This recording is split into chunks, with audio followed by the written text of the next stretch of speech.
It's alive! Probably. Most likely. But if our goal in all of this is to find the truth... Okay. That's not a complete sentence. I didn't think so, at least.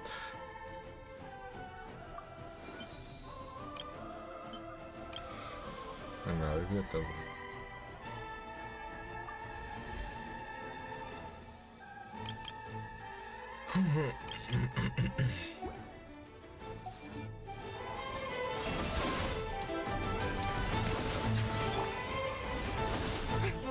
Insulation chamber deployed. Leave this place.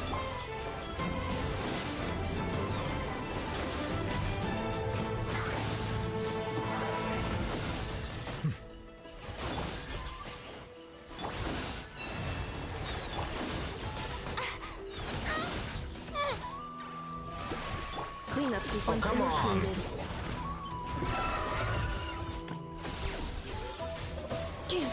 Bow your head.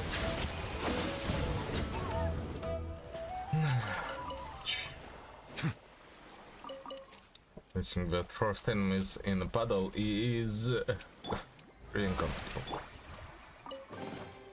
Perhaps this treasure has been waiting for you all along. And I'm also glad I finally found the chest that I has previously lost. Had previously lost.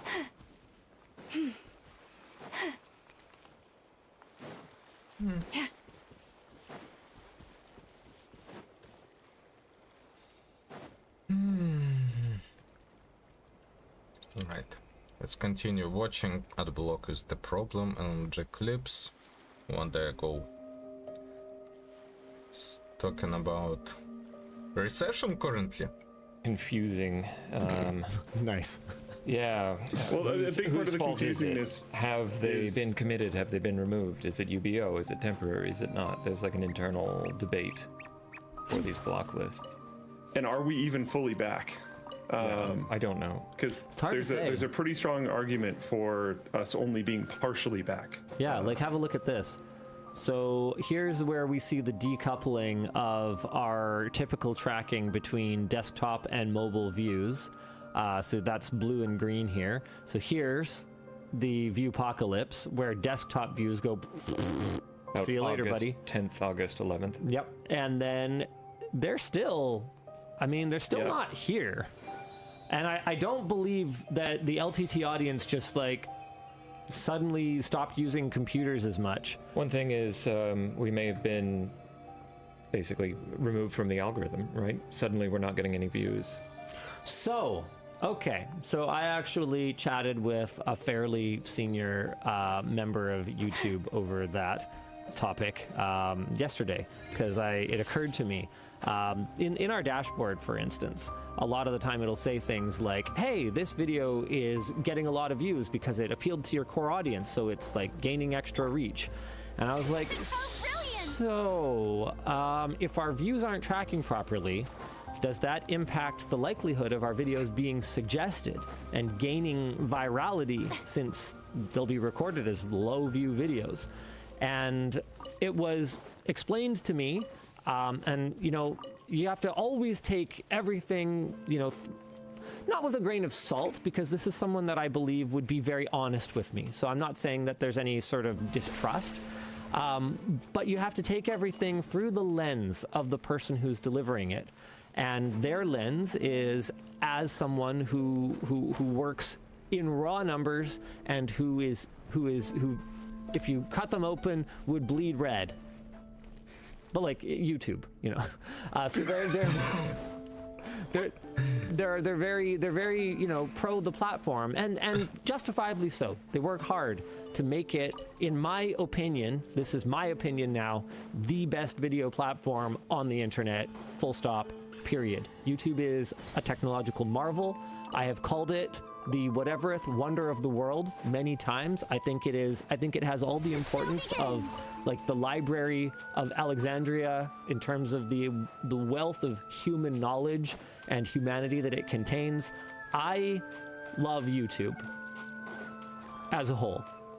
Doesn't mean I love everything about it, and it doesn't mean that I can take absolutely everything that someone from YouTube says just through my own lens. It comes through their lens. So what they reminded me is that those little messages in the dashboard do have to be dumbed down a fair bit to make it easy for the lowest common denominator YouTuber to understand. And also that the recommendation system is really centered around individual viewers. Who knew the people would adore me so much?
Tea parties are a must for the well-mannered. If you'd like to learn the proper etiquette, I'd be happy to teach you.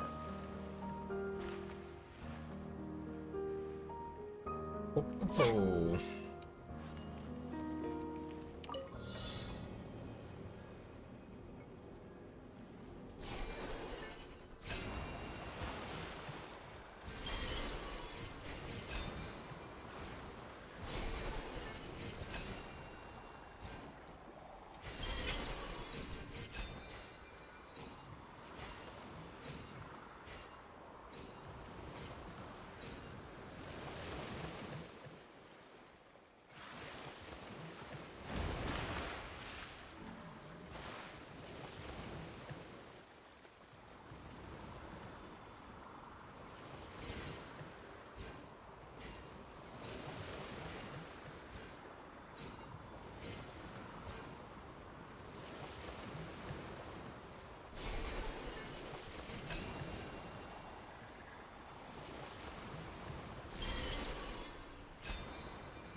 That was really annoying and really stressful because I didn't want to fucking target the thing. Ooh, what a pleasant surprise! Truly an extra slice of joy.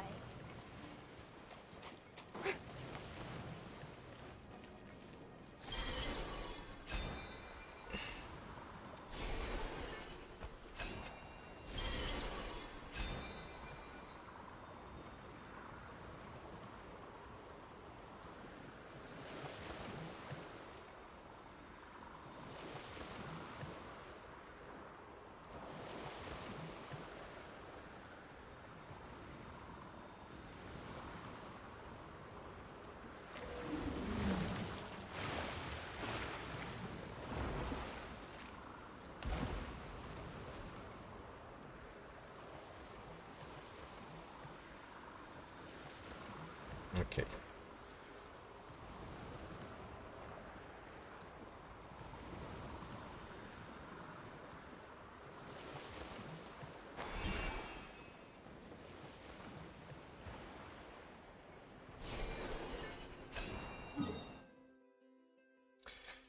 Yeah, all right.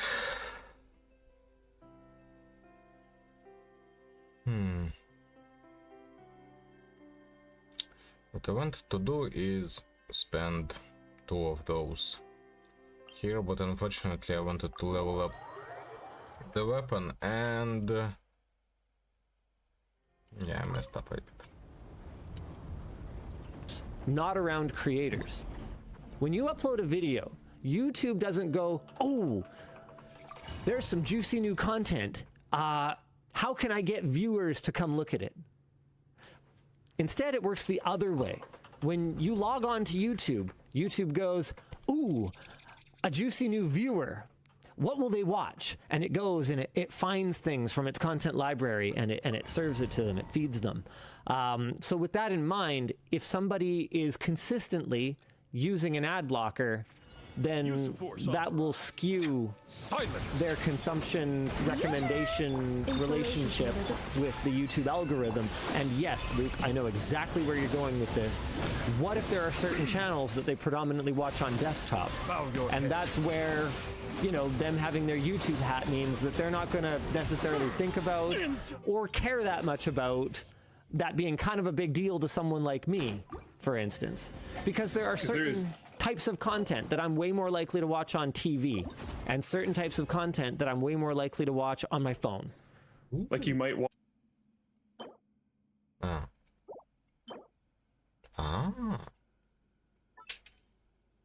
Would you look at that?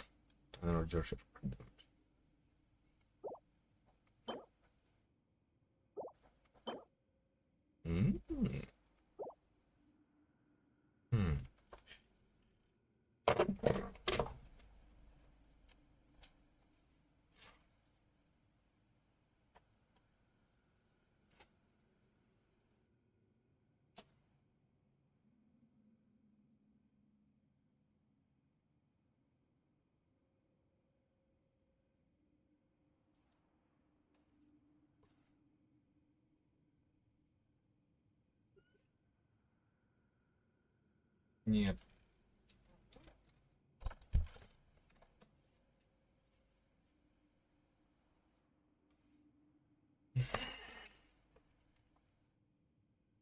Watch, if you were into football, you might watch NFL content on your TV more than pretty much any other device, because that's where that has been normalized for you over time. If you're on your computer thinking about computer stuff, you might be more likely to watch tech content. These are assumptions, but I think they're fairly rational.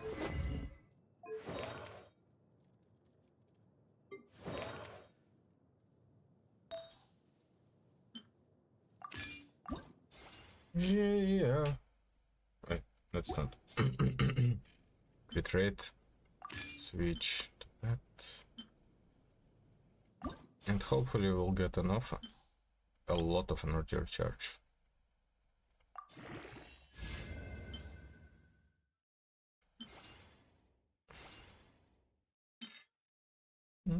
Enough.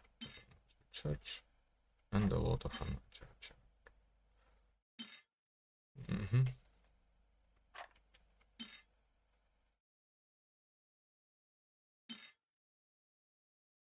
Go bit attack.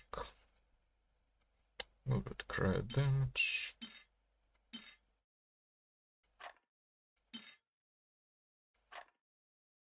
Leave it as is.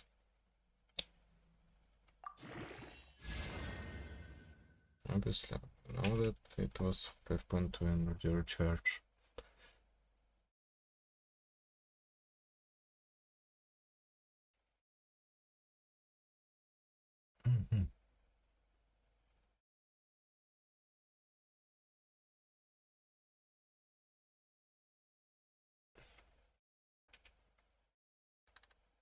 Vex, they blamed us for their shit optimization.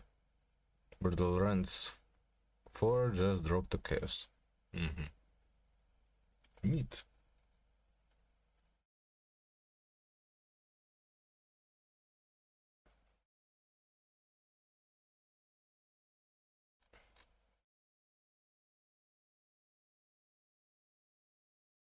Max Seal.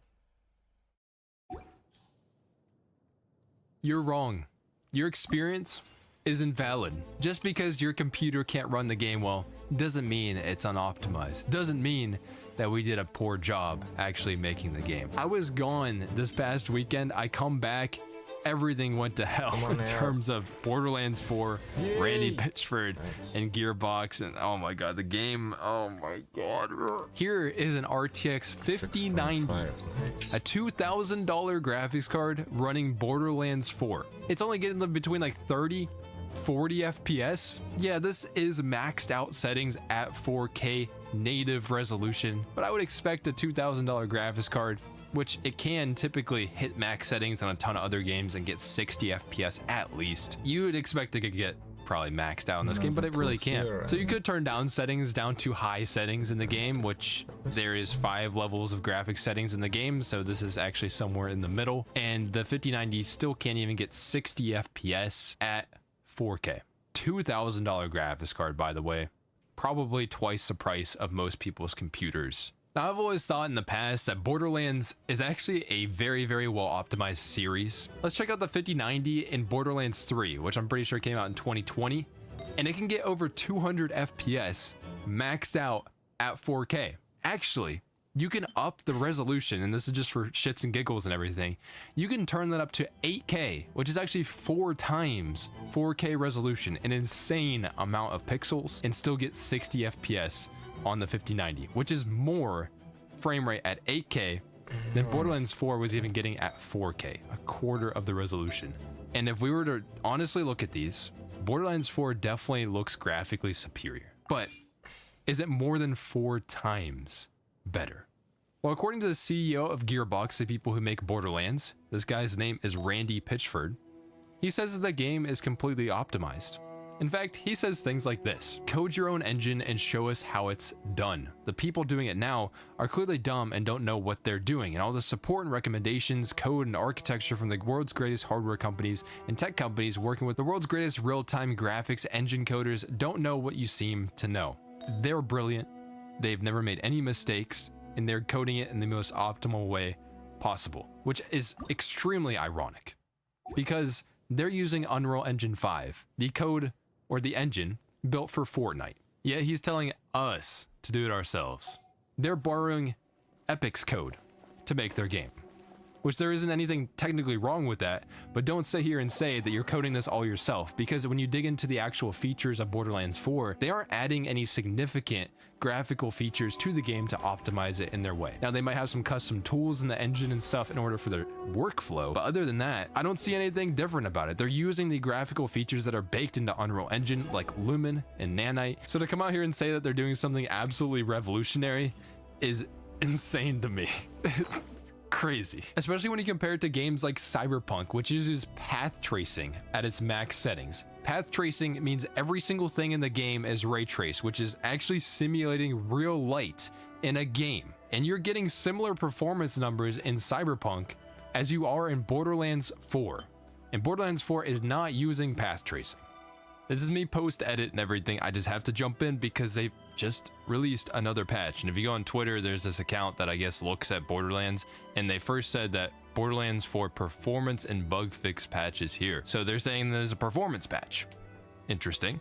Now, when you actually go to the post from Borderlands themselves, the official account, then you'll see that it is saying that we're rolling out an update that improves stability on PC, smooths out progression, updates. If you come here to the actual Steam page right here, they only say that it address stability. Now, I went ahead and checked in game just to make sure, and I did not find a difference. And throughout this video, we're gonna go ahead and see how I actually think this is going to go, like if this game can ever be fixed. And actually, does Randy have some validity to the claims that he makes? Because this game does look very good, and I want to personally say that I actually very much enjoy Borderlands 4. We'll discuss everything throughout the video, but I've got a lot to show you. And then when people want to come out here and, criticize Randy Pitchford for some of these statements because they're kind of dumb, Borderlands 4 is a premium game made for premium gamers. And he also says, I'm going to skip forward a little bit here, but he also says at the bottom, if you discover your system cannot run the game well by accident or wishful thinking, and don't want to try to mess with it to make things good enough for you, please use the refunds feature on Steam rather than have a subpar experience. Don't you want to get customers? Don't you want people to be on your side?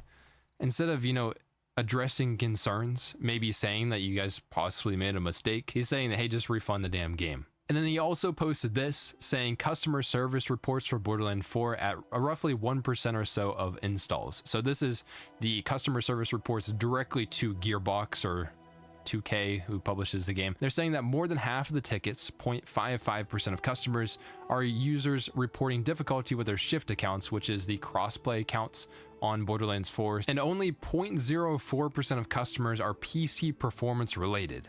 With customer service, I was thinking CS actually standing for computer science, but no, that's customer service, flagging as 0.009% as a valid claim. So okay, and 0.037% experienced success with education settings coaching. So basically they reached out to customer service and they were able to optimize the settings in the graphics menu. So what I think is weird about this is he just referenced in the previous slide that if you don't have a good experience playing the game, then you should use the Steam refund feature, which wouldn't go to their customer service complaints. And he doubles down on this. He says, you can do whatever you want. The game is the game. Please get a refund from Steam if you aren't happy with it. So that's the first part of this. This is him actually responding to somebody who's concerned about, the game itself being pretty hard to run. If you can tell me about your specification, I can help you optimize your performance. I'm sorry you don't like being told to use DLSS, but that is the way. If you're not happy using the tools available to improve frame rate and you're not happy with the frame rate you have,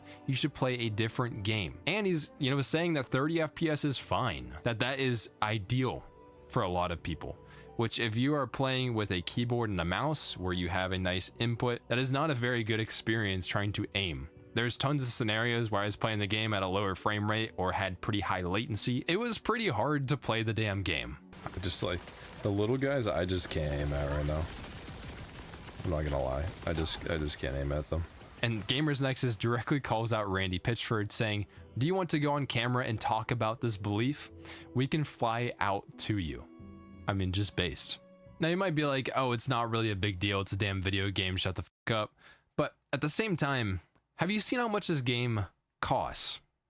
Because on Steam, this game is $70, which is kind of typical AAA pricing. And man, just seeing $70 like hurts to see nowadays. Then there's the deluxe edition for $100. Okay. So apparently I only can use them once I complete a conquest. Well, not necessarily complete, but do some parts of our conquest. And I'm not interested in doing that.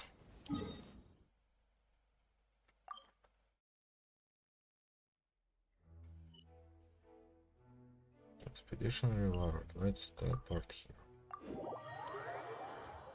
And then they got the super deluxe edition for $130. I don't know. Is the freaking Super Deluxe Pro Max edition gonna come next at $180 or something? Like $130 for a damn video game is insane. Now this is actually my second recording of this, but in the other one, I actually threw in the RTX 5050 into my system. I have quite a few hours in the game now. It's about 8 hours. I've tested all kinds of graphics cards. I actually think I have more than 8 hours, to be honest. This is the $250 entry-level graphics card in 2025 from NVIDIA. It's not the most popular graphics card in the world, but it might end up becoming that. And this guy struggles. Like, you can't play at high settings at native 1080p. 1080p is the standard resolution nowadays. High settings aren't even, they're really just medium in the overall grand scheme of things in this game. Now, the official recommended spec is to actually play at medium settings, which is the second lowest settings preset in the damn game. And at that point, you can get like 40 FPS pretty much. Again, this is a new graphics card that came out about a little over a month ago. You have to upscale from 720p up to 1080p and be at the second lowest graphics settings to even get like 60 FPS. And at that point, it actually does feel pretty decent. You actually see a lot of the tweets out there that Randy Pitchford is actually referencing DLSS. And it doesn't seem like he's actually talking about upscaling, because upscaling actually decreases the latency that your game has, but in a lot of his tweets, he's referencing increasing your latency. So he's probably talking about frame generation, generating basically fake frames that go in between real frames in your game. It can be pretty nice, but it does increase your latency. And turning it on the 5050 isn't really the worst experience in the world, but now you're using upscaling and frame generation and playing at almost bare minimum settings in the game just to achieve some level of performance on the 5050. And if you were to turn these settings up to high, for example, and still use these cheat codes to work around it, well, you don't really get a good experience anymore, even with upscaling, even with frame generation. Turning on frame generation hits the GPU. It costs some of your baseline performance that you're generating from. And then now you're on high settings, and now you're getting tons of latency. You see up there, it is not very responsive. Not to mention, a lot of the times the 5050 will have issues with the VRAM consumption. This game, especially at high settings, but I've even seen some things crop up at medium settings, it wants more than 8 gigabytes of GPU memory, which in 2025 should be a pretty reasonable thing. Like if we had GPUs at budget or entry-level price points that actually had more than 8 gigabytes of VRAM. But for example, for Nvidia, their first 3 cheapest graphics cards only have 8 gigabytes of VRAM in 2025, and they're not even that fast either. AMD, who is the other biggest player, doesn't have that much VRAM on their end either. So you're gonna run into these crazy situations where there's just stutters on stutters, and you don't really know what's happening. They don't give you any warnings of high VRAM consumption in the game. Now, a lot of this performance stuff was said to be fixed with a day 1 patch. They say that the day 1 patch will significantly improve it and it will not have the same problems. You know, you think the performance can be bad? It'll be fixed. Don't worry about it when the game launches. If history is anything to say by this, those day 1 performance patches never really change that much. Maybe I'm crazy. Prove me wrong. Randy, code the engine yourself and prove me wrong. We've actually seen some games like Wu Chang Fallen Feathers that actually made basically a day 1 patch where they just internally started rendering the game at a lower resolution it previously was rendering at, and they just hoped that people wouldn't notice. So they're calling that their optimization of a day 1 performance fix. Now with Borderlands 4, they didn't do any crazy shit like that. Actually, the day 1 patch just didn't address any of the performance problems. Doesn't seem like. It still runs the same as it did on day 1. The only thing that it did change is it seems like the stuttering, the transversal stutter that is in Unreal Engine 5 is a very common thing that tons of UE5 games have. Basically, as you cross into new loading zones within the game, and this is like an open world that doesn't have like an actual loading screen or anything like that, as you cross into these zones, there can be a little hitch as it loads something in. I actually don't exactly know. I'm not a fucking graphics engineer or something. I don't exactly know what's happening here, but it's not saying that the game doesn't have hitches. So maybe I'm crazy. Maybe the hitches that I'm seeing are just getting blended in with everything because it just doesn't feel that good. And Randy Pitchford might want to go out here and he might want to say that performance isn't that big of a deal. You can just turn on DLSS and everything like that, and the game is already optimized as it is. But performance matters, and performance can kill games. Monster Hunter Wilds is a strong example of a game that can start out pretty well, but over time people get fatigued from the performance, and as they're trying to buy the game on sale, then they probably can't afford all of the other hardware that they need to make that game run. Now, Monster Hunter Wilds is very negatively reviewed. We care about how the game feels to play. Prioritizing how the game feels is super important. Also targeting a pretty large range of hardware. You see it in one of the tweets that Randy Pitchford is actually calling out Battlefield 6, because Battlefield 6 is a very well optimized title. It runs on all kinds of different hardware. Plus it has all these technologies like upscaling and frame generation if you want to use them to achieve higher performance, but they're not necessary for the game at all. Now, Randy compares Borderlands 4 to that, saying that Borderlands 4 doesn't require that level of optimization because it's not a multiplayer competitive title. Which makes me feel a little crazy. It's like, what makes Borderlands 4 able to run like total shit though? Because at the end of the day, I think optimization in Borderlands' case, maybe it's not a competitive shooter, but it's still very important. It is a multiplayer co-op looter shooter. So you're going to be bringing in a lot of friends and everything to play the game that don't necessarily have the best computer out there. You just want to enjoy your experience with them and not have to worry about a bunch of different problems. That's kind of like Battlefield 6 in a way. It's cooperative. Why are you intentionally limiting a ton of your player base from playing the game? Now, I do want to point out that yes, Borderlands 4 is a very, very popular game, popular franchise. This is just Steam, so not including console or Epic Games. They hit an all-time peak of 304,000 players. It's number 6 currently on Steam, came out a few days ago. And Hollow Knight Silksong is still up there, my goat. 24-hour peak is over 200,000 players. Pretty good, especially for a Wednesday when I'm recording this. But the reviews aren't looking that good. Only 63.1% of reviews are positive. I don't know why they're mismatched. This is actually coming out to mixed on Steam. Now, if you scroll down to the reviews themselves, you can actually see some nuance with them. So here, if we were to select the language breakdown, we see simplified Chinese. So the Chinese audience is actually mostly negative on Borderlands 4. And here's some of the spreads with the other countries that a lot of the reviews are saying, well, there are some optimization issues. Instead of addressing the issues and fixing them, the CEO wants to blame us for it. Damn sorry, we want you to do your job, especially when you're charging us $70 to almost $200 for your product. Poor optimization here once again. CEO is blaming the customer. Don't support game devs with their heads in the sand. Buggy mess that crashes all the time, runs like shit on a 5090, less than 60 FPS. This guy has a very high-end PC. $70 for garbage unoptimized AAA game. Extremely disappointing because I'm a fan of the previous Borderlands games. Then we moved on to the positive reviews. I bet you're curious. This person already has 60 hours in the game. I don't even know how that works. That must be some unemployed behavior, or they had early access to the game. I don't really know. Saying incredibly good game. Someone needs to put a muzzle on Randy Pitchford and start optimizing the game ASAP, please. Another positive review was someone with 89 hours in the game. I don't even understand how that happens, to be honest. They say the best Borderlands has been in a long time. Gunplay is a step up from 3. Ridiculous amount of content on release. Most of the cringe rating is gone. Story actually somewhat serviceable. Randy needs to get off Twitter. The performance is garbage. Wait for patches and some of the Meteor DLCs unless you're a badass. So even the positive reviews have problems with the optimization. And they mention things like wait for patches and everything.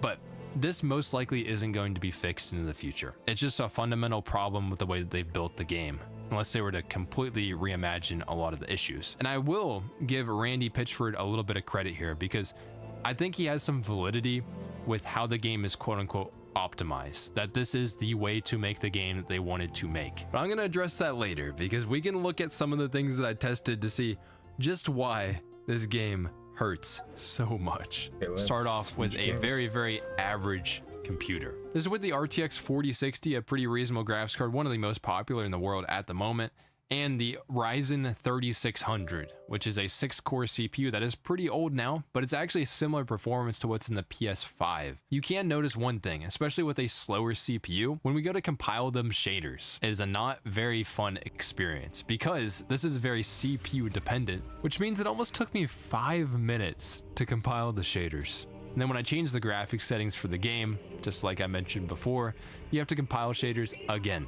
Not to mention you're gonna have to recompile this stuff every time you update your graphics drivers. Now actually hopping into the game just at 1080p on medium, so very, very reasonable. You'll see that we're only getting in the mid 40s of frame rate. This is a decently demanding area, but nothing that crazy. Now you can turn on some upscaling, but what you'll start to notice with some upscaling that the RTX 4060 is actually getting limited. You'll see this little indicator up there called GPU busy. If this little percentage goes up, then basically the CPU is limiting your graphics card from running any faster. We can only hit a cap frame rate of like around the mid 50s. This system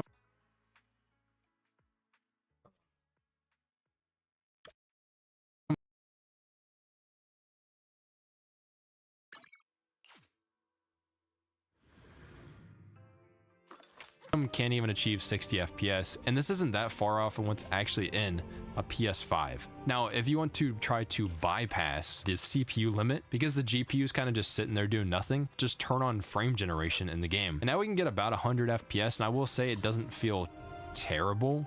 It's not the best experience in the world. At least it's smoother, it looks smoother. But again, we're relying on frame generation and upscaling to alleviate the CPU burden on the system here. Now that is a pretty old CPU, and if you're actually on that platform, you could upgrade your CPU to something that's much, much better. I would recommend it if you can. And this can be further confirmed, like we can isolate the CPU if we actually put in the RTX 5090 because it's so fast, what you'll notice is even at 4K, it is still CPU limited. But just to show you, this game is not only just graphically demanding, but it's also pretty CPU demanding. Can't even achieve 60 FPS. Now let's go ahead and replace that CPU and put in the Ryzen 9800X3D, which is the fastest gaming CPU in the world. And then also put in the RTX 5060, which is an 8GB graphics card that is $300 nowadays at 1080p native low settings, which you can see a lot of the foliage and stuff in the background kind of disappears on low settings. We can get about 66 FPS. I'm just standing in the loading screen at the title screen at the beginning here. We go up to medium settings and we lose 16 FPS, bumping us down to 50 FPS at 1080p,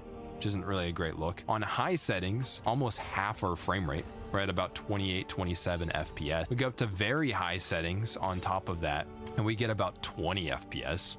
And we want to up it all the way to badass settings, which is max settings in the game.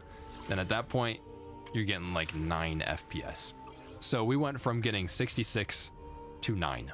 Now, a lot of that is probably because of the 8GB of VRAM that are on the RTX 5060. It requires more than 8GB to get these settings running in the game. But it isn't a great experience besides that either, though, because if you go into the real world performance, like not just sitting in the loading screen or title screen for the game, then you're going to see that like at 1080p high, the game does not run that well. You're in like the mid 30s and you're seeing these things like these beautiful vistas and this waterfall and dam and everything. And you're like, damn, these visuals look good, but it's not worth it at all. You'll see these things like the stutters that are throughout the game.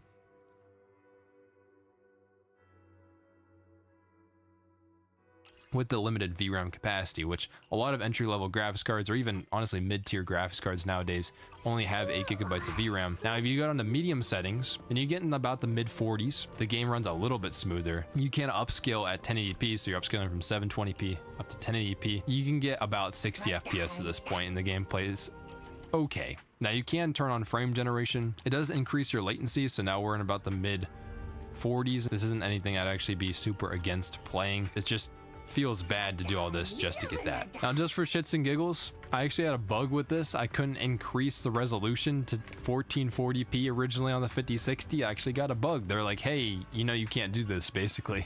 At least that's what the world was telling me. But it wasn't letting me go up to 1440p. I had to kind of maneuver around it, but I couldn't select it originally.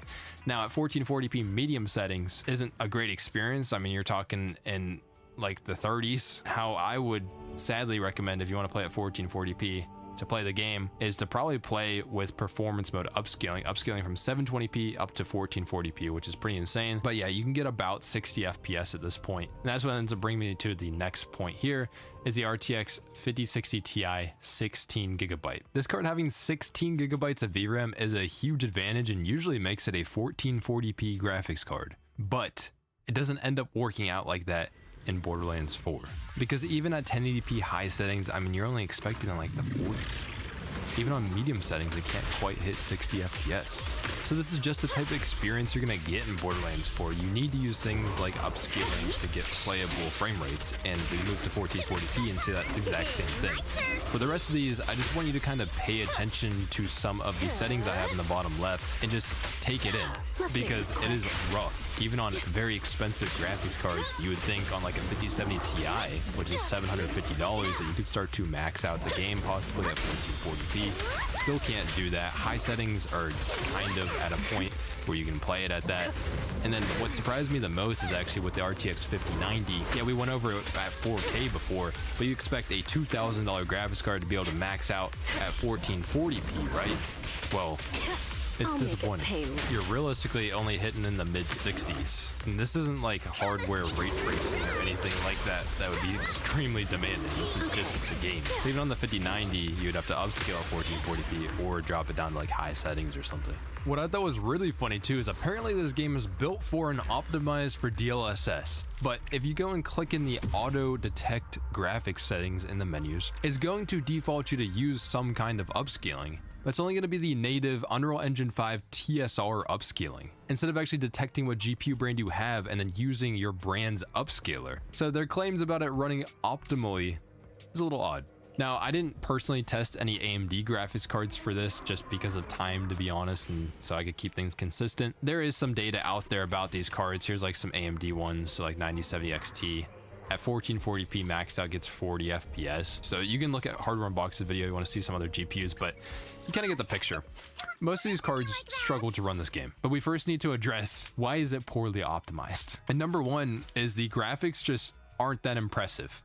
They have their moments, but for the performance costs that you're putting in to get graphics that look like that are mostly cell shaded and stuff are pretty rough. Number two, the game is not path traced. Unlike a game like Cyberpunk 2077 that is path traced or you can turn it on, Borderlands 4 is not using hardware ray tracing in the game at all, but it's asking for performance demands that are similar to path tracing without being anywhere close to the visuals of path tracing. It has all kinds of graphical problems as well. Lumen, the lighting system that's in Unreal Engine 5, is actually pretty noisy. It's simulating a version of ray tracing. That's kind of why it's so demanding. And you can see just seeing these reflections, these specular highlights, and they look pretty noisy, like this blood on the ground. That blood isn't supposed to be crawling, or at least I hope it isn't supposed to be crawling. And just standing still, image looks noisy. Like you zoom in on some of the different things and it's like, why is there just this layer of noise? And then when you're in motion,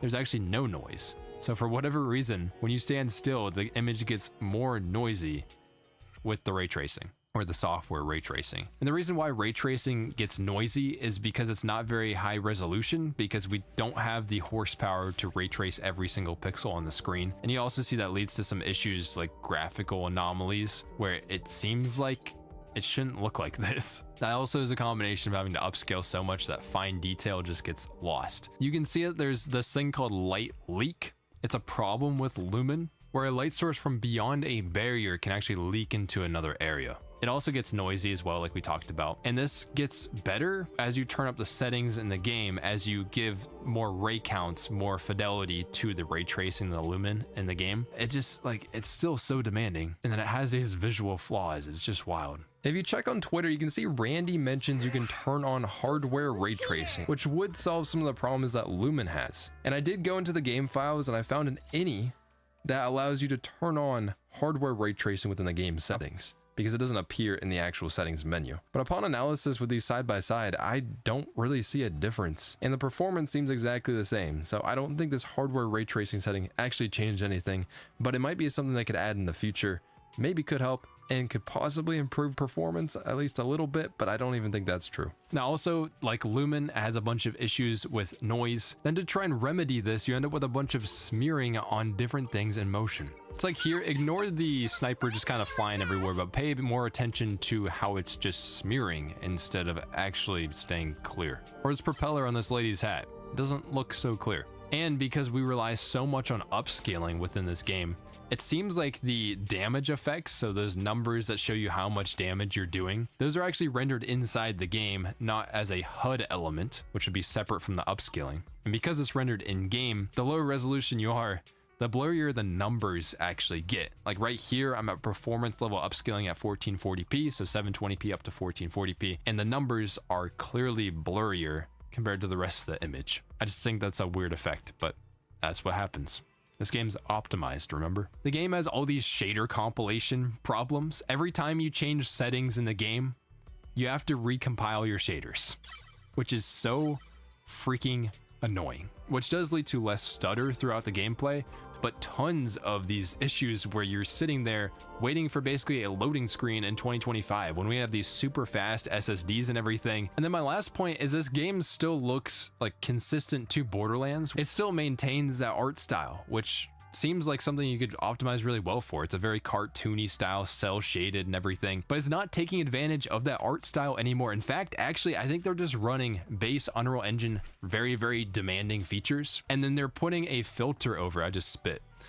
They're putting a filter over it to do the cell shading instead of actually taking advantage of that to make the game run faster. Especially at that point, if that isn't unoptimized, then I don't know what is. Then he says things like every PC gamer must accept the reality of the relationship between their hardware and what software they are running is doing. And then he goes on to this insane, I'm just gonna do this insane thread. You'll see that I like some posts in here. Those are the ones I want to remember, not because I actually liked them. He is just talking to himself running around in circles. So he says here that basically you shouldn't expect every PC to be able to achieve all settings in a game, which makes perfect sense. It's actually a very reasonable take. But then he says this, which demotes or just completely degrades customers. If this last post makes you have a negative reaction, I bet you have emotions and expectations that you aren't sufficiently attended to. I'm sorry. So again, pitying the customers, which is weird. If you're attached to the idea that DLSS is bad for your game experience because of something you saw or read on the internet, I'm sorry. I hope instead that you use the technology designed to give you the experience you want. Again, using DLSS to optimize the game instead of actually doing it. It's a bunch of these things that Randy says on his own here, attached to some of the things they also put on their actual game update list. Here is some of the updates that Borderlands 4 gets. If you have an NVIDIA graphics card, please refer to the Borderlands 4 NVIDIA optimization guide. Basically, they're saying NVIDIA made a guide for this, use that guide. The same thing with AMD down here. And we can look at these guides. Here's the NVIDIA one. You can scroll down. They have like every single GPU listed on here. And they're just like, it's crazy. They tell you exactly how you should be playing the game at that specific resolution. And they have them all listed out into these freaking charts, which are massive. I'm not lying. And a lot of these things actually are very misleading. I know it's surprising. Very misleading. That has been pointed out. And the first thing I noticed when I saw this as well is a GPU like the RTX 2080 Ti, which was a top tier GPU in 2019, only achieving apparently 30 FPS at 1080p using upscaling as well, and they have it basically on low settings. This card has 11 gigabytes of VRAM, so it doesn't have those problems like the 8 gigabyte cards have, and it's also still pretty fast to this day. So a lot of this chart just feels nonsensical and almost just like a promotion for NVIDIA's technologies, and it doesn't really even change when you head over to AMD's optimization chart, where they also are using FSR upscaling and they're using frame generation on every single possible GPU that they can, while at the same time this game doesn't even have the latest version of FSR in it. Now, Randy Pitchford does say quite a bit that this game is optimized, and he does have a little bit of validity to that. I want to give him a little bit of credit. For the game that they're trying to make, Borderlands 4 isn't the worst optimized game ever. So this game needs to be kind of dynamic, and in order for them to also build a large world, having a dynamic lighting system, dynamic LOD creation with nanite. Now the foliage doesn't seem like it uses actually a nanite or anything like that. So these systems make sense for an open world type game, whereas they can be faster to implement more things. And I think that's one of the reasons why the game is so creative and fun. You have my complete support. That's fucking sick. They're able to spend more of their dev time not optimizing or building levels rather than being able to build the world out. Whee! Build out features and functions, even though they still had like a 7-year dev cycle, to be honest. Oh my god, dude, that's kind of clean, bro. Oh. It's also important to mention there isn't really any loading screens in the world, so everything needs to be able to be accessible and streamed in as quick as possible. Things like Lumen and Nanite, again, are good for that kind of thing. This can, because there is like loading zones, it can lead to that transversal stutter that I mentioned earlier. But it's important to note, with the larger world, traditional way of optimizing for that would be to use things like shadow maps. But shadow maps, if you were to have this massive no loading zone world, basically, as far as I can tell, now I'm not a graphics engineer, it would cost an absolute ton of memory because all these shadow maps need to be stored somewhere and streamed in real time, and there's just kind of a limit on how much memory you can use. Possibly Lumen and Nanite is actually one of the more efficient ways to do this. I might be wrong on that. There's probably people out there that have figured out other ways of doing this, though. Obviously, Randy Pitchford says it's optimized, and they did it perfectly, and that there's no one out there that could have solved this problem. I do want to point out, too, is as much as we're going to hate on the performance and stuff, the game does look very good. Is it worth the performance? Not really. At a surface level, though, the game is pretty good looking. There's cool set pieces, cool vistas, the lighting is pretty realistic and stuff, how it behaves, everything's dynamic, the world feels alive. So there's a lot of good things about that, and there's actually a lot of environmental detail. So I'll give them quite a few things with that. That's pretty cool. And that's what gets me pretty disappointed in this game, is I actually think the game is very fun. There's a lot of cool mechanics in it. The gunplay fun, movement fun. Bro, that fucking shot was insane. The story's actually pretty cool. The problem is the performance, so it limits so many people from playing it, especially friends and everything, because this is a co-op game, or it can be a co-op game. Or even Borderlands 3 that runs on Unreal Engine 4. It's like almost like, why didn't they just stick to Unreal Engine 4? Because the performance is so much better in that engine and still looks pretty solid to this day. Maybe there's certain tools that they needed for Borderlands 4. I don't know. I don't think we're going to be getting super much better graphics cards in the future, or at least at a huge rate, that are actually cheaper. This game is going to continue to be hard to run into the future, and that completely kneecaps it. They're putting the eyes or the ease of developers in order to make like an open world game for Borderlands 4. They're prioritizing that instead of prioritizing the optimization for players to actually get into the game. They're relying on things like DLSS and frame generation when they shouldn't be necessary to make an optimized game in 2025. Borderlands 4 is a shame though, because I do like the game. Let me know what you think. And also, I tried out this microphone for this video mainly because it rejects background noise a little bit better. So I hopefully won't have any issues like how I have done in the past. Let me know what you think, how the audio quality is on that as well. And I'm gonna see you in the next video. Peace.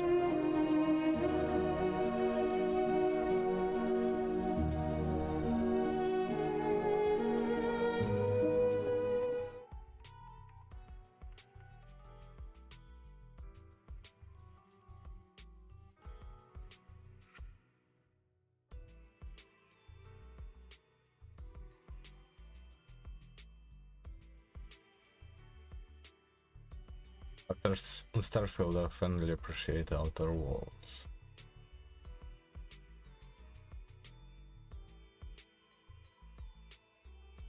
It's an interesting take.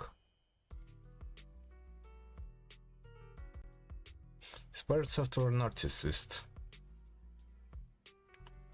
Featured and honors psychology undergrad. Come on. You can't be talking about that, so I'm not gonna watch it even right now at least. But I finally appreciate the Outer Worlds by Midnight Mitchell. It's important to me that we are both happy. This is a huge step in our relationship, and I want everything to be perfect. So, with that settled, I've always been a late bloomer. I didn't have my driver's license until I was 18, I didn't date until I was 20, and I didn't like The Outer Worlds until 6 years after it came out. Is something wrong? Now, that fact surprises even me because The Outer Worlds was my most anticipated game of 2019, but I was really underwhelmed by it once I got my hands on it. It felt like a pastiche of sci-fi game cliches of the time. The bright color palette of No Man's Sky, the walkable ship full of NPCs to talk to like Mass Effect, the quirky, self-aware humor and western twang of Borderlands and Rage, and despite some OG Fallout guys and Tim Kaine and Leonard Boyesky running the show, The Outer Worlds showed an almost obnoxious referentiality to Bethesda's Fallout games, with its protagonist being woken up from a long sleep to a world they don't recognize, to its deer in a headlight NPC conversations done in medium shots, to its skill checks, leveling system, and even its quest about cannibals or the Megaton-esque kill 'em all or not choice that occurs early on. Outside of Pravati and Vicar Max, the companions felt sorely underdeveloped and boring. Its combat was promising, but prone to imbalance with little ammo and not enough XP to level up for how tough the fights got, and the world just felt incredibly artificial and small with all of its inaccessible doors and how close all the objectives were to the quest givers. It just kind of felt like a smorgasbord of all the other space and sci-fi cliches of the time. I'm so sorry. So what changed in 2025? Well, what changed is that I, a late bloomer, had only just now finished Bethesda's Starfield, 2 years after it released. Now Starfield and The Outer Worlds have a lot in common, on their face anyway.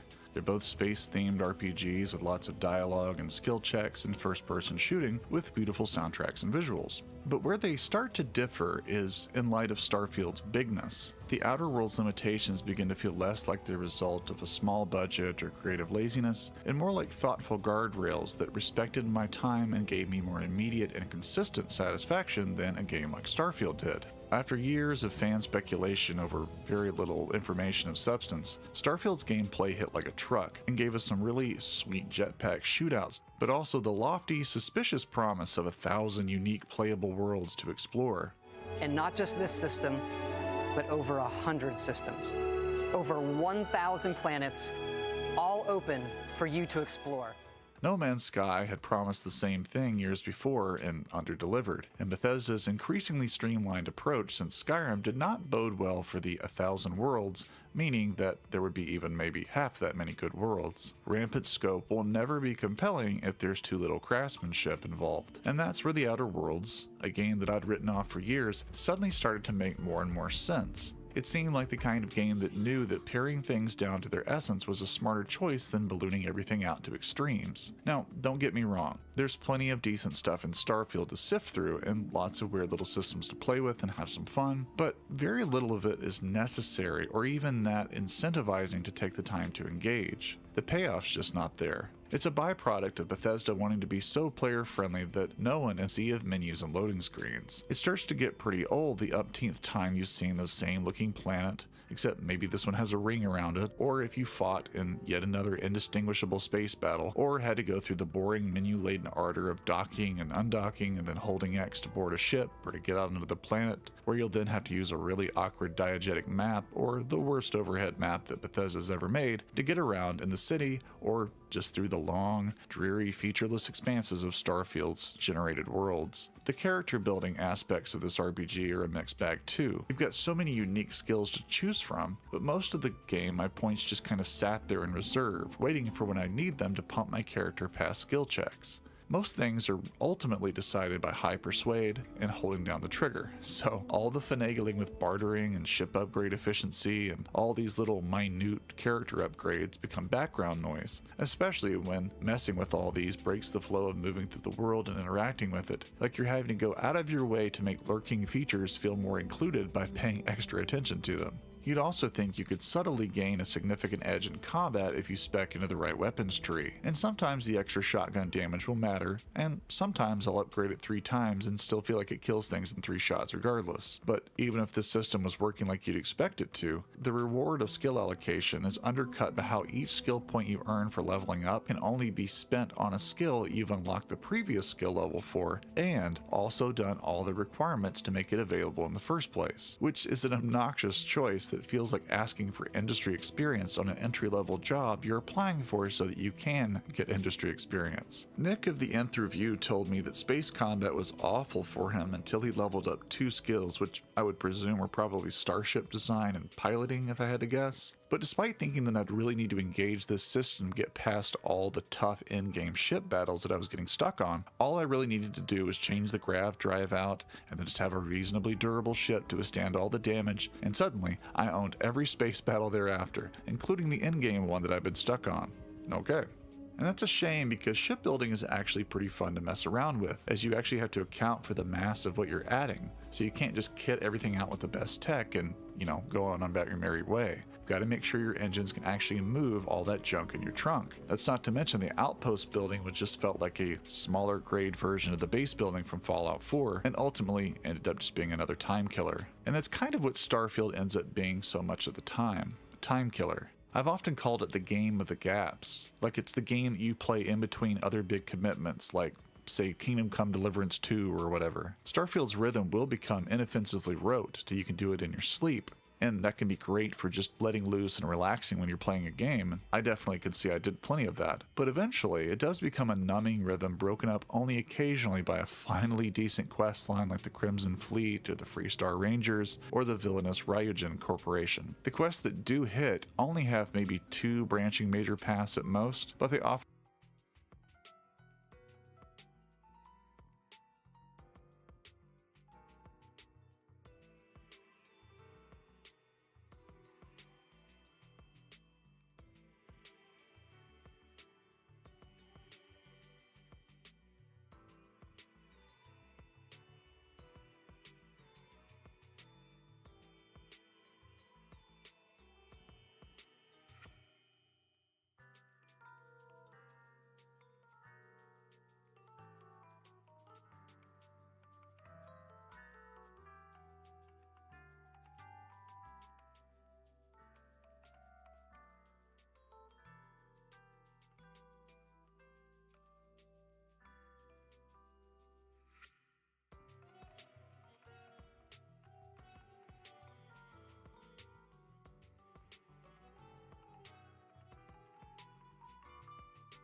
for so much more narrative intrigue and anticipation and build up for their climax, and often they're the most interesting because they give you the opportunity to be bad.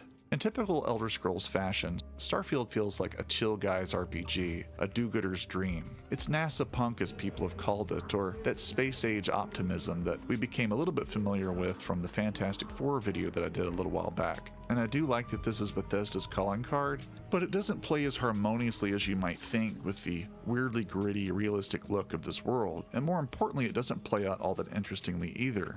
I hadn't thought of it that way. But you're absolutely right.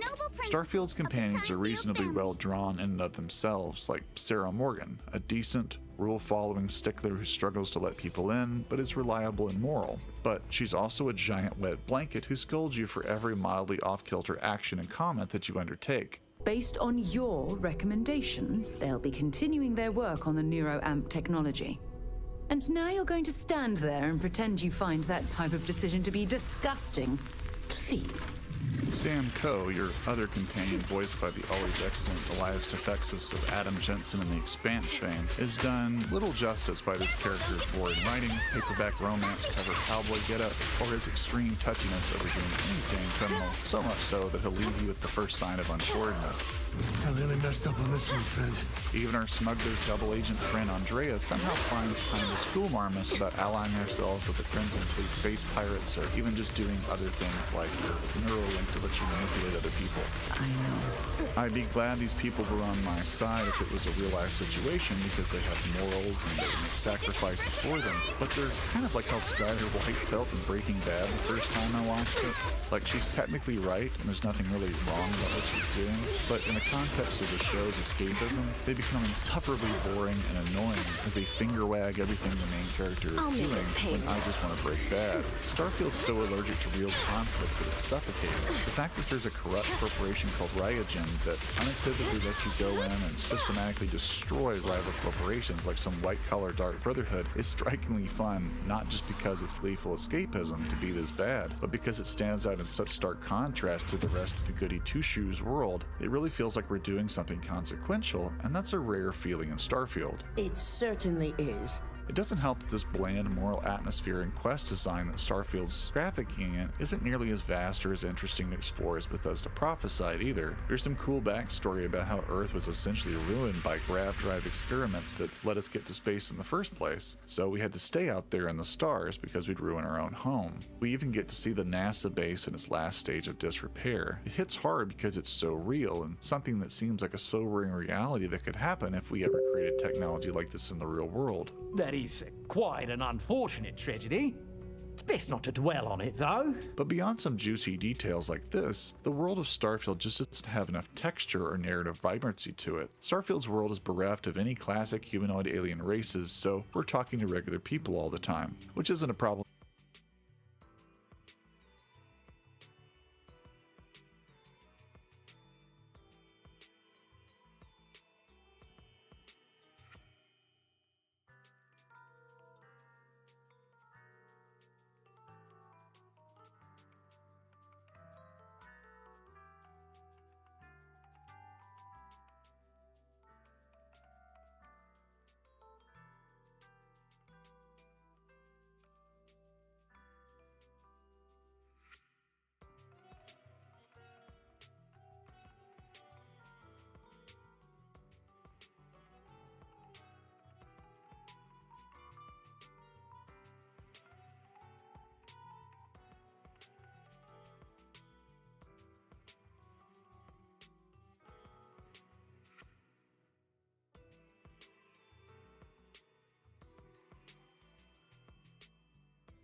Alright. Alright. Yeah.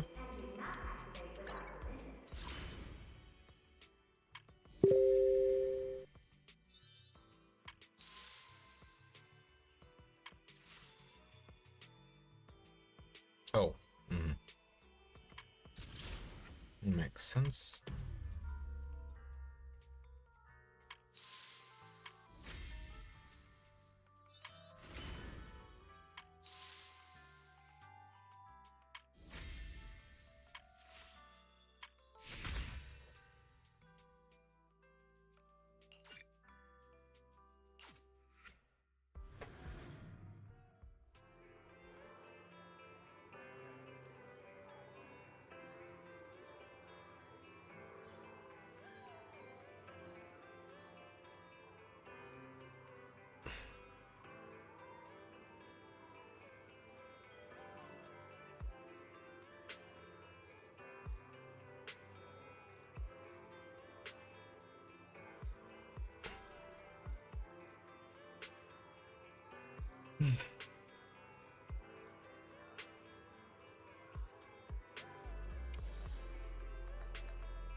No.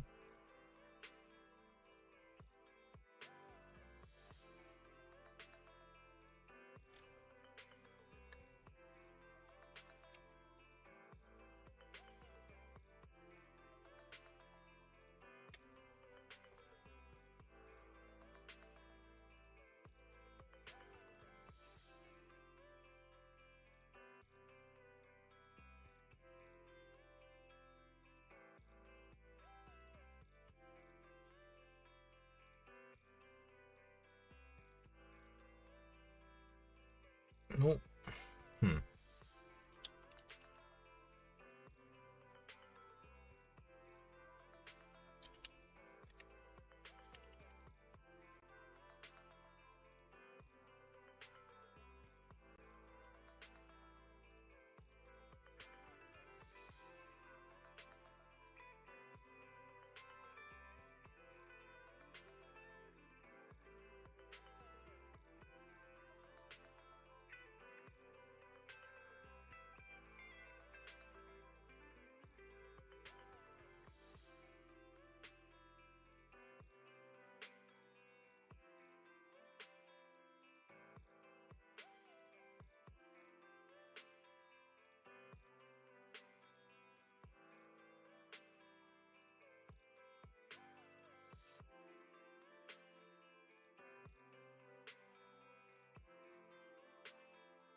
Um.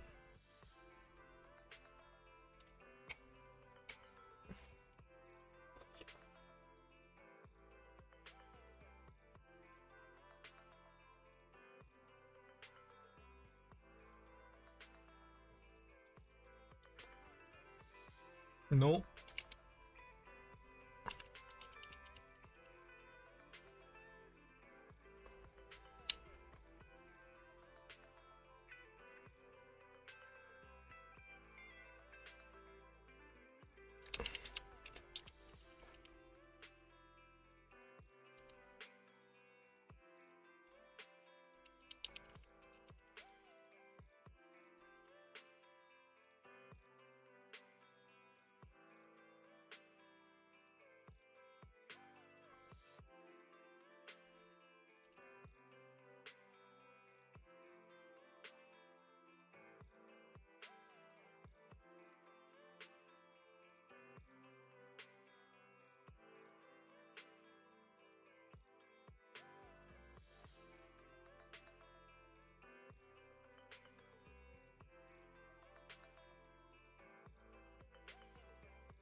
Так.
Ага. Network error.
7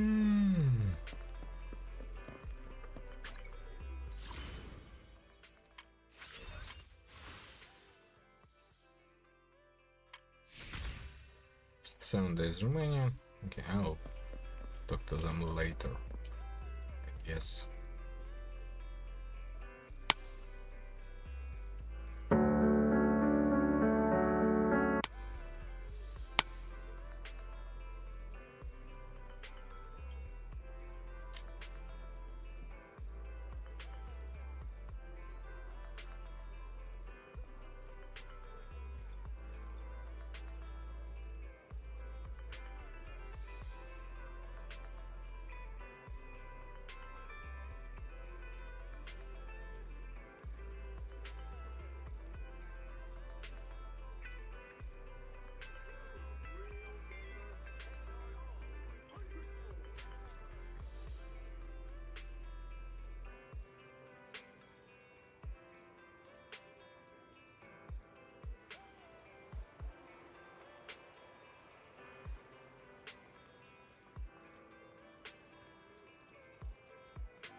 Okay, let's go back to Genshin.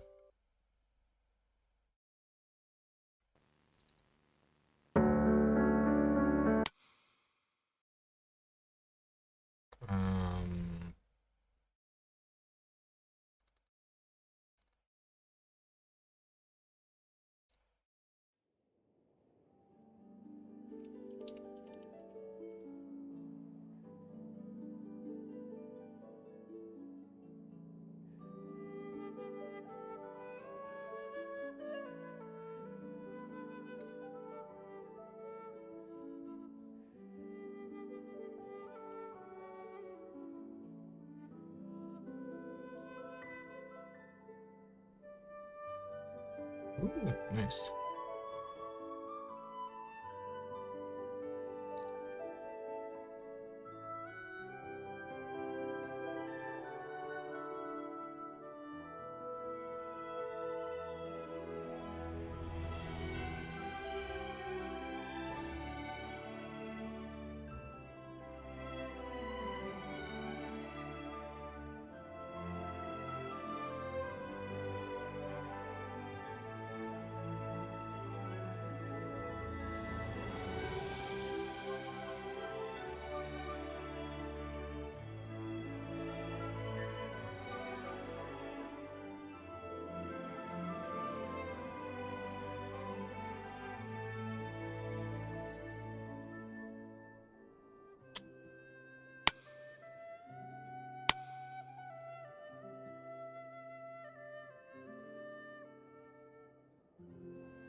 Hey, no.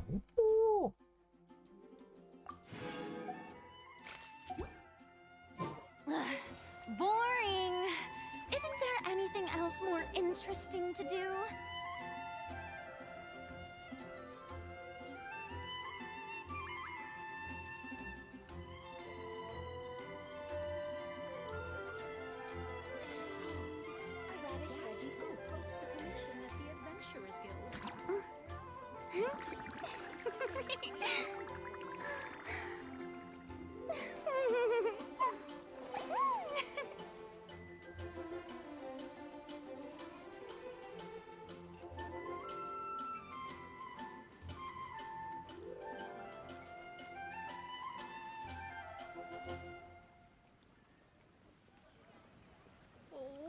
Which should I choose?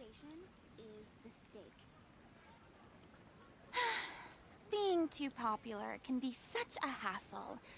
Who knew the people would adore me so much?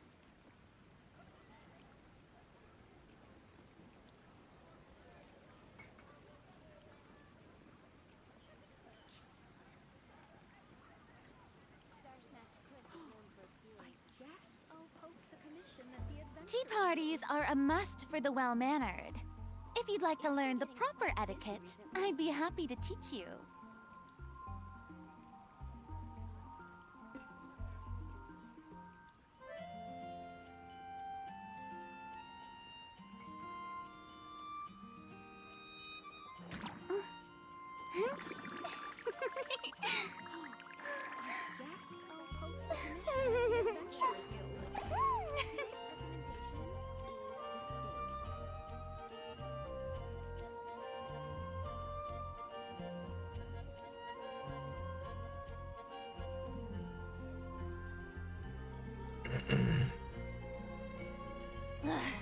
Boring.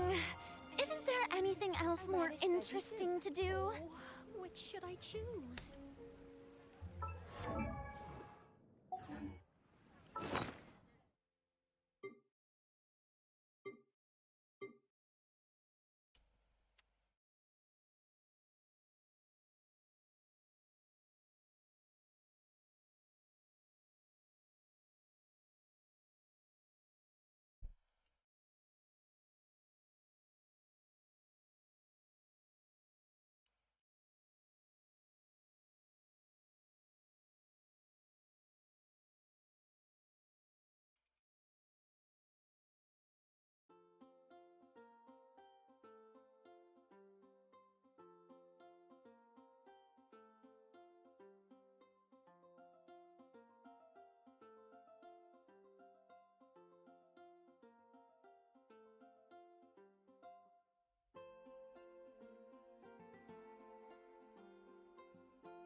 Today's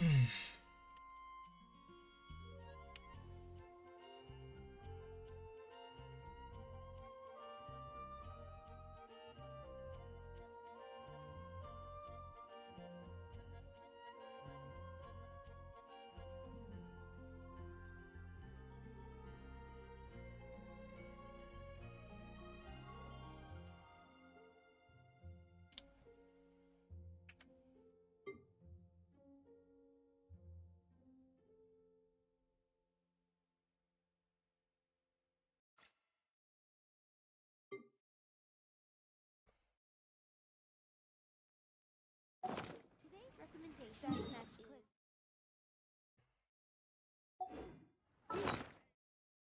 Okay.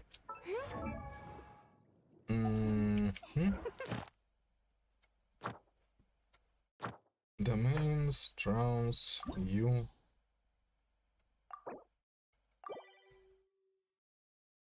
Much.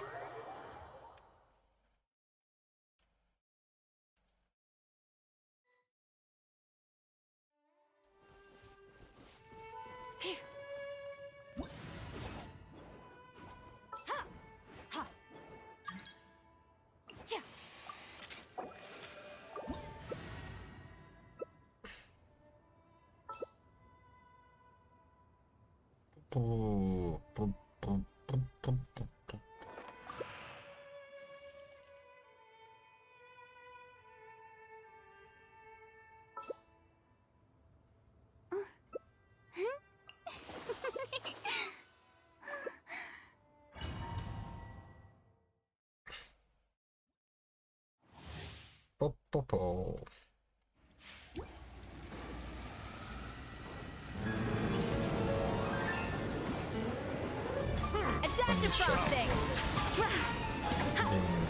DPS Fearless! Another star goes out! Goose on the loose! lucky. Let the world come alive!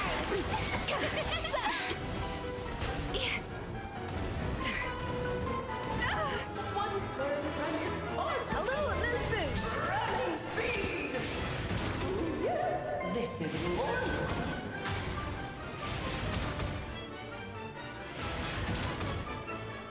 Come on.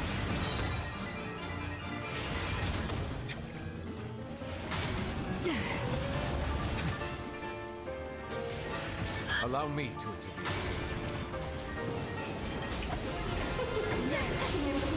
First, complete! My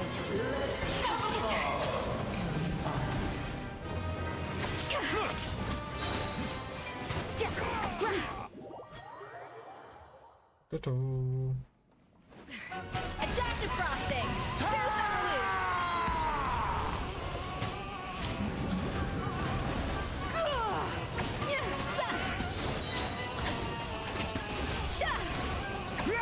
Show no fear! The pinnacle of excellence!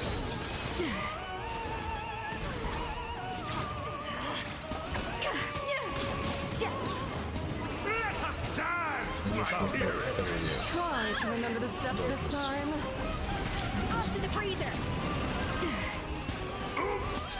I thought I had First, sleep! That's what I like.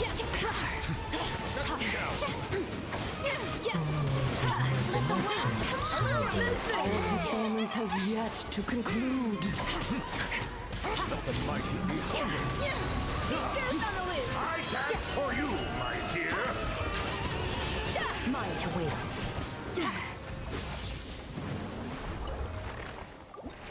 Give me sword. Spear. Okay, well, at least that's something.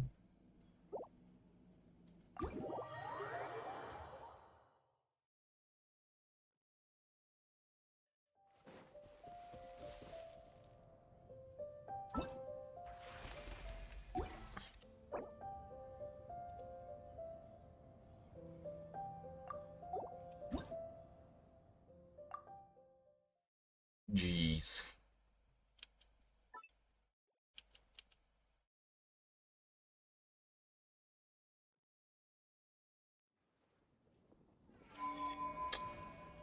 Как США начали убивать политиков, к чему это приведет? Александр Штефанов.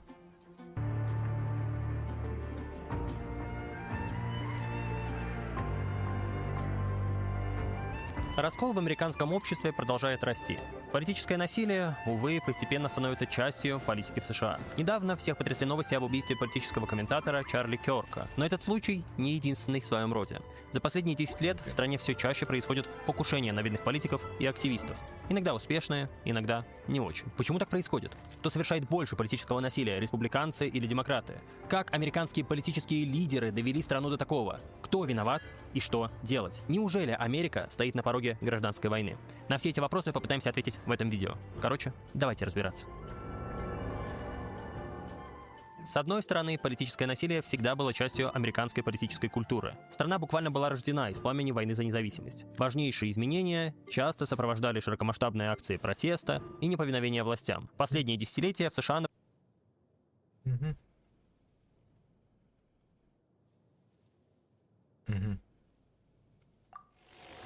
наблюдалось относительное затишье политически мотивированного насилия. Но сейчас ситуация снова обостряется. Исследователи отмечают, что такой волны политически мотивированных преступлений Америка не видела с 70-х годов прошлого века. Аналитики издания Reuters насчитали более 300 инцидентов лишь за последние 4 года. Объективно, статистически подсчитать случаи политического насилия достаточно сложно. Не совсем очевидно, как именно стоит трактовать это понятие. Еще сложнее собрать статистику о том, что является насилием слева, а что справа, а что просто действиями психически неуравновешенных людей. Некоторые организации пытаются вести подобную статистику. Исследователи университета Цинциннати собрали случаи с 1990 по 2025 год. На графике видно, как показатели насилия в целом растут.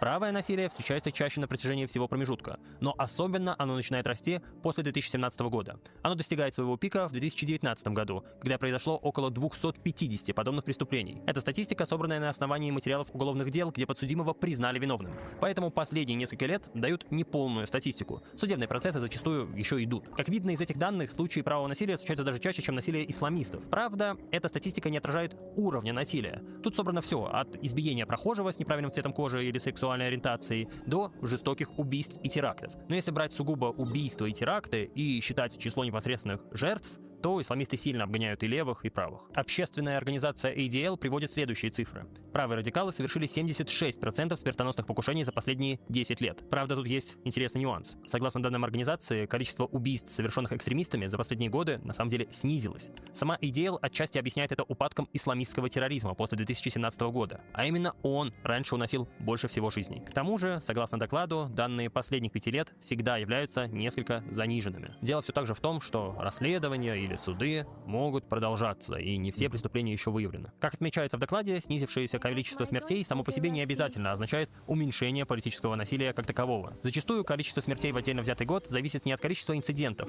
а от их смертоносности и успешности. В 2020 году, во время президентства Дональда Трампа, директор ФБР Крис Рей давал показания перед Конгрессом. Он подтвердил, что большая часть случаев домашнего терроризма, то есть терроризма, совершенным гражданами Соединенных Штатов Америки на территории Соединенных Штатов Америки, связана именно с праворадикальными сторонниками идей белого превосходства. На всякий случай, Крис Рей — это не какой-то левак и сторонник демократов. Его на свою должность поставил сам Дональд Трамп. Центр стратегических международных исследований в 2020 году предупредил о растущей проблеме терроризма в США. Организация выпустила доклад, в котором представила статистику о совершенных случаях терактов. Согласно собранной информации, за последние 5 лет теракты в стране происходят значительно чаще обычного. Их организаторами в большинстве случаев являются правые экстремисты. В том же году левое и правое насилие сравнивала исследовательница Селинет Дюран. Статья основывается на базе данных экстремистских преступлений. В своей статье исследовательница анализирует именно случаи смертельного насилия. Она отмечает, что в целом больше таких преступлений совершают правые радикалы, но в последние годы заметно выросло число аналогичных преступлений со стороны левых. При этом наиболее распространенным мотивирующим фактором для насилия с обеих сторон остается расовая неприязнь. Мы не просто так подробно остановились на разных источниках статистики. Правые, как правило, заявляют, что на самом деле сторонники их взглядов совершают меньше преступлений на почве политической ненависти. Просто они чаще регистрируются или исследователи манипулируют статистикой. После прихода к власти Трампа Минюст США даже удалил со своего сайта доклад, который свидетельствовал о том, что правые экстремисты совершают больше таких преступлений. Отчасти претензии правых справедливы. Далеко не все преступления на почве ненависти регистрируются. Например, многие преступления на почве ненависти во время протестов Black Lives Matter действительно не регистрировались. Но нужно учитывать, что примерно половина штатов контролируется республиканцами, то есть правыми. Президентом с 2017 по 2021 год был Дональд Трамп, которого левым не назовешь. Но мы все равно видим такой вот статистический перекос. Иногда насилие вспыхивает на бытовом уровне. уровня. В последние годы в США наблюдается рост подобных случаев. Например, в 2022 году мужчина убил своего соседа из огнестрельного оружия, потому что заподозрил в том сторонников демократов. Жена убитого позвонила в полицию и сообщила о нападавшем. Он приходил раза 4 и ругался с моим мужем, потому что тот был демократом. В 2024 году сторонник демократов на квадроцикле переехал 80-летнего республиканца. Причиной стала установка пожилым мужчиной плакатов в поддержку Дональда Трампа у своего дома. Почему вообще так происходит? Раскол американского общества – это многофакторное явление. Республиканцы обвиняют СМИ в демонизации Трампа и его сторонников. Демократы винят самого Трампа в разжигании ненависти. Здесь можно упомянуть влияние соцсетей, которые поощряют создание эхокамер. Алгоритмы Твиттера или, например, Ютуба стараются подобрать для пользователя именно такой контент, который тот обязательно посмотрит. То есть контент, с которым пользователь и так согласен. В результате радикализация все чаще происходит не в группах, а поодиночке, во многом благодаря интернет-сообществу. Через соцсети активно распространяются и теории заговора. Они стали одной из важнейших частей современной политической культуры США. Они тоже подпитывают демонизацию оппонентов и усугубляют раскол. Так, движение QAnon утверждало, что Америкой управляет клика сатанистских политиков-педофилов, а Дональд Трамп противостоит им. Последователи ждали шторма, когда Трамп якобы уничтожит врагов за один день. В основные постулаты QAnon несколько лет назад верило около 15% американцев. Взаимное недоверие подпитывается распространенным представлением о том, что выборы 2020 года были украдены у Трампа. За последние десятилетия уровень доверия американцев к своему правительству опустился до рекордно низких значений. Лишь 20% респондентов говорят, что доверяют федеральным властям. Представители обеих партий все чаще видят друг в друге врагов. Пламенная риторика Трампа тоже подливает масло в огонь. Республиканец не упускает ни одной возможности сделать выпад в сторону своих оппонентов. Например, давайте сравним поздравления с Пасхой от Байдена и от Трампа. Всем, кто сегодня собирается в церквях и домах по всему миру, счастливой Пасхи! Да благословит и сохранит вас Господь. Счастливой Пасхи всем, включая продажных и коррумпированных прокуроров и судей, которые делают все возможное, чтобы вмешаться в президентские выборы 2024 года и посадить меня в тюрьму, включая тех многих людей, которых я совершенно и полностью презираю, потому что они хотят уничтожить Америку, на нетерпящую крах нацию. Счастливой Пасхи всем! Отвлеку вас от темы политического насилия в США всего на 1 минуту. Нужно рассказать вам пару вещей. Первое, я очень люблю чай. И чай я люблю пить не из таких вот маленьких кружек, даже если они прикольные, это мой мерч, на них написано высший вопросительный знак, а из вот таких вот больших добротных кружек. Я в чай люблю добавлять много всего, там лимон, имбирь, корица, макаронов и растительного масла. Вторая вещь, которую я люблю, это тот самый анекдот, где вот тут с одной стороны усы одной усатой сволочи, с другой стороны, а вы кого имели в виду, а с третьей усы другой усатой сволочи. Немножко горячо, блин, зачем я настоящий чай налил, мог на съемку и игрушечный взять. Есть так, той усатой сволочи, немножко горячо, блин, с другой стороны, а вы кого имели в виду, а с третьей... С одной стороны усы одной усатой сволочи, с другой стороны, а вы кого имели в виду, а с третьей усы другой усатой сволочи. Немножко горячо, блин, зачем я настоящий чай налил, мог на съемку и игрушечный взять. Есть также большая версия, кружка высший вопросительный знак, и еще вот такая вот мы созданы, чтобы нас били и фотографировали, такая оппозиционная кружка. Все эти кружки можно купить по ссылке в описании, и будет здорово, если вы купите. Если вам надо, конечно. Если не надо, не покупайте, такие правила. Ну а мы продолжаем разбираться с политическим насилием в США. Взаимная враждебность и недоверие становятся фоном для все более частых вспышек политического насилия. Давайте рассмотрим наиболее громкие инциденты последних лет и реакцию общества на эти трагедии. В начале 21 века покушения на политиков были редкостью, но в 2011 году член Конгресса демократка Гэбби Гиффордс пострадала от нападения во время встречи с избирателями. 22-летний Джаред Лофнер выстрелил ей в голову, затем открыл огонь по другим собравшимся. В результате 6 человек погибли, но сама Гиффордс чудом выжила, несмотря на то, что Лофнер попал ей прямо в голову. Женщина несколько недель лежала в коме, но в итоге врачам удалось ее спасти. Через полгода она уже показалась на публике. Мотивы стрелка не до конца ясны. На первых этапах разбирательства Лофнер получил диагноз параноидальная шизофрения, но более поздняя экспертиза все же признала его вменяемым. Вскоре после стрельбы были обнаружены социальные сети Лофнера. В своем YouTube-канале он постил видео о том, как правительство промывает мозги своим гражданам. И республиканцы, и демократы в один голос однозначно осудили насилие и призвали граждан к взаимному уважению. Но уже тогда эта трагедия стала поводом для американцев задуматься о чрезмерной враждебности в политике.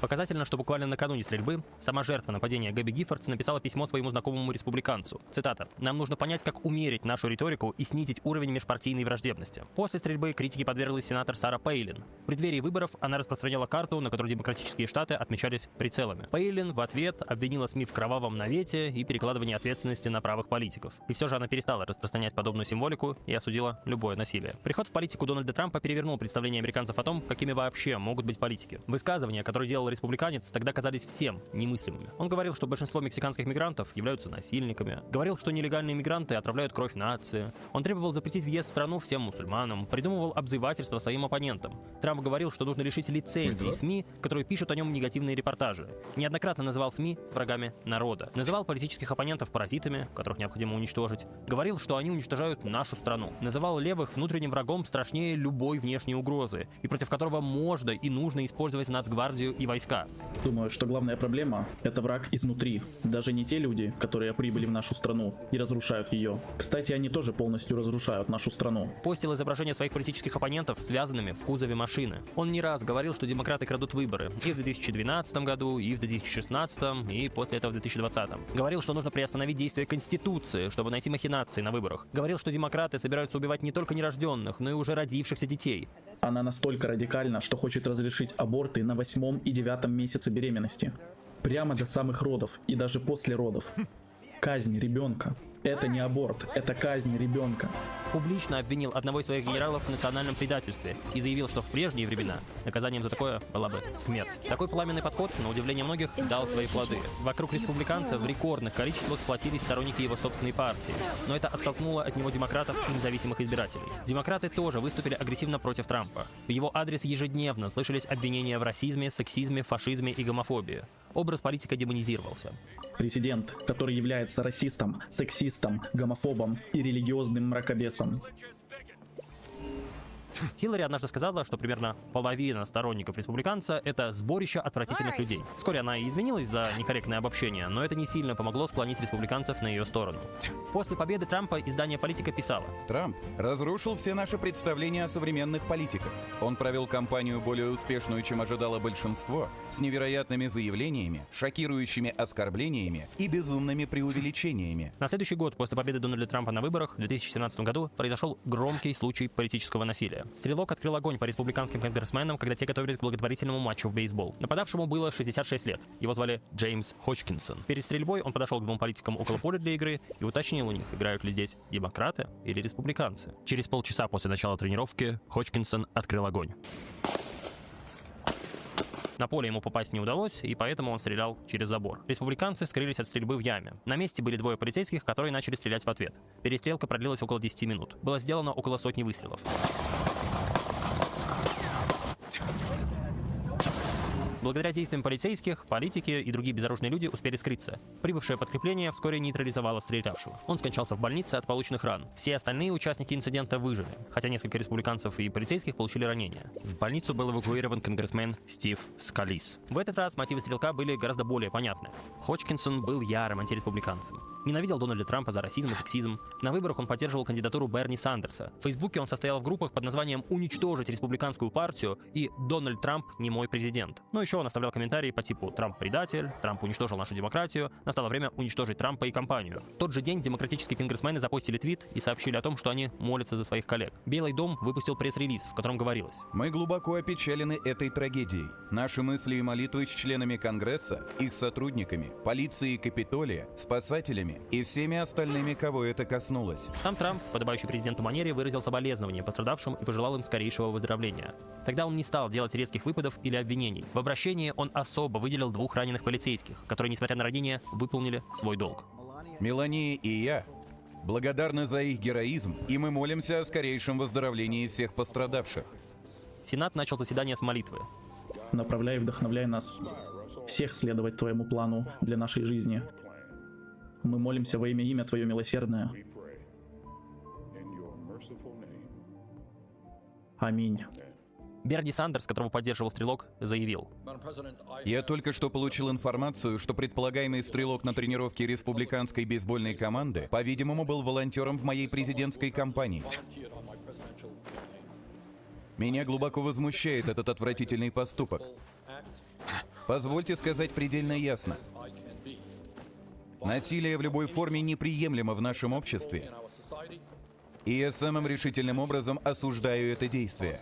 Демократические политики однозначно осудили действия стрелка. республиканские призывали к единению. В августе того же года состоялось еще одно громкое событие – собрание крайне правых сил в городе Шарлоттсвиль. Митинг под названием «Объединим правых» был приурочен к протесту против носа памятников генералам конфедерации времен гражданской войны. Там вообще долгая история об этих войнах памяти вокруг гражданской войны, вокруг того, стоит ли ставить памятники генералам, которые как бы воевали за право на рабовладение, или стоит эти памятники сносить. И на юге в основном эти памятники не сносили, в то время как на севере этих памятников, ну понятно, и в помине не было. И на самом деле взгляд американского общества на севере и на юге на эти события до сих пор во многом диаметрально противоположный. Так что да, если вы думали, что убивать людей из-за неправильных памятников — это исключительно наша восточноевропейская забава, то вы ошибались. На собрании люди не стеснялись показывать флаги с нацистской символикой и одеяния Ку-клукс-клана. И да, не удивляйтесь, нацистская символика в США абсолютно легальна. Вечером собравшиеся устроили факельное шествие, на котором скандировали «Кровь и почва» и, цитата, «Евреи нас не заменят». Евреи нас не заменят. Евреи нас не заменят. Кровь и почва. Кровь и почва. К слову, даже Proud Boys, которые штурмовали Капитолий спустя 3 года, посчитали мероприятие слишком радикальным. Они не стали в нем участвовать, чтобы не испортить себе имидж. Завершилось все терактом. Один из правых въехал на машине в толпу контрпротестующих антифашистов. Погибла девушка Хизер Хайер. Это событие наглядно показало, что крайне правые в США существуют. Они влиятельны и даже не боятся публично демонстрировать свои взгляды. Большинство граждан ужаснулось произошедшему. Сначала Трамп постеснялся осудить неонацистов. Президент перекладывал ответственность на многие стороны. Мы самым решительным образом осуждаем это возмутительное проявление ненависти, фанатизма и насилия с разных сторон. С разных сторон. Многие конгрессмены, и республиканцы, и демократы посчитали такие слова Трампа неуместными. Они потребовали от президента осудить крайне правых митингующих в однозначных формулировках. Республиканец Марко Рубио сделал следующий твит. Очень важно, чтобы вся страна услышала, как президент прямо заявляет. События в Шарлоттсвилле — это террористическая атака, устроенная сторонниками белого превосходства. С похожим призывом к президенту обратились и многие другие его соратники. Тогда Трамп выступил с другим обращением к нации, в котором назвал расизм злом, а неонацистов — преступниками. Расизм — это зло, а те, кто совершает насилие от его имени, являются преступниками и головорезами, включая Ку-клукс-клан, неонацистов, сторонников белого превосходства. Правда, на следующий день Трамп снова начал говорить о том, что в трагедии виноваты обе стороны, и что медиа несправедливо окрестили всех участников собрания неонацистами. Эти слова президента снова привели к большому скандалу. В итоге демократы все больше и больше укоренялись в мысли о том, что Трамп является расистом, а республиканцы — в мысли о том, что медиа несправедливо относятся к словам Трампа и вырывают их из контекста. Вряд ли Трамп на самом деле расист. Скорее всего, он просто не хотел обижать свой ядерный электорат и осуждать в целом симпатичное ему движение. Вообще, недоверие сторонников Трампа к новостным изданиям — это один из важнейших факторов популярности республиканца. В 2016 году приверженцы обеих партий доверяли СМИ примерно одинаково — 70% республиканцев и 83% демократов. Но после прихода в политику Трампа доверие республиканцев начало стремительно падать. К 2020 году этот показатель достиг отметки менее 40%. По другим данным, этот разрыв является еще более глубоким. Единственное издание, которому доверяет больше половины республиканцев, это Fox News. Сторонники Трампа в целом практически не доверяют никаким институтам, например, государственным ведомствам или академии. Республиканцы все чаще и чаще используют в качестве основного источника информации социальные сети. Демократы, наоборот, верят академическому сообществу и средствам массовой информации, но не доверяют республиканскому лидеру. Такое положение вещей способствует тому, что две половины одной страны окукливаются в своих информационных пузырях. Большая часть американских телеканалов становится все более и более левыми. Ну а зачем ориентироваться на правую аудиторию, если она все равно не смотрит наши каналы, а получает информацию из соцсетей? В соцсетях, с другой стороны, ширятся многочисленные теории заговора. Можете на досуге почитать твиттер Илона Маска и посчитать, сколько фейк-ньюс он публикует за один день. Я как-то раз обсуждал этот вопрос с Михаилом Световым, и даже такой видный сторонник республиканцев в нашем русскоязычном пространстве признает, что да, у Илона Маска ужасная информационная гигиена. И это во многом следствие все того же кризиса доверия медиа. Лето 2020 года в США получилось очень напряженным. Страну всколыхнуло убийство Джорджа Флойда. Несколько месяцев по всей стране, на самом деле даже по всему миру, бушевали многочисленные протесты против полицейского насилия. Протестующие требовали полицейских реформ и в целом пытались привлечь внимание к полицейскому насилию, особенно к насилию по отношению к чернокожим американцам. Всего по Америке за 3 месяца лета произошло более 7 тысяч протестов и демонстраций. 93% из них прошли мирно и без эксцессов, но примерно в 600 случаях демонстрации сопровождали насилие, поджоги или мародерство. Толпы с криками «Black Lives Matter» устраивали настоящий погром. Ущерб, нанесенный вандализмом, составил по разным оценкам от 1 до 2 миллиардов долларов. Протестующие поджигали не только полицейские участки и машины, но и дома совершенно непричастных людей. Во время хаоса процветали случаи мародерства. Это происходило в разных местах местах по всей стране. В Сиэтле, в Лос-Анджелесе, в Нью-Йорке и в других городах. Во многих местах был объявлен комендантский час, но он зачастую не соблюдался. Всего с мая по октябрь беспорядки унесли жизни по меньшей мере 25 человек. Из них 11 человек скончались, участвуя непосредственно в демонстрациях, а еще 14 в инцидентах, вызванных беспорядками в целом, например, в ходе мародерства. Среди погибших были как сторонники Black Lives Matter, так и правые активисты и случайные люди. Своего рода мемом стала фраза «по большей части мирные протесты». Дело в том, что в одном из репортажей CNN ведущая сказала следующее. Протесты в конце весны в основном были мирными, но ущерб от мародерства и поджогов оценивается в 1-2 миллиарда долларов по страховым претензиям, согласно данным Insurance Information Institute. Несмотря на то, что технически ведущая была права, потому что действительно 93% протестов прошли мирно, эта фраза выглядит, очень уж иронично на фоне горящего здания и в контексте фразы о 2 миллиардах ущерба. Демократическая партия поддерживала только мирные протесты. Джо Байден, который на тот момент уже по сути являлся кандидатом от Демократической партии, сделал следующее заявление. Беспорядки — это не протест. Мародерство — это не протест. Поджоги — это не протест. Это беззаконие. Просто и ясно. Похожую мысль транслировали некоторые республиканские политики, например, Джордж Буш-младший. А Митт Ромни даже сам вышел на митинг вместе с протестующими. Протесты усилили поляризацию. Каждая сторона интерпретировала одни и те же события по-своему. Сторонники республиканцев видели хаос как пример анархии под руководством демократов. Сторонники демократов видели все это как законное выражение протеста против расовой несправедливости и жестокости полиции. Тогда страсти были накалены до предела.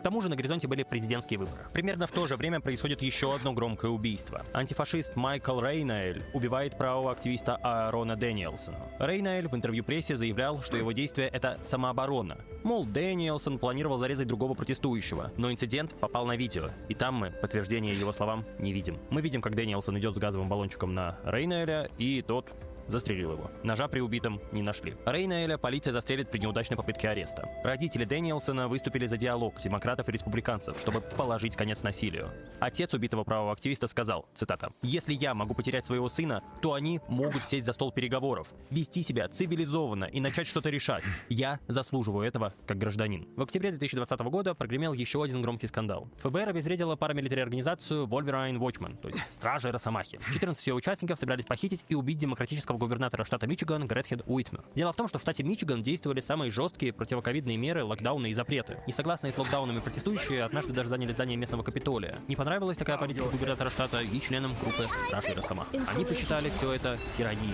Тогда группа разработала план, согласно которому 5 участников должны были приехать на машине к резиденции губернатора, при помощи огнестрельного оружия уничтожить охранников, а затем взять Гретхен Уитмер в плен. Впоследствии ее предполагалось убить. Параллельно был придуман план с использованием взрывчатки, чтобы уничтожить мост через реку и замедлить реакцию полиции. К несчастью для заговорщиков, ФБР завербовала 2 участников группы как информаторов и имела 1 агента под прикрытием. Вся группа экстремистов была арестована во время покупки взрывчатки для подрыва моста. Информаторы передали полиции переговоры участников группы, записанные на диктофон. Предводитель заговорщиков сказал: «Я хочу, чтобы губернатора связали как свинью и разложили на столе, а мы встали бы вокруг и позировали, будто только что провели крупнейшую в истории операцию по изъятию наркотиков, чувак». Сама Гретхен Уитмер поблагодарила сотрудников ФБР, но обвинила президента в провоцировании насилия из-за нежелания решительно осудить радикальные парамилитарные группы. Дело в том, что за пару недель до этого Трамп фактически отказался это сделать во время дебатов с Байденом. Готовы ли вы сегодня вечером осудить сторонников превосходства белой расы и военизированные группировки и сказать, что им нужно отступить? Proud Boys, отойдите и ожидайте.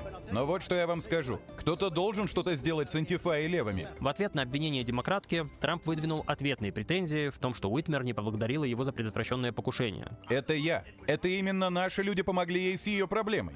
Ну посмотрим, была ли это вообще проблема, да? Люди имеют право говорить. Может, это была проблема, а может и нет. А уже в свой второй президентский срок Трамп сигнализировал, что может помиловать осужденных заговорщиков. Помилуете ли вы людей, обвиняемых в сговоре с целью похищения губернатора Мичигана Гретхен Уитмер? Я посмотрю, я подумаю. Республиканец пояснил, что суд прошел не совсем честно, не стал вдаваться в подробности, почему он так считает. Сама Гретхен Уитмер отреагировала с недоумением на заявление президента. Ранее он сам обещал ей в личном разговоре, что не пойдет на такой шаг. Впрочем, после очередной личной встречи Уитмер и Трампа...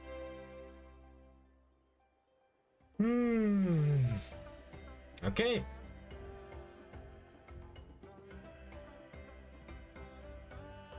A quest? Sure.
Take the fourth beer.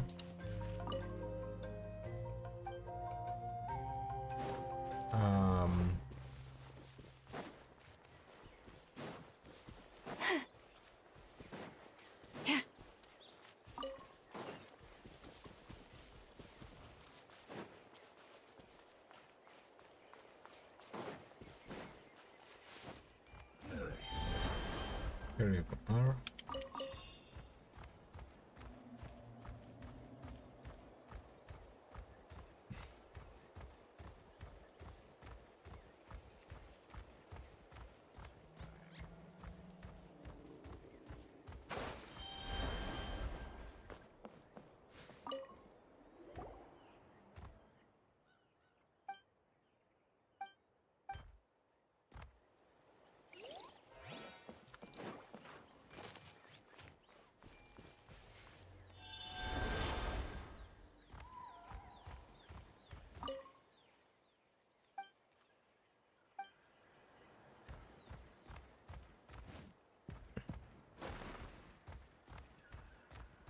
Oh.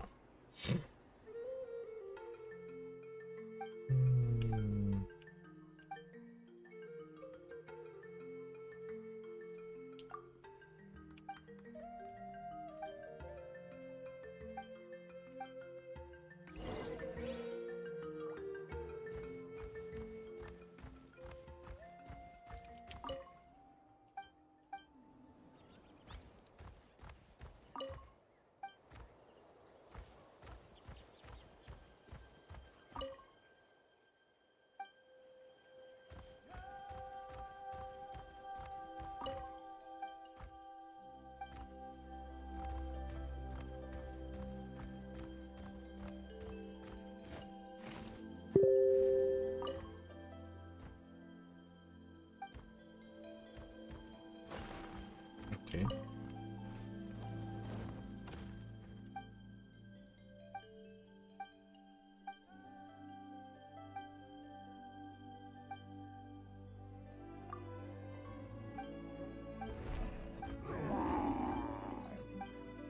Okay.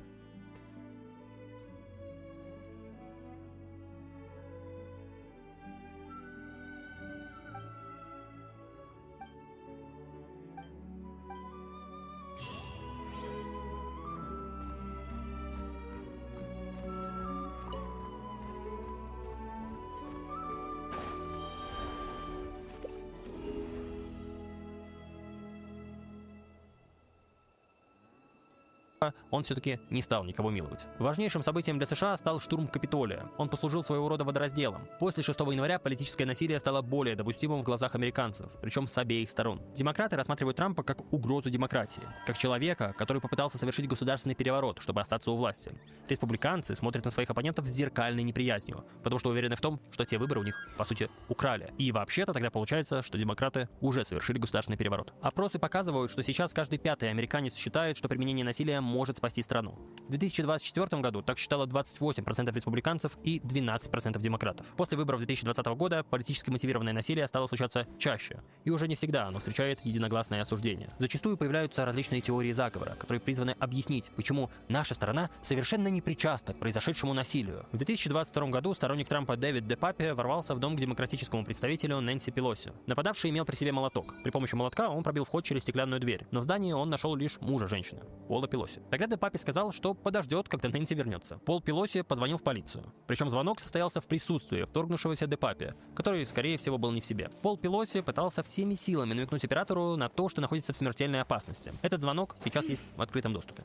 Вы знаете, кто этот человек? Нет, я не знаю, кто он. Он держит меня что-то типа на поводке. Он сказал мне ничего не делать. В общем, этот мужчина говорит, что он думает, что все... Он сказал мне положить телефон и делать то, что он говорит. Хорошо?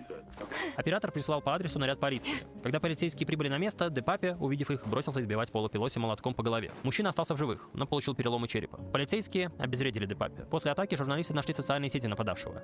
Выяснилось, что он является сторонником самых разнообразных теорий заговора. От отрицания Холокоста до QAnona. А еще он, кстати, верит в то, что войну между Россией и Украиной развязали евреи. для того, чтобы по дешевке скупить украинские земли после того, как жители убегут с этих территорий из-за войны. Такой новый Иерусалим строится. Это давно уже кочует и в интернете. Демократы единогласно выразили слова поддержки семье Пелоси. Реакция республиканской партии была неоднозначной. Члены старой гвардии республиканцев, такие как Майк Пенс и Митч МакКоннелл, осудили насилие. А вот сам Трамп поначалу избегал делать какие-либо заявления. Однажды он высказался следующим образом. И мы выступим против сумасшедшей Нэнси Пелоси, которая разрушила Сан-Франциско.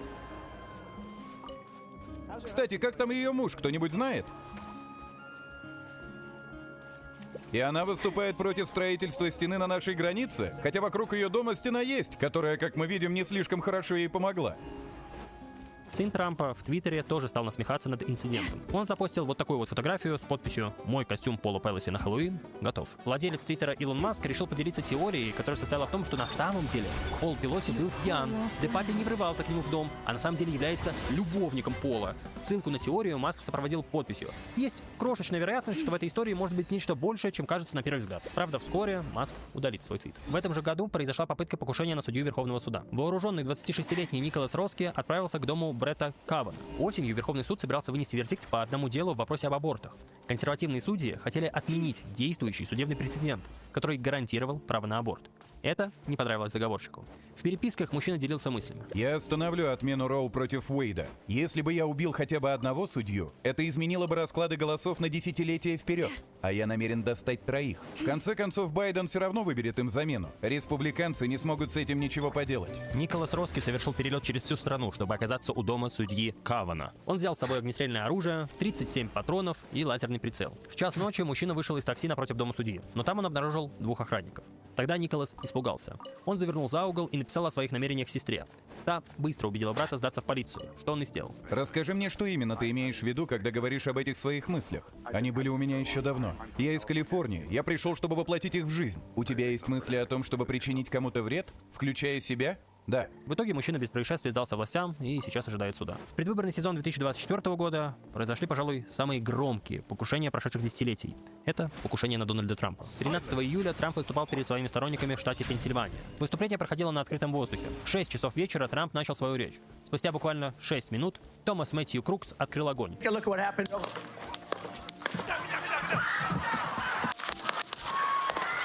Стрелок располагался на крыше в 100 метрах от сцены. Крукс сделал всего 8 выстрелов. Он ранил 3 людей из толпы сторонников Трампа. Для одного из них ранение стало смертельным. Снайперы секретной службы убили стрелка спустя 16 секунд после того, как он открыл огонь. Фотографии, которые были сделаны в те минуты, быстро стали культовыми. Покушение на кандидата стало одним из самых обсуждаемых событий в мире. В американском обществе началась бурная дискуссия об ответственности политиков за пламенную риторику, которая порождает насилие. Республиканские конгрессмены стали обвинять Байдена и демократов в слишком агрессивной и пламенной риторике. Они начали ссылаться на фразу президента Байдена, которую он сказал в частном разговоре. Мы не можем тратить больше времени на отвлечение. У меня одна задача — победить Дональда Трампа. Хватит говорить о прошедших дебатах. Пора взять Трампа на прицел. Байдену пришлось извиниться за такой выбор формулировок. Лидеры демократической партии поспешили осудить насилие. Послушайте, такому насилию не место в Америке. Это отвратительно. Это отвратительно. Именно поэтому нам необходимо объединить страну. Мы не можем позволить, чтобы это продолжалось. Мы не можем такими быть. Мы не можем этому потворствовать. Барак Обама в Твиттере пожелал Трампу скорейшего выздоровления. Камала Харрис также осудила насилие. Похожим образом высказались Нэнси Пелоси и другие конгрессмены. Хотя некоторые продемократические рядовые пользователи Твиттера не выражали особых симпатий по отношению к экс-президенту. Некоторые обвиняли республиканцев в провоцировании насилия, другие даже выдумали конспирологическую теорию о том, что Трамп сам подстроил это покушение, чтобы выиграть в президентской гонке. Большинство республиканских политиков сошлись в том, что в покушении на Трампа виноваты радикальные левые и корпоративные медиа, которые клеймили Трампа фашистом. Будущий вице-президент Джей Ди Венс написал в Твиттере: «Сегодняшнее событие — это не просто какой-то изолированный случай. Главная идея кампании Байдена заключается в том, что президент Дональд Трамп — авторитарный фашист, которого необходимо остановить любой ценой. Эта риторика напрямую привела к попытке убийства президента Трампа». Немного иронично слышать это от человека, который сам сравнивал Трампа с Гитлером несколько лет назад. Да, многие сейчас могут этого не знать, но вообще-то 10 лет назад Джей Ди Венс говорил про себя, что он является антитрампистом и сообщал, что иногда считает Трампа американским Гитлером, а также публично называл его отвратительным идиотом. Демократические политики действительно зачастую называют Трампа авторитарным лидером и фашистом. Позвольте спросить вас сегодня вечером. Считаете ли вы Дональда Трампа фашистом? Да, считаю. Бывший председатель Объединенного комитета начальников штабов Марк Милли сказал, что никто никогда не был более опасным для этой страны, чем Дональд Трамп, и что он фашист до мозга костей. Вдумайтесь в это и не бойтесь ни на йоту так говорить, потому что именно этим он и является. Впрочем, и сам Трамп называет фашистами своих оппонентов. Сегодня американская политика — это противостояние с этими ультралевыми фашистами во главе с Харрис и ее группой. Она марксистка, коммунистка, фашистка, социалистка. На самом деле она уже даже не социалистка, она зашла дальше. Вскоре выяснилось, что стрелок Мэтью Крукс не был в однозначном смысле демократом или республиканцем. Он был зарегистрирован как республиканец, но при этом пожертвовал небольшую сумму в пользу продемократической организации. Вдобавок, было не совсем ясно, насколько Крукс действительно интересовался политикой. Следователи выдвинули две основные теории мотивов нападавшего. Первый вариант — это было, собственно, политическое покушение. Второй вариант — Крукс собирался устроить скорее просто массовую стрельбу. Молодой человек перед покушением гуглил случаи скулшутинга последних лет. Однозначно установить его мотивы не удалось. Мэтью Крукс не был активен в социальных сетях и не часто общался с кем-либо на политические темы. Такая неопределенность не помогла успокоить волнующееся американское общество. Соцсети быстро заполнились теориями заговора. Республиканский конгрессмен Майк Коллинз заявил в Твиттере, что Джо Байден отдал приказ, и он имел в виду приказ о ликвидации Трампа. В Твиттере в первые часы после покушения слово «подстроено» было самым популярным трендом, не считая слова «Трамп». Второе покушение на Трампа было менее резонансным, потому что было не таким зрелищным. 58-летний Райан Уэсли Рут спрятался в кустах неподалеку от того места, где Трамп играл в гольф. Мужчина принес с собой винтовку и готовился застрелить республиканского кандидата в президенты. Но сотрудники секретной службы вовремя обнаружили Райана и открыли огонь. Он убежал, не сделав ни одного выстрела, и бросил свое оружие. Вскоре мужчину задержали сотрудники полиции. На этот раз мотивы организатора покушения были вполне себе политическими. Он ненавидел Дональда Трампа. Рут утверждал в соцсетях, что ранее был сторонником республиканца, но впоследствии разочаровался в нем. В 2024 году он уже зарегистрировался как демократ и голосовал на демократических праймерис. Мужчина порицал Трампа за атаку на Капитолий 6 января, а вскоре после его ареста Минюст опубликовал записку, составленную еще за несколько месяцев до покушения. В записке Рут утверждал, что Трамп не годится на пост президента США, потому что не воплощает моральные устои Америки. Все люди по всему миру, от самых молодых до самых старых, знают, что Трамп не годится ни для чего, не говоря уже о посте президента США. Президент США должен как минимум воплощать моральные устои Америки, быть добрым, заботливым и бескорыстным, и всегда стоять за человечность. Вскоре после инцидента демократические лидеры снова выступили с осуждением подобных действий, а сторонник Дональда Трампа Илон Маск сделал вот такую вот запись в Твиттере. И ведь никто даже не пытается убить Байдена Камалу. На замечание о том, что это неуместные слова для такой ситуации, Маск ответил. Смысл в том, что никто даже не пытался этого сделать, и никто не попытается. Но вскоре бизнесмен удалил свой изначальный твит и объяснил это тем, что все это неудачная шутка. В июне 2025 года Миннесоту потрясла серия вооруженных нападений на законодателей Демократической партии. Их в один день совершил 57-летний Вэнс Болтер. Он оделся в полицейскую форму, надел на голову силиконовую маску и отправился в таком виде к своим жертвам. В 2 часа ночи мужчина постучался в дверь дома сенатора Джона Хоффмана. Когда тот открыл дверь, Болтер выстрелил в Хоффмана 9 раз. Затем он выпустил 8 пуль в жену сенатора. Самое поразительное, они оба остались живы. После нападения Болтер сразу ушел, а дочь Хоффманов, которая тоже была в доме, тут же вызвала скорую. Сразу после этого стрелок отправился в дом еще одного законодателя. Но его не было дома. Болтер отправился в 3-й дом, к сенатору Энн Рест. Но там уже дежурила полиция. Тогда Болтер направился к своим следующим жертвам – семье парламентария Мелиссы Хортман. Там стрелок застрелил Мелиссу и ее супруга. После этого Болтер попытался скрыться. Полиция нашла и арестовала стрелка через 2 дня. Мотив убийцы, видимо, был связан с его непримиримой позицией по отношению к абортам. В машине у Болтера был обнаружен список из 70 целей, большинство из которых были демократические политики. Помимо этого в списке были еще и активисты, выступавшие за аборты, и даже конгрессмены других штатов. Болтер был зарегистрирован как республиканец в 2004 году. Знакомый стрелка рассказал журналистам, что тот был поклонником Дональда Трампа и очень оскорбился бы, если бы кто-то назвал его демократом. На этот раз Трамп однозначно и недвусмысленно осудил насилие. Наш генеральный прокурор Пэм Бонди и ФБР расследуют ситуацию и привлекут к ответственности всех причастных по всей строгости закона. Такое ужасающее насилие не будет терпимо в Соединенных Штатах Америки. Похожие комментарии прозвучали и от других высокопоставленных республиканцев. Но в правых кругах стали активно распространяться слухи о том, что на самом деле нападавший являлся демократом или коммунистом. Дело в том, что Болтер оставил записку в своей машине, в которой было сказано, что пойти на убийство его уговорил лично губернатор Миннесоты Тим Уолтс. Правда, непонятно, почему в списке целей стрелка был тот же самый Тим Уолтс. Непонятно, почему Болтер послушал политика, которого сам же называл предателем. Прокуратура штата Миннесоты назвала письмо Болтера фантазией. Казалось очевидным, что это является либо намеренной провокацией, либо метафорой, либо бредом психически неуравновешенного человека. Но так посчитали не все. Особенно на фоне слухов о том, что стрелок якобы был чиновником Демократической партии и назначенцем самого губернатора Уолтса. Они основываются на том факте, что Уолтс действительно назначил Буолтера представителем частного сектора в Совет губернатора по развитию рабочей силы. Тут нужно пояснить, что Совет губернатора всегда составляется как из демократов, так и из республиканцев и из независимых граждан. Роль этого органа — представлять мнение разных экономических и политических групп перед правительством штата. Там есть бизнесмены, члены профсоюза, госслужащие и так далее. Члены Совета не получают никакого денежного вознаграждения за участие. Вдобавок, строго говоря, Уолтс не назначал Буолтера в Совет, а скорее переназначил его на второй срок. Ну а потом губернатор и вовсе заменил его в 2023 году. Эти факты не помешали распространяться слухам о том, что между Уолтсом и Буолтером есть связь. Или даже, что Тим Уолтс убирает своих политических оппонентов руками стрелка. Идею о том, что убийца был демократом, продвигали республиканские сенаторы. Майк Ли посчитал, что убийца был марксистом. Вот что он написал. А вот как на это отреагировал сенатор Барни Морено. Степень, до которой крайние левые стали радикальными, жестокими и нетерпимыми, одновременно поражает и ужасает. Похожее обвинение высказывало еще несколько республиканских конгрессменов. Такие теории продвигал и Илон Маск. Ведущие республиканские политические комментаторы тоже начали распространять аналогичные версии. И вот совсем недавно произошло последнее, вернее, крайнее громкое убийство консервативного активиста Чарли Кирка. Кирк был политическим комментатором. Он был известен тем, что организовывал встречи со студентами американских кампусов. На этих встречах Чарли Кирк проводил дебаты на самые разные политические темы. Ему удавалось сделать то, что буквально несколько лет назад казалось совершенно невозможным. Собирать огромные толпы сторонников на кампусах университетов, являясь при этом консервативным спикером. Студенты всегда традиционно тяготеют к либеральной идеологии и к поддержке демократической партии. Но Чарли Кирк занимался тем, что пытался развернуть этот тренд. И частично ему это даже удалось. Это была действительно влиятельная медиафигура. Настолько влиятельная, что даже мультсериал «Саус Парк» посвятил одну из новых серий пародии на Чарли Кирка. У тебя самая убогая в мире прическа. Ошибаешься! В Левите сказано, это постановление вечной вроды вашей во всех жилищах ваших. Так что заткнись, беби. Ты ненавидишь страну и любишь аборты. Самому Кирку, кстати, эта серия понравилась и показалась смешной. 10 сентября проходило одно из мероприятий, где активист дебатировал с людьми на кампусе университета в Юте. Кирк общался со студентами в тот момент, когда прогремел смертельный выстрел. Он был совершен с крыши одного из соседних зданий. Сразу же после выстрела стрелок сбежал с крыши.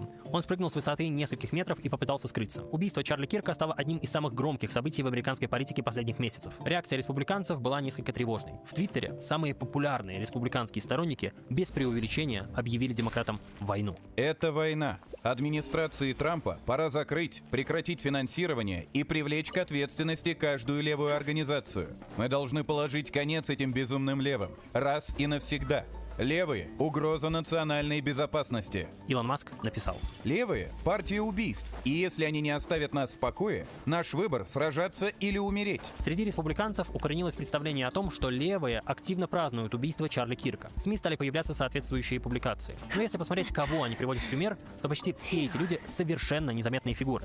Например, один молодой человек имеет 113 подписчиков в ТикТоке. Другой, пользователь Твиттера, который радовался смерти Кирка, имеет 8 фолловеров. Единственный значимый, как медиафигура человек, который высказался в духе одобрения убийства, это блогер и стример Destiny. Destiny делает ролики в том же формате, что и Чарли Кирк. Тоже проводит публичные дебаты. Во время своего прямого эфира он заявил, что нужно, чтобы консерваторы боялись, что их убьют во время выступлений. Мол, тогда они снизят градус агрессивности своей риторики. После этого стример неловко сказал, что все это мем, и запустил игру Clair Obscure 33. Если посмотреть на реакцию лидеров демократов, вырисовывается совсем другая картина. Буквально ни один видный демократический политик не стал придумывать оправдания или теории заговора и призвал сограждан к миру. Так высказались и Барак Обама, и Джо Байден, и конгрессмены, и более радикальные левые внутри партии, такие как Берни Сандерс и Зоран Мамдани. Также в подавляющем большинстве случаев убийства осудили новостные ведущие и различные левые блогеры. Берни Сандерс, кстати, даже написал отдельное видеообращение с осуждением произошедшего убийства и описанием тревожной тенденции роста политического насилия в стране. Я хочу сказать несколько слов по поводу ужасного убийства Чарли Кирка, человека, с которым я был категорически не согласен почти во всех вопросах, но который, несомненно, был очень умным и эффективным оратором и организатором, человеком, не боявшимся выходить в мир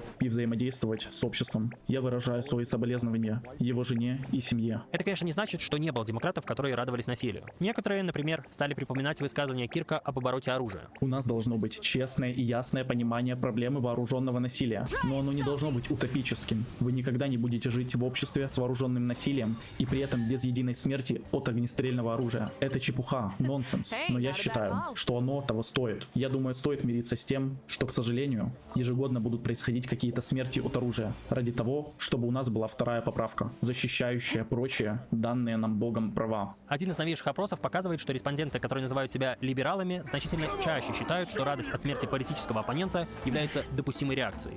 Так сказали 24% очень либеральных респондентов и лишь 3% очень консервативных. Это напоминает опросы о допустимости смертной казни после очень заметного и громкого преступления какого-нибудь маньяка-педофила. На самом деле представления людей склонны сильно меняться в зависимости от недавних событий. Например, после атаки на Пола Пелоси больше половины демократов говорили, что политическое насилие является большой проблемой в стране. И в то же время с ними соглашались менее трети республиканцев. После покушения на Трампа, наоборот, республиканцы были больше озабочены проблемой политического насилия. 57% республиканцев обозначили это как проблему против 47% демократов. И тем не менее, подобная риторика в духе «Кирк был сам виноват» и по делам точно не является мейнстримом внутри демократической партии. Правда, Трамп посчитал иначе. Во время выступления президент объявил, что радикальные левые, так он зачастую называет демократов, виновны в терроре, который происходит в стране. Много лет левые радикалы сравнивали таких выдающихся американцев, как Чарли, с нацистами и худшими массовыми убийцами и преступниками планеты. Эта риторика напрямую порождает терроризм, который мы видим сегодня, и ее нужно немедленно прекратить. В качестве доказательства Трамп упомянул покушение на самого себя и стрельбу по республиканским конгрессменам в 2017 году. Но почему-то он не стал говорить о недавнем убийстве 2 демократических конгрессменов в Миннесоте или о покушении на Пола Пелоси. Трамп как будто бы даже не стремится быть президентом для всех американцев, и демократов, и республиканцев. Он говорит в первую очередь о проблемах республиканцев и, соответственно, обозначает как проблему политическое насилие в адрес этих групп населения. Трамп не призвал американцев к объединению или примирению. Напротив, он сказал, что за террор в стране ответственны лишь крайне левые. К слову, Трамп сказал это 11 сентября, еще до того, как личность и мотивы убийцы Кирка были установлены. На следующий день Трамп высказался еще яснее. На передаче Fox News он начал, по сути, оправдывать насилие, которое исходит от правых радикалов. У нас есть радикалы и справа, и слева. Как нам излечить нашу страну? Слушайте, скажу кое-что, что может меня подставить, но мне все равно. Радикалы справа чаще всего такими становятся, потому что не хотят терпеть преступность. Настоящая проблема — левые радикалы. Но некоторые республиканские политики выступили с более примирительным призывом. Например, спикер Палаты представителей Майк Джонсон. Мы должны немного снизить градус напряжения. Нам нужно вести цивилизованный диалог. Мы не должны считать друг друга врагами. Мы все соотечественники, американцы. Вскоре выяснилось, что убийцей предположительно является Тайлер Робинсон. И тогда масло в огонь публичных обсуждений подливали ошибочные сведения о мотивах стрелка. В одной из первых публикаций на эту тему Wall Street Journal утверждалось, что Робинсон якобы связан с трансгендерной идеологией. Вскоре издание опубликовало опровержение новости. Сейчас нам известно, что на месте стрельбы Робинсон оставил 5 патронов, и на них были выгравированные надписи. 3 надписи содержали шутливые отсылки к разным мемам. Например, на одной из них было написано: «Если ты читаешь это, то ты гей. Лол». 2 другие надписи прямо указывали на возможные взгляды и мотивы стрелка. Одна надпись гласила: «Эй, фашист, лови». Вторая надпись содержала строки из известной итальянской антифашистской песни времен Второй мировой: «Белла чао, белла чао». В течение последующих дней реакция администрации Трампа стала еще более настораживающей. 15 сентября вице-президент Джей Ди Венс провел специальный эфир на канале Чарли Кирка, чтобы почтить память убитого активиста. Венс повторил слова Трампа о том, что насилие в стране исходит только от одной стороны. Это не проблема, в которой виноваты обе стороны. А если у обеих сторон есть проблемы, то у одной стороны они куда серьезней и злокачественнее. И в этом состоит правда. Вице-президент сказал, что за насилие несут ответственность самые разные люди. Либералы, журналисты, активисты, блогеры и политики. Собеседник Венса, политик Стивен Миллер, в этом же эфире сказал следующее. Последнее сообщение, которое Чарли прислал мне, было, по-моему, как раз за день до того, как мы его потеряли. Смысл был в том, что нам нужна организованная стратегия, чтобы действовать против леворадикальных организаций, которые поощряют насилие в этой стране. Стивен Миллер — это вообще-то член администрации Трампа, который открыто называет Демократическую партию экстремистской организацией. Демократическая партия не представляет граждан США. Это структура, целиком посвященная защите нелегальных убийц и террористов. Демократическая партия — это не политическая партия, это внутренняя экстремистская организация. Венс объявил, что он всем сердцем желает национального объединения, но это невозможно. Не может быть никакого единства с людьми, которые кричат на детей из-за политических взглядов их родителей. Не может быть единства с теми, кто лжет о том, что сказал Чарли Кирк, лишь бы оправдать его убийство. Не может быть единства с теми, кто преследует невиновную семью на следующий день после того, как отец этой семьи потерял близкого друга. Не может быть единства с людьми, которые празднуют убийство Чарли Кирка. А в тот же день генеральный прокурор Пэм Бонди сказала, что Минюст будет преследовать тех, кто использует язык ненависти. Hate speech. Мы обязательно примем меры против вас, если вы распространяете хейт-спич в адрес кого-либо.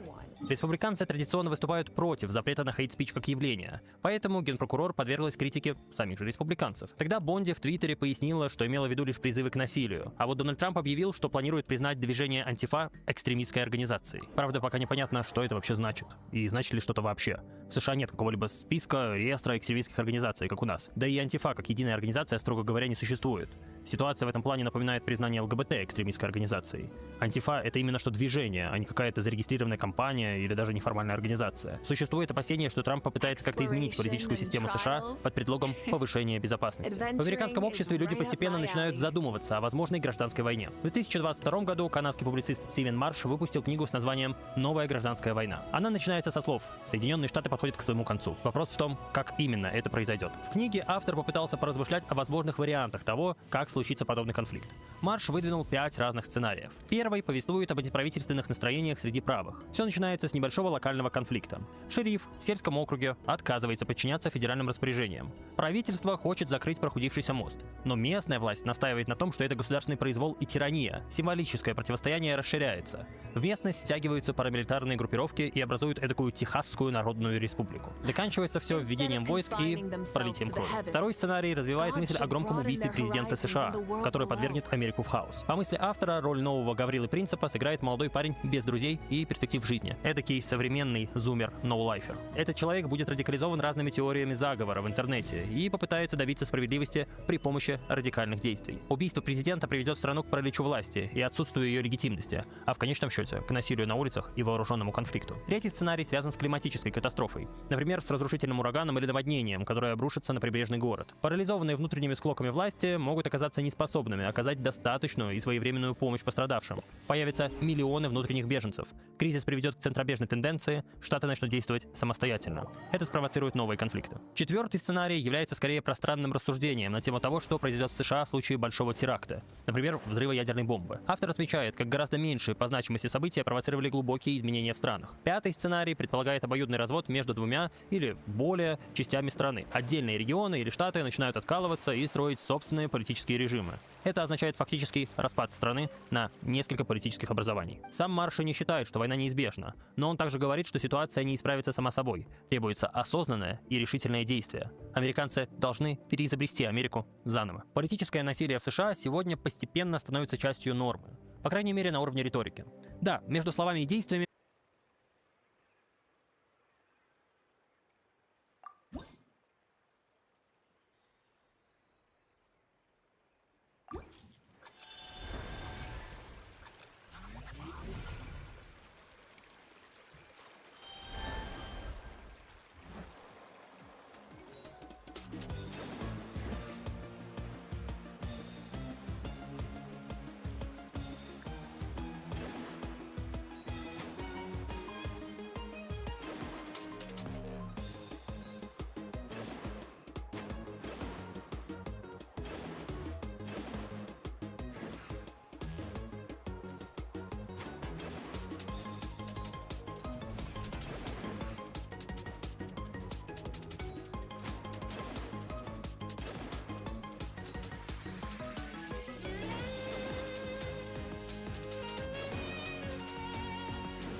Подожди, мне тут нужно кое-что доделать.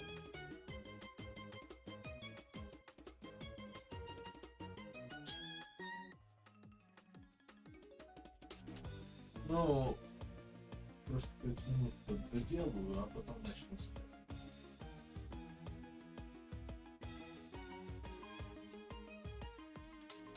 Ну, короче, иди туда потихоньку, я подойду. Ну, зайди домой.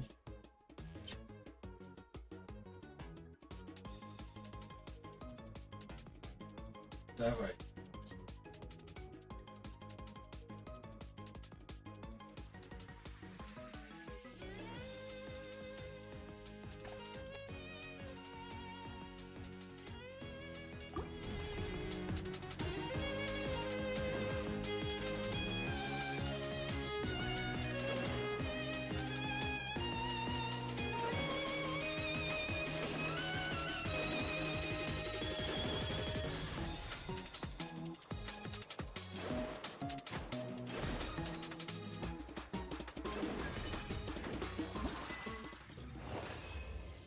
State.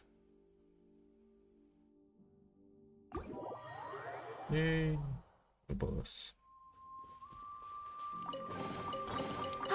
Something to add to my collection.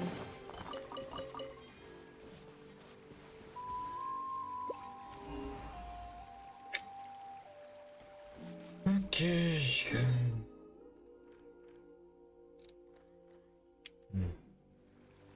Still the same number. Okay.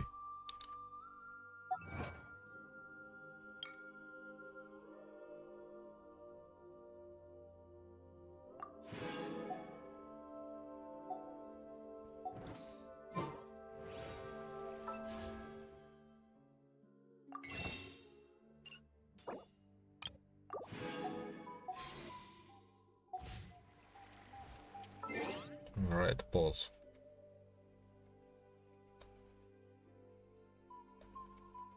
По-прежнему сохраняется дистанция. Америка остается страной, где разговоры о войне и врагах народа чаще всего остаются лишь разговорами. Но так происходит не всегда. Штурм Капитолия в 2021 году наглядно показал, как повторение слов об украденных выборах приводит к вполне себе физическому насилию в здании Капитолия. Обвинения в фашизме с обеих сторон приводят к физическим расправам. Конечно, нужно понимать, что убийцами не всегда движет только идеология или политические взгляды. Зачастую акты насилия являются следствием самых разных причин, которые накладываются одна на другую. Психические болезни и даже суицидальные наклонности. И тем не менее, усиливающаяся вражда между сторонами явно подливает масло в огонь. Тревожным кажется, что голоса осуждения такого насилия становятся менее уверенными, особенно среди республиканских политиков. 15 лет назад не осудить насильственные действия было бы строгим табу. Сейчас уже не только рядовые пользователи Твиттера, но даже зачастую видные политики занимаются тем, что преуменьшают опасности насильственных действий, придумывают теории заговора, если не напрямую оправдывают насилие. С каждым годом американцы становятся все более и более привычны к пламенным речам о насилии и словам о войне между республиканцами и демократами. Насильственные действия все чаще и чаще начинают рассматриваться как неизбежный ответ на насилие другой стороны. Репортер BBC, который присутствовал во время покушения на Трампа в 2024 году, сообщил, как к нему подошел человек и сказал: «Они выстрелили первыми.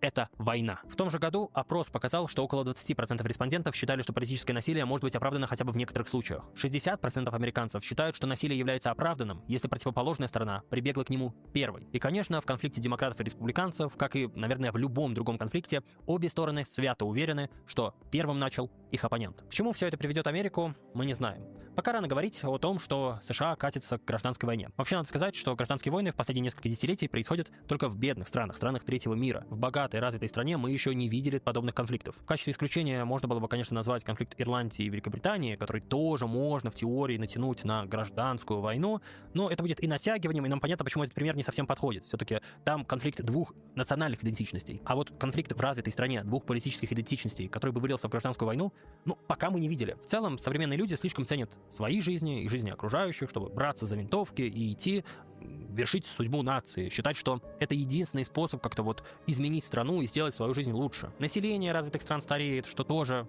снижает риски начала гражданской войны, потому что пожилое население на самом деле не очень активно во всех этих революциях и гражданских войнах. Оно сидит дома, получает пенсии и предпочитает нормальные легальные пути выражения своих политических предпочтений. Но в то же время вряд ли вся эта политическая поляризация, которая сегодня есть в американском обществе, попросту пропадет. Вполне возможно, что этой поляризацией попытается воспользоваться Дональд Трамп для того, чтобы изменить политическую систему США на тот лад, на который ему это нравится. Или этим воспользуется какой-нибудь другой политик-популист. И все это вполне себе может стать началом, если не гражданской войны, то серьезного политического кризиса. А может быть, стороны поймут, к чему ведет их агрессивная риторика, и договорятся, смягчить ее и возобновить двупартийное сотрудничество. Впрочем, это не очень вероятно. Спасибо, что досмотрели это видео до конца. Если вы хотите поддержать выход подобных работ, то можете подписаться на Patreon или Tribute. Там регулярно выходят эксклюзивные ролики для моих жертвователей. Также подписывайтесь на мой телеграм-канал, там я сам пишу все посты, комментирую новости, пишу об истории, а иногда просто дурачусь. Пишите комментарии к видео, я большинство комментариев читаю, на многие отвечаю, ну и не забывайте подписываться на канал и ставить лайк, если ролик вам понравился.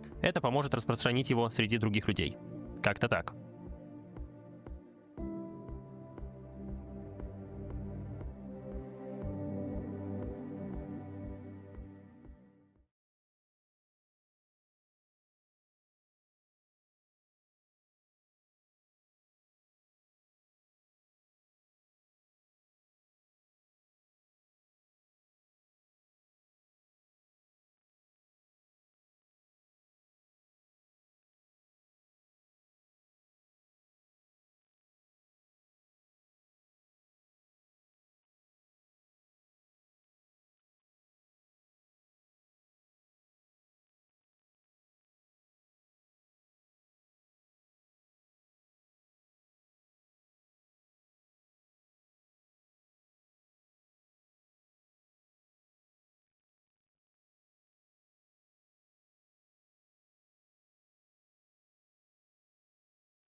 Здравствуйте. Классический для этого канала ролик. Правда, в этот раз бездна и натиск обновились с разницей буквально в один день, и я отработаю оба режима в порядке их появления. Стало быть, сначала бездна. Разберем каждую комнату, обсудим сильные и слабые стороны противников, обозначим персонажей и отряды, что будут наиболее комфортно проходить этот режим в ближайший месяц. В общем, все как обычно. Приятного просмотра!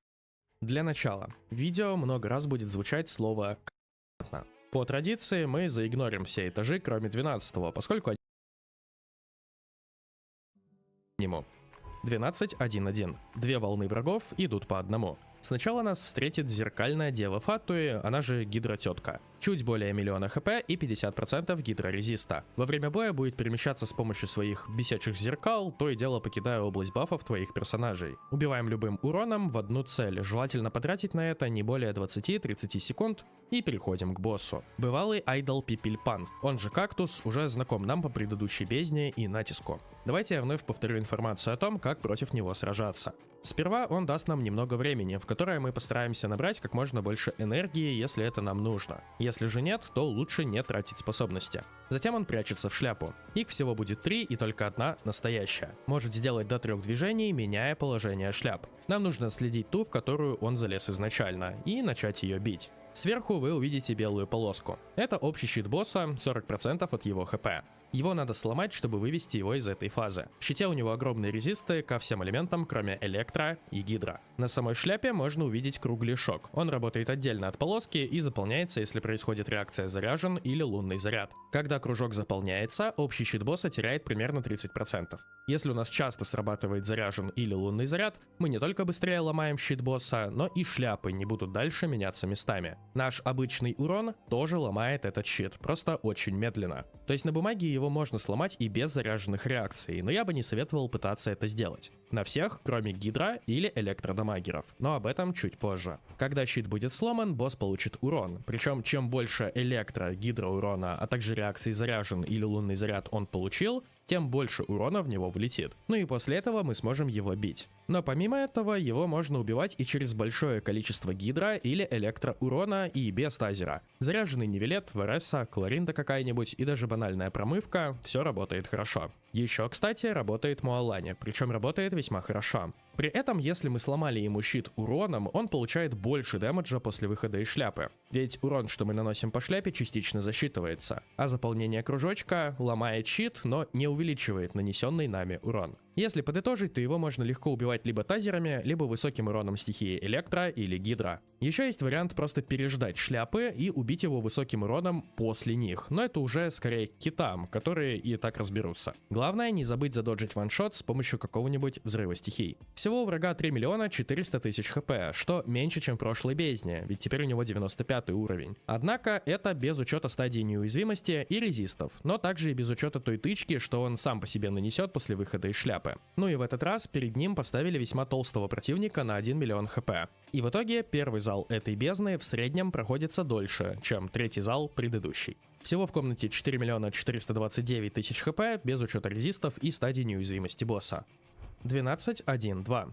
Во второй половине сразу встретим две гидрокапли. На них постоянно висит гидростатус, а также они неуязвимы гидроурону. У каждой по 681 000 хп и довольно высокий личный урон. Я не знаю, что еще можно про них сказать, стараемся бить обеих одновременно и не откиснуть в процессе. Затем босс, старая добрая гидротульпа. Я уже много раз говорил, что этот противник мне нравится, поскольку он сделан довольно честно. У нее много личного урона, много хп и полное сопротивление гидра, но зато на ней постоянно висит гидростатус, что позволяет многим командам дамажить заметно больше, чем в обычных условиях. Например, пиродамагеры под Шеврёс начинают получать и все ее бонусы, и при этом закрывать пар. Аналогично и с прожарками, где начинают вейпить все источники урона. Бутонные отряды получают возможность отказаться от гидроперсонажа. Сами удары тульпы довольно медленные, и к ним весьма легко привыкнуть. Спустя какое-то время можно вообще проходить ее в no damage. Время от времени она спавнит капли. Их лучше ломать, иначе тульпа их всосет и станет большой и страшной. Лучше всего они ломаются пиро, дендро или криостатусом. Крайне удобно ломаются за Беннета, Нахиду или Лауму. Враги перед ней по сути такие же, просто маленькие, так что весь этот зал работает по одному и тому же принципу. Гидроурон не наносится, просто, но все, кто получают бонусы от наличия гидра на враге, становятся сильнее. В частности, шеврёз, прожарки и стимуляции, что превращаются в бутоны. Всего в зале 5 миллионов 110 тысяч хп без учета резистов. Впрочем, если ты не взял сюда гидроурон, то и учитывать больше нечего. Напротив, есть команды, что начинают... Спускаться? Я у себя сижу, потому что я не могу найти кофту. Черную. Какую черную?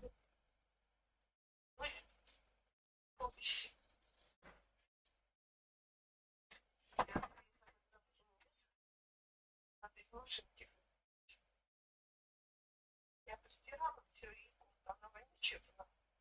И постирала. Понятно, ладно. Сейчас спущусь.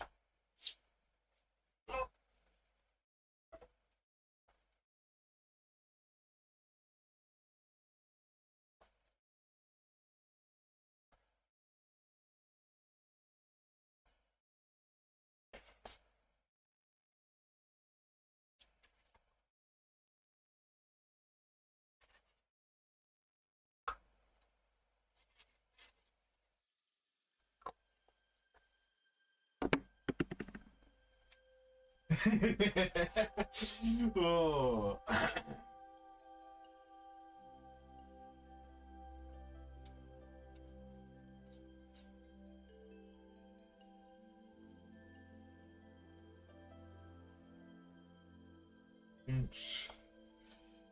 О.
I don't remember what was my breakfast.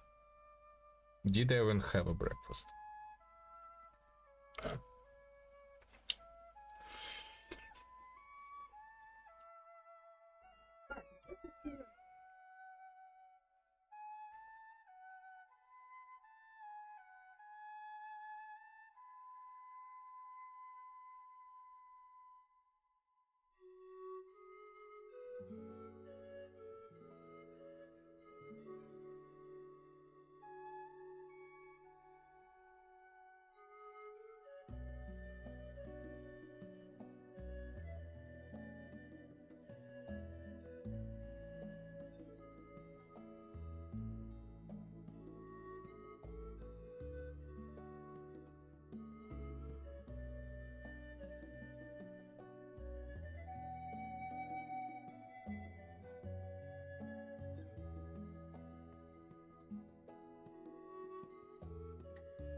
Начинают дамажить на тульпе больше, чем на прочих врагах, что снижает реальный ДПС чек. 12-2-1. Две волны врагов. Сначала появляются два гидрохиличурла изгоя. У них по 965 тысяч хп и повышенный гидрорезист до 50%, прямо как у гидротетки из первой комнаты. Держим их рядом, стараемся бить одновременно и не умираем в процессе. Личного урона у них тоже нормально. Но в остальном чего-то интересного тут нет, в отличие от босса. Лучезарный мотылек-призрак. Это новый для бездны враг. Давайте разбираться, как он работает. Для начала статы. У него 3 миллиона 90 тысяч хп, а также 70% дендра и пирорезистов. Этими же стихиями, к слову, он атакует, что позволяет ему накинуть на твоих персонажей горение, от которого можно весьма быстро откиснуть, так что аккуратнее. Разбирать все его атаки не имеет смысла, тут есть только один самый важный момент. Спустя некоторое время после начала боя он кастанет особую атаку. Она выглядит как такой зеленый плюх по большой области. Эта штука накладывает эффект на всю нашу команду. Снимает по 15% от максимального хп и даже может убить персонажа в кармане, если у него меньше этого значения. А также вешает такую вот красную метку. Ее будет видно и справа, где наш отряд. Пока на персонаже метка, он наносит на 40% урона меньше, лечит на 40% менее эффективно и теряет 100 крит шанса. Ну, то есть да, перестает критовать. У бедной Кокоми в сумме вообще минус 200 получается. Чтобы снять метку, надо вылечить персонажа до full хп. При этом важно, метка уникальна для каждого героя отряда, то есть чтобы снять ее со всех, хильнуть нужно каждого. Если снимаем метку, то и все негативные эффекты снимаются, а также мы получаем плюс 15 крит шансу до конца действия его арены. Снять метку бывает сложно, поскольку он и лечение тоже режет. Очень забавно это работает с Орликина, что просто не в состоянии перехилить собственный долг жизни из-за этого дебафа, а лечить ее кем-то другим не получится. Вдвойне забавно то, что если взять карточку на бонус лечения, она уже сможет это сделать, правда хил будет совсем небольшим. У нас есть 3 сценария боя. Первый сценарий, у нас все в порядке с лечением. Тогда мы просто отхиливаем тех, кто наносит большую часть урона, и спокойно бьем босса дальше. Также вспоминаем о том, что можно приберечь хил до этой фазы, дабы снять метку быстро, и о том, что Фурину можно перевести в хил-стойку для этой же цели. Вот, например, как легко с этим справляется отряд Невилета, если все сделать правильно. Меньше секунды, и у нас уже full хп. Снимать метку всем остальным не то чтобы нужно. Главное снять с того, кто наносит основной урон. Сценарий второй. У нас просто много урона и нет лечения. В таком случае есть опция положить болт и просто забить бедного мотылька уроном без критов. На высоком уровне инвестиций это часто и будет лучшим сценарием. Просто передамажить все его дебафы вполне себе возможно даже на C0 дамагерах или C6 эпиках. Сценарий третий. Мы гении позиционки штуки и замечаем особенность. Враг всегда делает одно и то же. Сначала 1-2 атаки, во время которых он двигается к нашему персонажу, а затем он стоит на месте и начинает кастовать арену. Радиус этой арены почти такой же, как у всей бездны, но ее центром выступает враг. И если мы успеем отбежать к краю и переждем плюх, дебаф просто не наложится. Сделать это можно на любых персонажах. Просто ждем 2 тычки, мотылек подвинется к нам, а потом мы убегаем в противоположную часть арены. В зависимости от комплектации отрядов, эффективность этих способов будет отличаться, и твоя задача выбрать наиболее удачный конкретно в твоем случае. Не забываем и про резисты. Пира и Дендра урон тут будет работать хуже прочих. Всего в комнате 5 миллионов 21 тысяча хп без учета резистов. 12-2-2.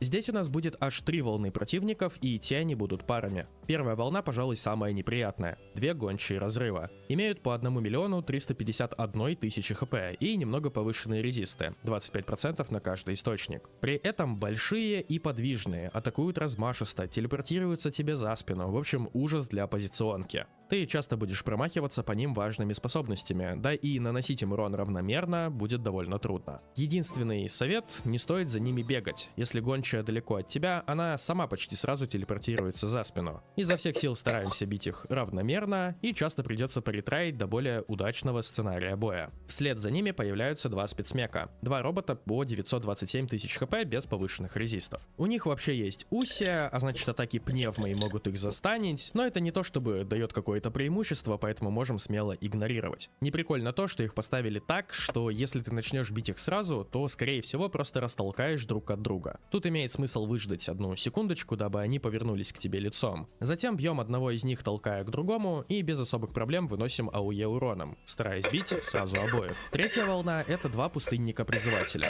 Тут все как обычно. У них повышены резисты к своему элементу, почти сразу призывают животное, повышая себе все резисты еще выше. Убив животное, нанесем призывателю урон. Он также получит стан и потеряет сопротивление. Обычно сначала разбираемся с животными, затем с призывателями. Если урона много, можно забить на живность и сразу бить тех, кто их призвал. Животные имеют свойство разбегаться после призыва. Чтобы этого избежать, нам нужно находиться рядом с ними в момент их активации, когда у них хпшки появляются, и как можно быстрее их убить. На этом, пожалуй, все. Всего в комнате 8 миллионов 420 тысяч хп без учета резиста и хп призванных животных. Это много, но компенсируется тем, что целей всегда будет 2. Так что если наносить урон равномерно, настоящий ДПС-чек существенно снизится. Но, пожалуй, все еще остается одним из самых высоких в этой бездне, и если проблема в банальной нехватке урона, именно в этом зале возникнут главные трудности. В остальном же тут отлично работают отряды, что нацелены на урон против небольших групп противников. Думаю, это и так очевидно.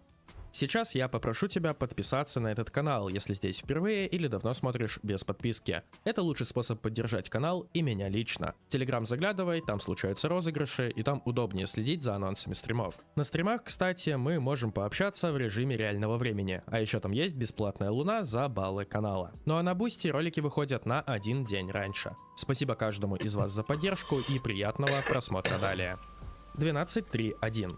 Тут сразу 2 новых противника. Сначала появится опричник Фатуи, громовой гвардеец. У него 831 тысяча хп и нет повышенных резистов. Враг, конечно, новый, но по факту просто крип-крипочек. Большой разницы с какими-нибудь фонтейновскими роботами ты не заметишь. Он просто чуть подвижнее, у него другие атаки, но глобально ничего интересного он из себя не представляет. Лишь отнимает у тебя время перед появлением босса. Железный утенок, который весьма себе гадкий утенок. Новый для бездны враг. Давайте разбираться с его механиками. Базово имеет 5 миллионов 615 тысяч хп и довольно высокий личный урон. Почти все атаки бьют больно и по площади. Тут стоит просто немного подраться с ним, чтобы их выучить и быть готовым ко всему. Не стоит стоять к нему вплотную все время. Именно рядом с собой он наносит самый высокий урон. Почти сразу войдет в особую фазу. В ней он дамажит еще больше, получает белый щит, а также призывает Floating Duck Devices, что можно перевести как летающие уткоботы. На английском получше звучит. Это 5 вот таких вот чертят, имеющих на себе кругляшочки. Как вы догадались, уткоботов надо сломать. Сделать это можно либо уроном, либо заполняя кружки. Уроном это сделать крайне проблематично. Не сказать, что прям невозможно, но урона нужно просто до хера. Ну, какая-нибудь C2 плюс Мавуика, но это скорее частный случай, нежели общий. Подавляющее большинство из вас не смогут рассчитывать на такой метод, так что заполняем кругляшки. Они заполняются реакциями заряжен или лунный заряд. Если я все правильно посчитал в этой катавасии из чисел, то нужно прокнуть реакцию 10 раз, чтобы сломался шарик. Сделать это проще, чем чем звучит, потому что тазер все еще бьет часто и по нескольку целей сразу. Проблема в том, что в это время огромная поехавшая утка будет нас больно бить. Но если мы сломаем уткоботов, они нанесут ей не самый плохой урон, где-то четверть хп,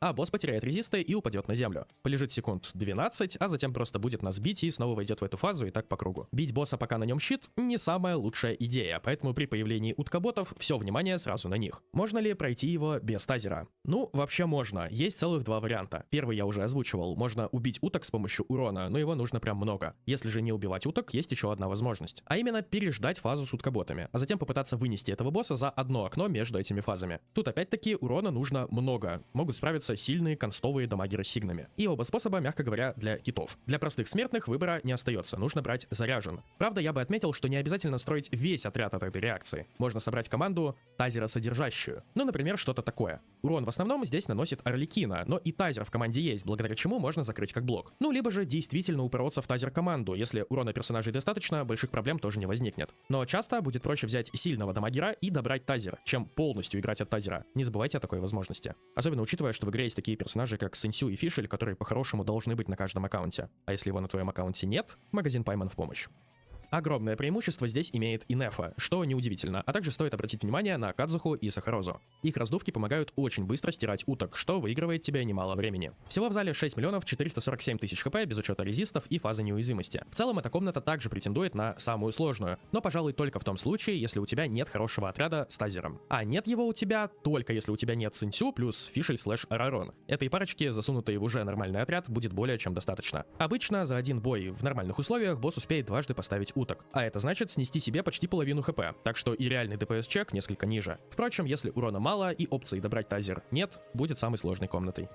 12-3-2. Две волны по 3 противника. Сначала появятся рыцари. Гидра, Пира и Криостихии. Их хп на твоем экране и в среднем около 1 000 000 у каждого. Они имеют интересную механику, призванную контрить щиты. Нанося атаку по нашему персонажу под щитом, каждый из них задействует свою механику. Пира-чел повесит пира-щиты на всех рыцарей. Гидра-чел похилит всех рыцарей. А Крио-чел повысит атаку, а еще даст ему щит. Ну, не такой щит, как мы привыкли, а буквально щит в руки. Самый неприятный тут пира-рыцарь, и если у тебя есть щит, то стоит следить за его атаками и уворачиваться от них. В остальном же это просто 3 крипочка, что довольно быстро отлетят от хорошего урона по области. После них тройной босс, старый добрый магу Кенки 3 разных стихий. Анема, Крио и обычный. У каждого по 2 205 000 хп, у каждого немного повышен резист к своей стихии, и у каждого много личного урона и атаки по области. В целом их атаки это атаки обычного магу Кенки, только они атакуют одновременно и по-разному. Из атак самое неприятное это поляна Крио Кенки, что наносит урон, пока мы в ней находимся. У Анема Кенки есть дальнобойные атаки, что также наносят много урона. Долго описывать каждую я не вижу смысла, тут просто надо подраться самому, чтобы привыкнуть уворачиваться рывками и взрывами стихий в нужный момент. В плане позиционки мы очень стараемся держать их рядом, но сделать это будет трудно. Крио Кенки почти всегда улетит далеко, но он хотя бы вернется. Обычно мы стараемся фокусить Анема Кенки так, чтобы остальные стояли за ним, но по ситуации иногда нужно менять стратегию. Этот бой сложно нормально описать в теории. Тут нужно просто повторять это раз за разом, и спустя время ты уже начнешь чувствовать, как, куда и в какой момент нужно встать. Против них отлично работает урон по области, и если он хороший, то большой проблемы они не вызовут. Правда, иногда можно и откиснуть, поскольку бьют они действительно много, так еще и стагерят своими атаками. Зал вполне себе скилл-тест, если речь не идет о овергире, и мне однозначно нравится, хоть от него и может подгореть.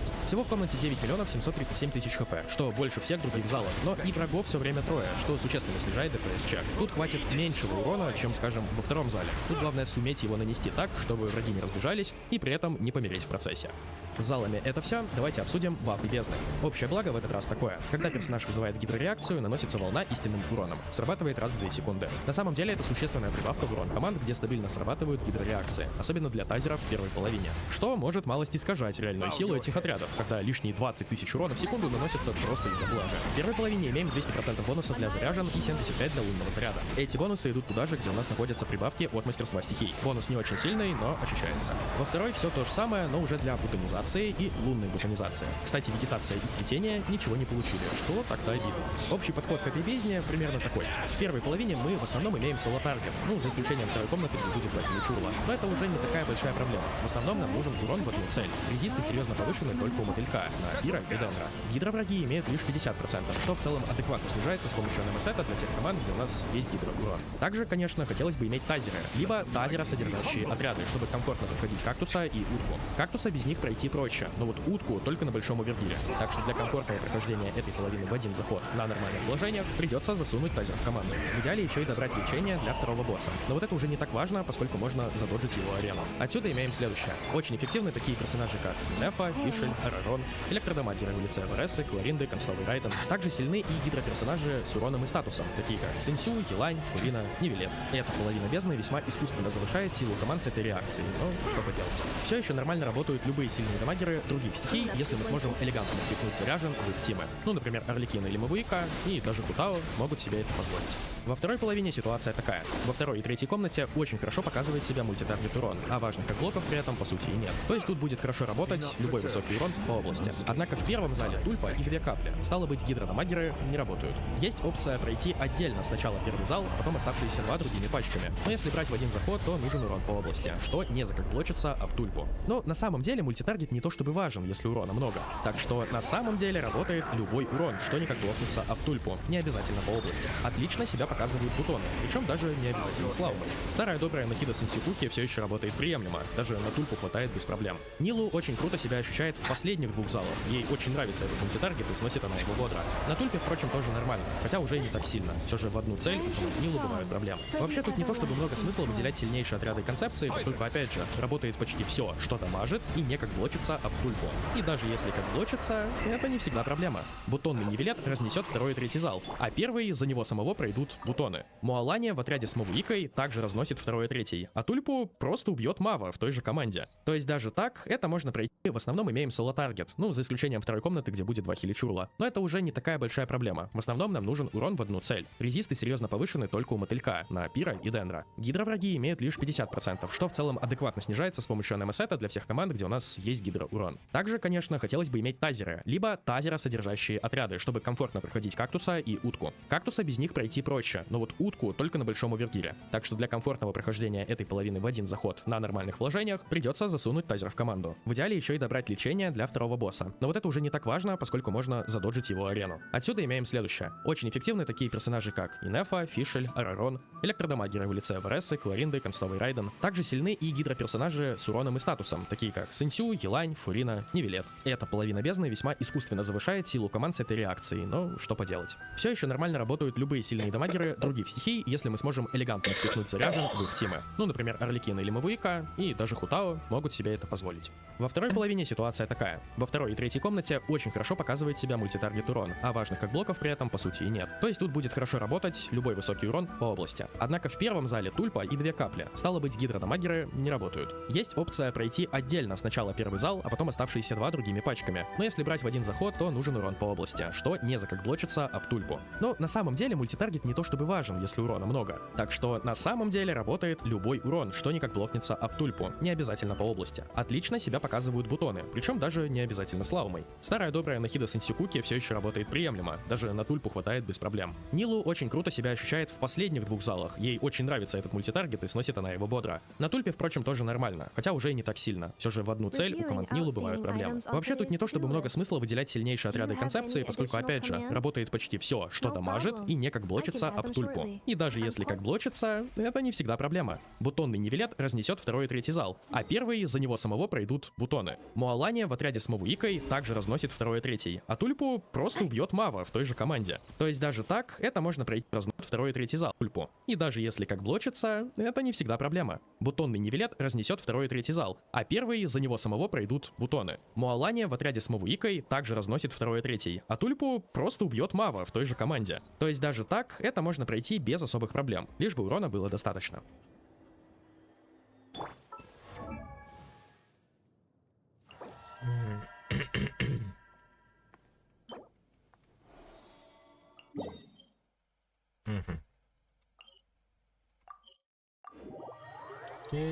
Итог. В первой половине нужно собрать тазеросодержащий отряд с хорошим уроном в одну цель. Во второй половине просто хороший урон с возможностью пройти тульпу. Урон по области желателен, но не обязателен. Ну и как-то выжить на кенке. С этим и правда бывают проблемы, если в отряде нет сейф-опции. Вот, в общем-то, и все. Бездна как бездна, не могу сказать про нее что-то особенное. Для большинства проблемы вызовет либо второй зал, либо третий. Если есть из чего собрать хороший тазер, но просто мало урона, второй окажется сложнее. Если же с уроном все хорошо, но нет возможности добрать тазер, ты будешь жаловаться на третий. Примерно такую такую реакцию я в основном и вижу. Спасибо за просмотр, надеюсь, это было полезно или хотя бы интересно. Напоминаю о возможности подписаться на канал, поставить лайк на этот ролик и отправить его друзьям. В Телеграме проходят розыгрыши Лун, на Твиче ее можно забрать бесплатно за баллы канала, а на Бусте ролики выходят на 1 день раньше. Я желаю тебе больших чисел, еще услышимся.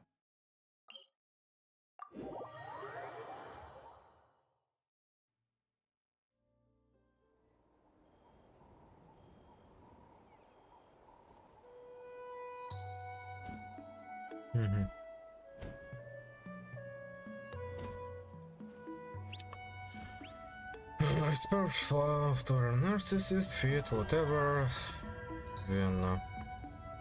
Pirate Software, or Jason Thor Hall, was a once beloved YouTube content creator and streamer.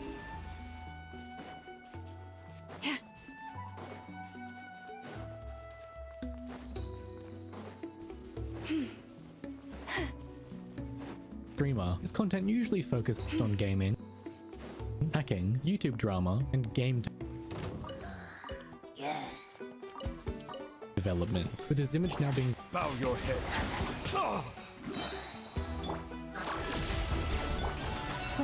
drowned in a sea of controversy. Unlike other classic YouTube drama topics, Pirate Software's drama stems from his massive ego, and as a result he's now losing thousands on thousands of subscribers every single day, which begs the question, what exactly are the mechanisms that led to this? Well, I'm so glad that you asked that, because in this video I want to analyze, explore, and break down Pirate Software's pattern of behaviors and choices that have damaged his credibility and strained his relationship with his audience and viewers, leaving many of us disillusioned. In order to do this, I'm going to examine whether or not Pirate Software's behaviors reflect narcissistic tendencies, and if they align with the official diagnostic criteria for narcissistic personality disorder, as outlined in the DSM-5. And please don't worry if you didn't understand part or any of what I just said. I will explain and define everything that I go through under the assumption that you don't have any prior knowledge of these topics. I do all of this to explain and hopefully answer the question, by definition, is Pirate Software a narcissist? And to be clear, I'm not a licensed professional and I don't have the authority to formally diagnose anyone with narcissism. Even if I was, such a diagnosis would require a thorough personal assessment. That said, as someone who is in their honors year studying psychology, I believe I can offer an informed perspective based on publicly available behavior about Pirate Software, and one that many others have also recognized and agree on. Still, this is ultimately my own interpretation, and I encourage you to decide for yourself whether or not the behaviors and patterns I outline reflect reality. As for a breakdown in this video, I will state the following. First, a very brief summary of the events preceding this drama with Pirate Software. Second, why this topic matters to me and should matter to you. Third, a breakdown of what narcissistic personality disorder is and how Pirate Software's pattern of behaviors fit into its diagnostic criteria with included examples. Next, we'll take a look at Pirate Software's perspective, and finally, my closing statements. These sections are marked in the video, but I strongly encourage you to watch this in its entirety to give you the most representative view possible, as some context is included earlier in the video which will inform later topics. With all that said,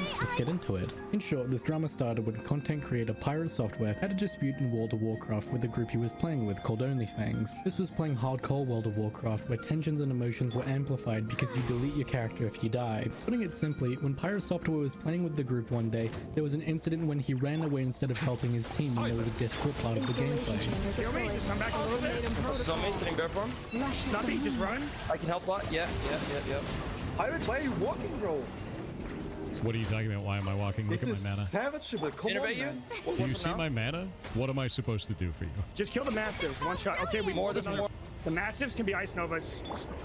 I'm dead. Pirate Software says that he heard a call by someone else to run away and that he could not do anything, but many critics dispute this, saying he obviously should have stayed and helped because he clearly had the resources or mana and used them as he was running away to justify his actions for not being able to do anything. So as the drama is at this point, it is extremely petty and it shouldn't matter at all. But this drama started not because of this dispute, but rather Pirate Software's arrogant and abrasive reaction to it, with the consensus being that he was just kind of a dick. Yeah, if Pirate thinks he did nothing wrong and he played 100% right, I completely disagree with that. Pirate is supposed to be this voice of a person who's played WoW a really long time, who knows everything, and when it comes down to it, he panicked like a roach and did nothing for his group. And then he doesn't go back on it. He acts like it's the right decision. That dude, holy ego. Ridiculous. No reason for that shit. None. None. None whatsoever. How can you say there's no? Bro, you can't say that, man. Yeah, I want to speak to him because I didn't speak to him correctly. I said it again. We all did mistakes, bro. Like I didn't say we are just blaming you. It's about the zero accountability is what makes us so mad. There's no zero accountability, dude. Everyone can do something better. But when you open up and you yell over another person like you were doing, Abandoned property belongs to whoever finds it first. See ya. So, he just wants me to sit down, grovel on my knees and be like, I'm so sorry, Mr. Yamato. It was all my fault, the mage. This prompted people to look into his other content for this sort of behavior and found several interesting things, such as a very likely cheated playthrough of puzzle game Animal Well, where he seemingly solved extremely difficult puzzles on stream with no help that took a team of people days to solve. Then he said he always had chat on and was working together with chat, which people are rightfully questioning the logic of. Yeah, people have no idea how to play puzzle games these days. I agree with that. I don't understand the idea of looking up the answers to puzzle games. And you need to not do that. Like, you are robbing yourself of the entire point of the game. The reaction by Pirate Software to these incidences and more, such as the Stop Killing Games initiative, which we will talk about later, all have a similar theme, in that 1, his reactions fuel and increases the spiraling negative criticism he receives, and 2, he has repeatedly doubled down on his views, repeatedly fails to take an adequate level of responsibility, and is very arrogant while doing so. More examples will be talked about in depth during this video to get a better picture of his behavior. So why does this matter, like, at all? Because to a lot of people, this is just drama for the unemployed. And I completely get that, because I was in that camp for a while myself. However, it's clear that Pirate Software's pattern of narcissism has greatly affected a continually growing amount of people. As one example...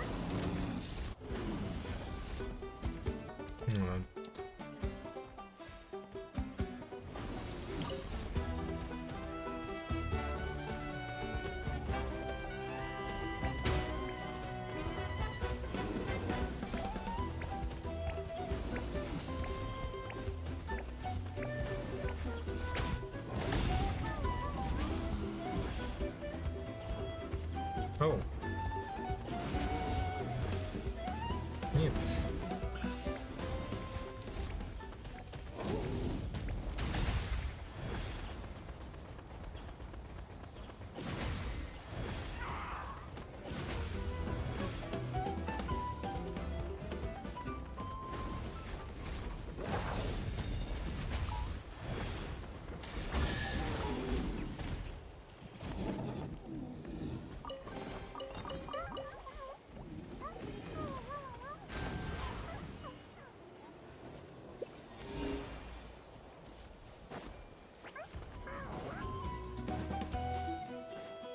Bow your head. Let's hope you put up a good fight.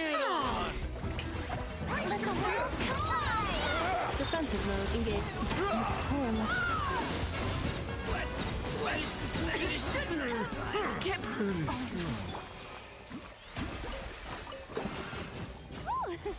What a pleasant surprise! Truly an extra slice of joy.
More examples will be talked about in depth during this video to get a better picture of his behavior.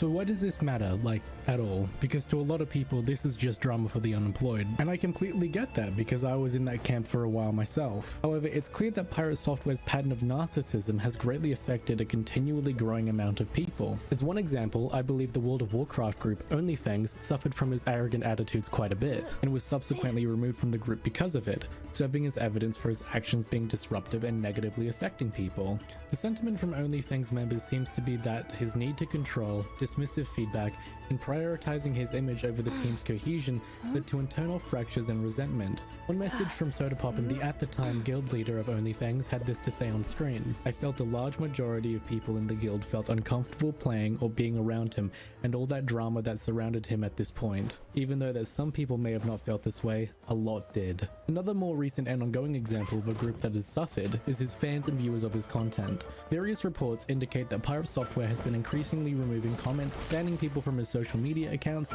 and banning people from his live Twitch chat. And then there's people that come in and they go, "Oh, it's so funny. I just said mayonnaise.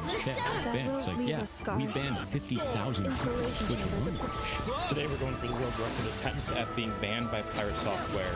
So, I'm gonna start the timer now. Let's get into his chat.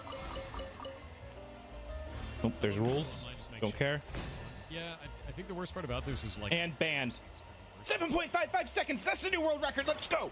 That code is ass. It's not code, it's configuration. You would know that if you were a programmer, which you're not. Banned. 50,000 accounts so far. The reason for this seems to be that anyone who disagrees with him is put into a category of being a hater, and is then removed even when the comments are sincere or genuine. It seems that he's also banned certain words that will automatically get you banned from his chat if you type in send it. Similar to rejecting this negative feedback, Pirate Software falsely DMCA'd an indie dev, Brendan Ferrantino, for his game Idle Streaming Bonanza, subsequently having this game removed from Steam for allegedly using his likeness, when in fact it did not violate any regulations for fair use. The contended content in question, Pirate Software's likeness, was not actually in a publicly released version of the game. During one of his live streams, Pirate Software had a message directed to Brendan and had the following to say. So I filed a DMCA claim, and he has now filed a counterclaim against me.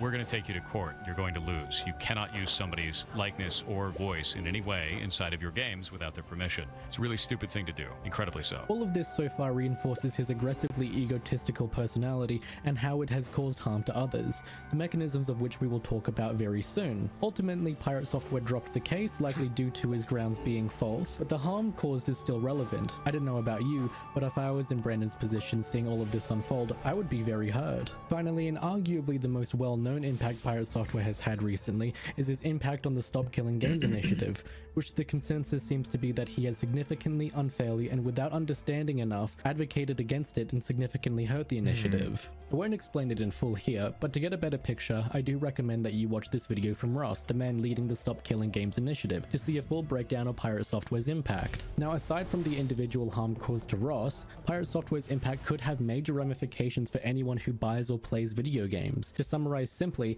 the Stop Killing Games initiative aimed to introduce laws and regulations in the EU to make future games playable when the publisher of those games decides to end support for it. As one of many examples, a live service game that will one day just shut down and without warning will become permanently unplayable, which sucks a lot, especially if you've invested time or money into that game. But due to Pirate Software being the largest voice against the initiative, confidently spreading misinformation about how it's bad, all the while being very unfairly harsh to Ross and the initiative. If that passes, enjoy never playing an MMO again for the rest of your life, and taking away from every other person that plays MMOs. It's used car salesman garbage.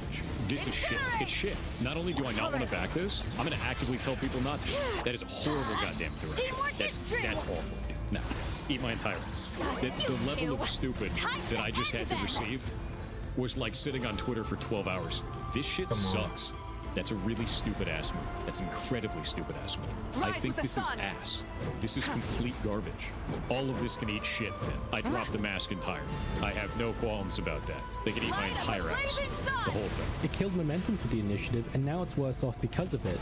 In other words, because of Pirate Software, we may now not have regulations to prevent anti-consumer gaming practices. As an aside, while actually making this video, the Stop Killing Games initiative actually surpassed its 1 million signature goal, and Pirate Software's reaction to this was the following. So, I'm going to be honest with you. I hope that your initiative gets everything you asked for, but nothing you wanted. and I'll leave it there. As another example, game companies being able to shut down a game at any time for any reason without notice will continue to be a thing in the gaming industry. This made more possible because of Pirate Software's actions, while offering his usual dismissive and difficult responses, which many believe to be arrogant and abrasive. That sounds stupid as shit.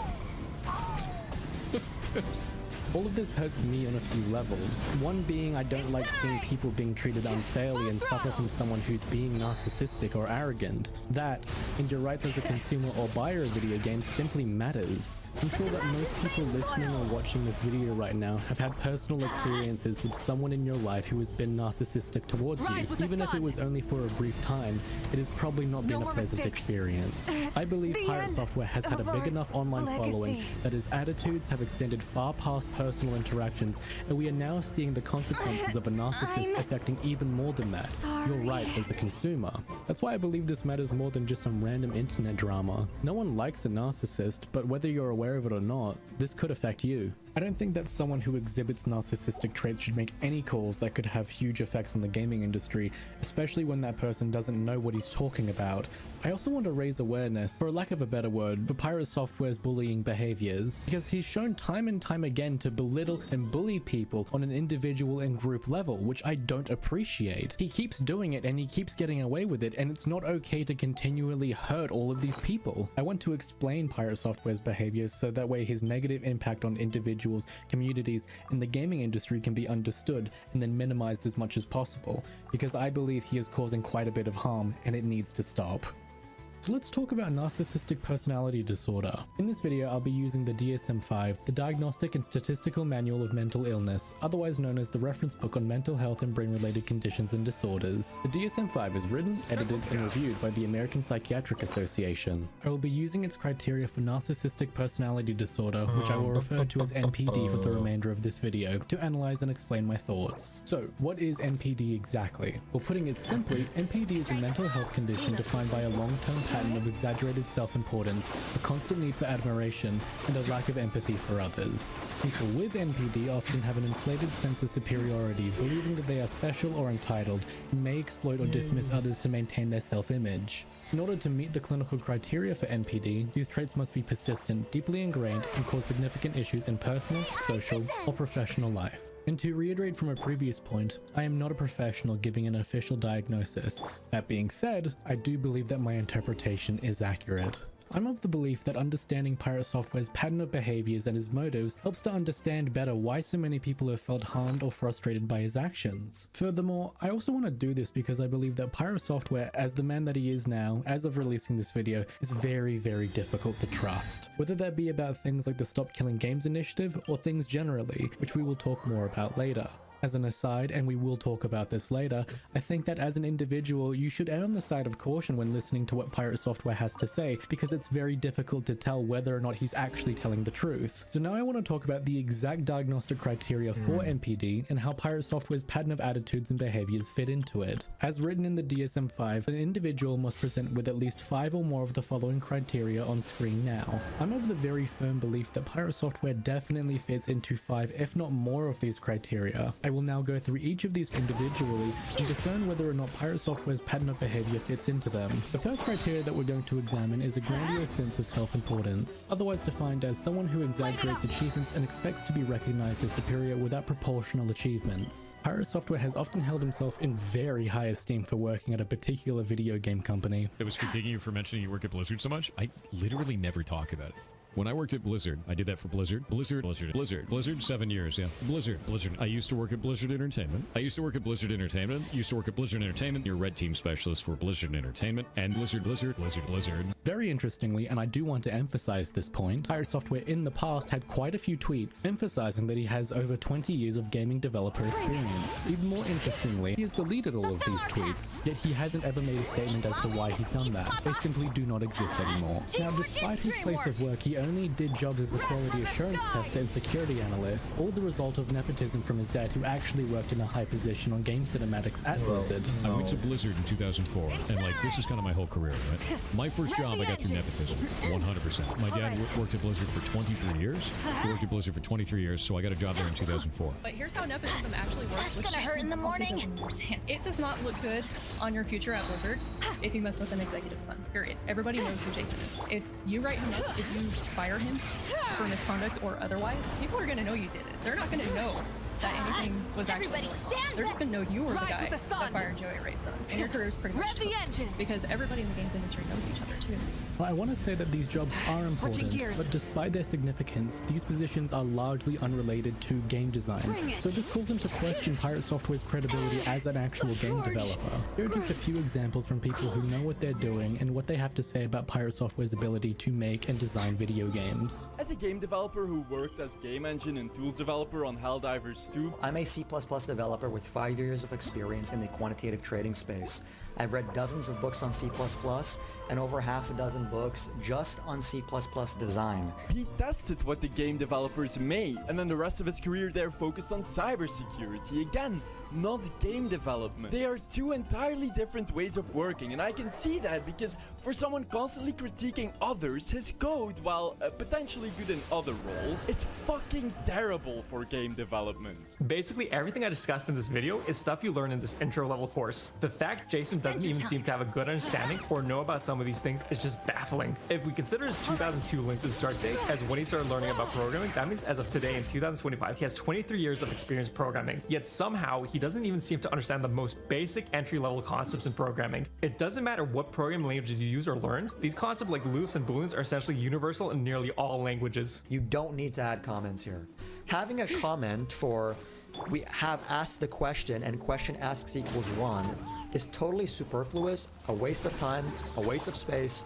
I'm not sure why it was added, if not just to waste time on a dev stream, to spend more time pretending to code than even watching videos. With Jason, I'm just left so confused. Like, he's supposed to be a game dev industry veteran, and yet he's making stuff as bad as a complete amateur like Yandere Dev. I've easily done somewhere in the thousands of various code reviews, and I've reviewed code from all sorts of experience levels, from senior software architects to people having done a 4-month bootcamp and having less than half a years of experience. And yet, I don't think I've ever reviewed anyone's code that was this bad. I'm not being hyperbolic when I say this, but this is genuinely some of the worst code I've ever reviewed. So with that in mind, there seems to exist this incompatibility with what Pirate Software claims to know about game development versus what many people who know more about him agree on, which is that his reputation as a game developer is largely self-constructed and not supported by his actual work.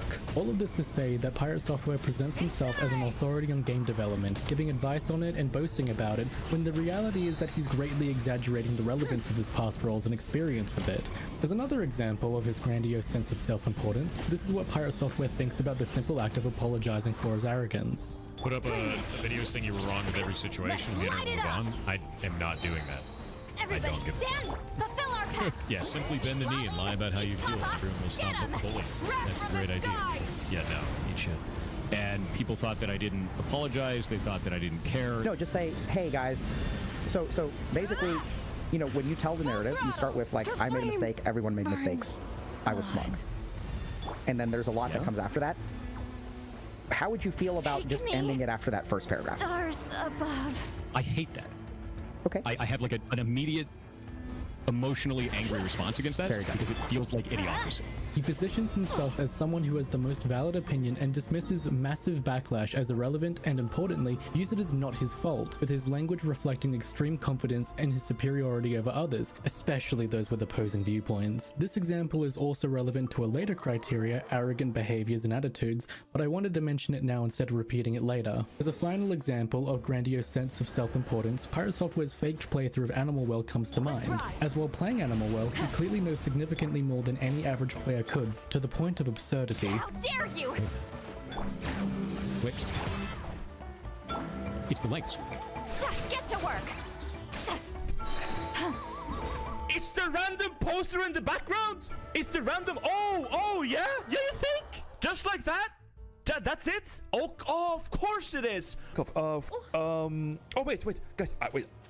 Chat, this is crazy. I have an idea. And then boom, boom, bullseye. Bullseye on the location, bullseye on the animal, bullseye on the strat. Boom, just like that. Instant. Let me I can't strat.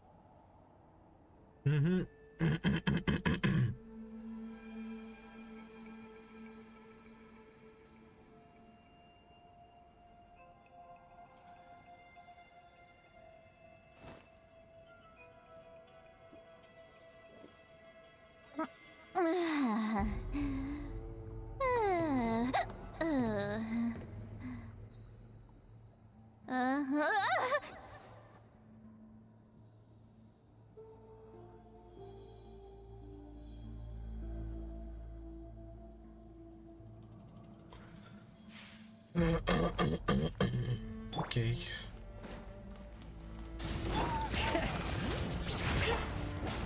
Teamwork is strict. Show no mercy.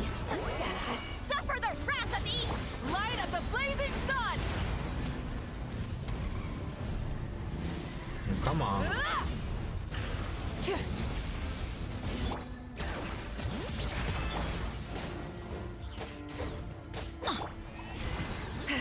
Check out you two. Time to. I'm going in. Pyroclastic surge.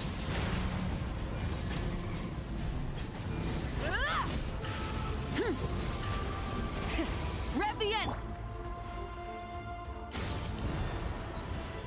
Ha!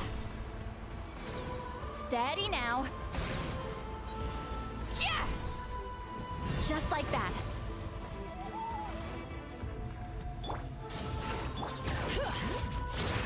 Let's light it up!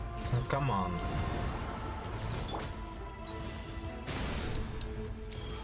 Steady now. Ha! Should have stayed inside. Carefully. Burn it down! Oh, okay.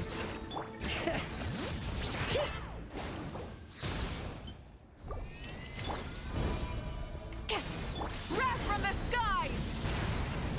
Hear the echoes of the valley! Where's the healing? You're supposed to heal. Oh, you only heal the unhealed character. Everybody stand! Fulfill our pact! Eat Laline! Eat Papa! Get him! Yeah! Just like... Light it up! Ha!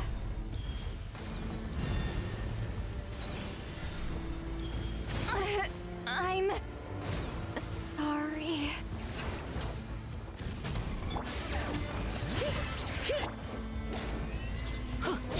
I'm going in! Light of the blazing sun! No more mistakes! Incinerate!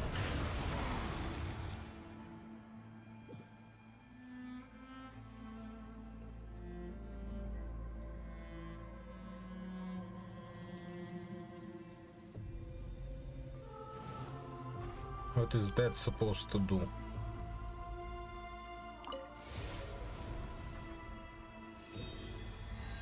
Just is enough. These puzzles have almost no connection. He does them all back to back, figures them out immediately. I don't understand the idea of looking up the answers to puzzle games. If you're interested in this particular topic, I recommend watching this video from Albino, as he speaks about these absurdities from the perspective of someone who's actually played the game blind. The consensus among many people is that Pirate Software was faking this gameplay to give the false impression that he's extremely good at puzzle games, when in reality he was just cheating at it. I'm of the belief that he does this sort of thing to give the impression that he's just a very smart guy, but in this example, he doesn't have any basis for it at all. I also briefly want to mention that Pirate Software denounces looking up the answers to puzzle games, yet has done it himself, and seems to be changing his story to fit whatever the best narrative for him is. More specifically, he's doing two things that just aren't compatible. While he preaches that you shouldn't look up the answers to puzzle games, he's doing that himself. My point being that he's retroactively changing his story to look like the best person possible in the best light, or in other words, look superior, even when that comes at the cost of lying and deceiving his audience. So, to me, these examples fit very well within the criteria of exaggerated achievements and expectations to be recognized as superior. Preoccupations with fantasies of success or power is defined as constant focus on ideals of brilliance, power, or success. Respectfully, I'm going to need you to lock in for just a minute here. Pirate Software shows fantasies of success for sure. One example of this is again his constant talking about working at Blizzard. We have talked about in the previous criterion how his self-proclaimed achievements are greatly exaggerated at best, and there is a massive discrepancy between what Pirate Software claims he can do in game development versus what he is actually capable of. It seems that not only is his exaggerated achievements of being a game dev a self-made embellishment, but that he genuinely believes it as well. Your Blizzard stories are fake? Which Blizzard story do you think is fake? Would you like to talk to me or my dad that worked at Blizzard for 23 years that's currently in chat? Which one do you want? That code is ass? It's not code, it's configuration. You would know that if you were a programmer, which you're not. Believe me, I've looked and we do not have any videos, messages, etc. of Pirate Software ever going back on his claims of brilliance when working with Blizzard or other game companies, despite his peripheral roles in them to game development. So it's safe to assume he genuinely believes in his own inflated achievements and unwavering portrayal of himself as a brilliant game dev, which would fit into a fantasy of success. Belief in being special or unique, otherwise this can be defined as believes they can only be understood by or associate with other higher status people or institutions. I want to again draw attention to Pirate Software's pattern of reactions to criticism, in that he shows overwhelming confidence in his own beliefs even when it's proven he is outright lying. The one that runs on a smart fridge? It runs at 60 FPS on a smart fridge. Literally runs on a smart fridge. Pirate Software's #1 contention to my recent video about his amateur lighting system was that Heartbound can run on a smart fridge. I debunked this claim in a recent short, proving that Heartbound is actually running on a laptop connected to a Raspberry Pi that leverages the smart fridge as a screen. Now, it doesn't actually matter that the game wasn't run natively by the smart fridge, since it could be run by any device. He even said that it could be run on Mac devices, when Mac support was discontinued over 5 years ago. I'm not sure what's more embarrassing, the fact that Pirate Software didn't know that his game isn't being run natively by the fridge, or the fact that he has now moved the goalpost, failing to simply say that he was wrong, and smug in his original retort. So when your game runs at perfect performance on a smart fridge inside of a Lowe's, come back and talk shit. He likes to frame himself as someone exceptional, and this is seen in him bragging about his accomplishments and pushing his self-made successes. As one of many examples we've discussed before, his Animal World playthrough comes to mind, as his sense of telling everyone he could figure out a puzzle falsely is a great accomplishment. In other words, he wants people to believe that he is well above the average when it comes to difficult puzzles, projecting out a version of himself that is special. In this house, we solve puzzles. And we don't look at the answers. Because where the hell's the fun in that, bud? Wait a minute. Wait. It's the lengths. It's the lengths. I'm not insane. I'm not insane. No. I'm not. I haven't gone insane. That isn't true. We have this block fully sane. Where'd you find the map? It was inside of my bedroom on the wall.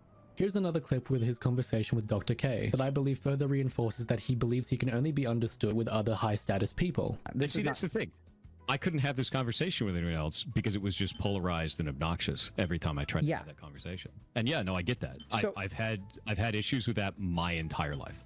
Taking on the information from our previous criterion, I believe it fulfills this criterion in Pirate Software's belief in being special or unique, and with his chat with Dr. K, further reinforcing that he believes that he can only be understood by a select few amount of people. Need for excessive admiration is defined as a constant need for praise and validation. As stated before, I think that Pirate Software faking his playthroughs of puzzle games acts as a way for him to garner admiration from others. Not only that, but his constant pattern of lying to paint himself as the best person possible in every situation further reinforces his need for excessive admiration.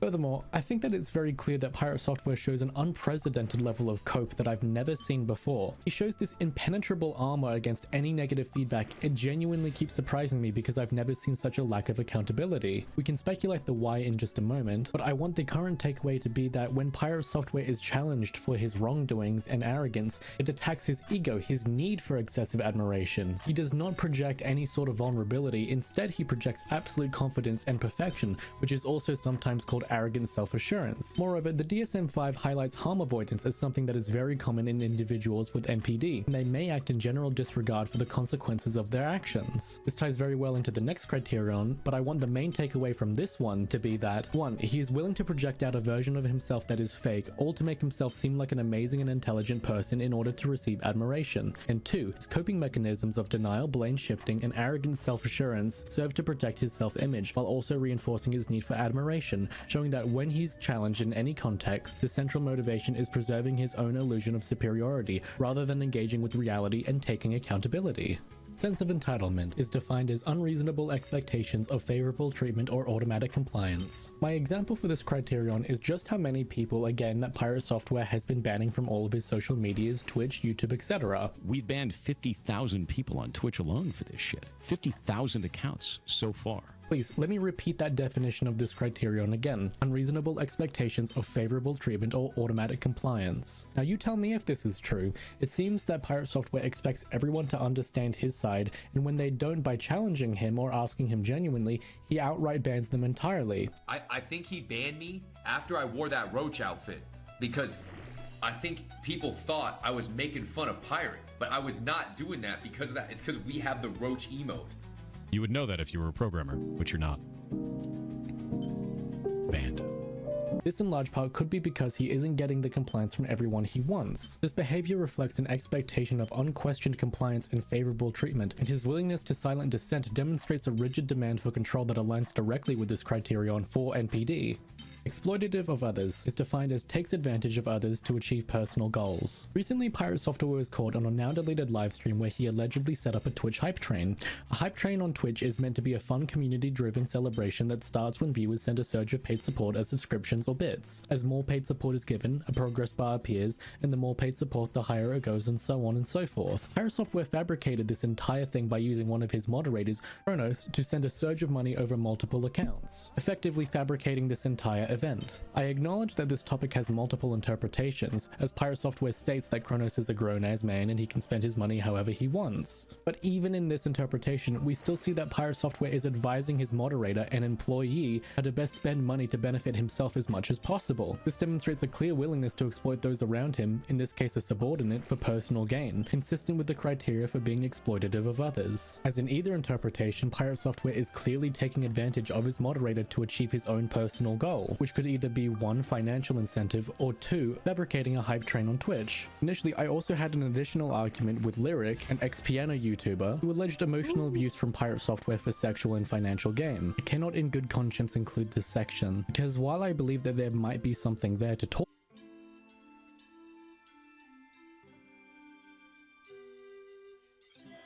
about, it's also very hard to discern what is truth and what is reality, not with just Pirate Software in this section, but also with Lyric themselves. That being said, if you're interested in that section, I encourage that you check it out yourself, but view it with a grain of salt. Lacking empathy is defined as unwilling to recognize or identify with others' feelings or needs. This in particular is a very strong point that will resonate with a lot of people observing this drama. And that's largely in part because Pirate Software repeatedly shows a disproportionate level of empathy when it comes to recognizing his shortcomings. A very common pattern of behavior that he exhibits is that, typically at his best, his version of an apology is a few words acknowledging his impact, and then 99% of the following content is explaining his view and how it is correct. Like, it's like you'll say you make a mistake, but that's not what comes across, right? So if you and I have a fight, right? So I feel like I'm being direct, and other people feel like I'm being evasive. 100%.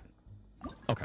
So I want you to think about this for a second. I've always had problems with that. Throughout his talk with Dr. K, several times he mentions how he believes his interpretation of reality is objective, and how everyone else's interpretation of him is just subjective. I think sometimes the things that I talk about in regards to those types of things is misconstrued as arrogance or boasting, when in reality I'm just trying to give context. So that is the problem right there. So I want you to listen to this phrase. Sure. This gets misconstrued as arrogance, but in reality, it's this.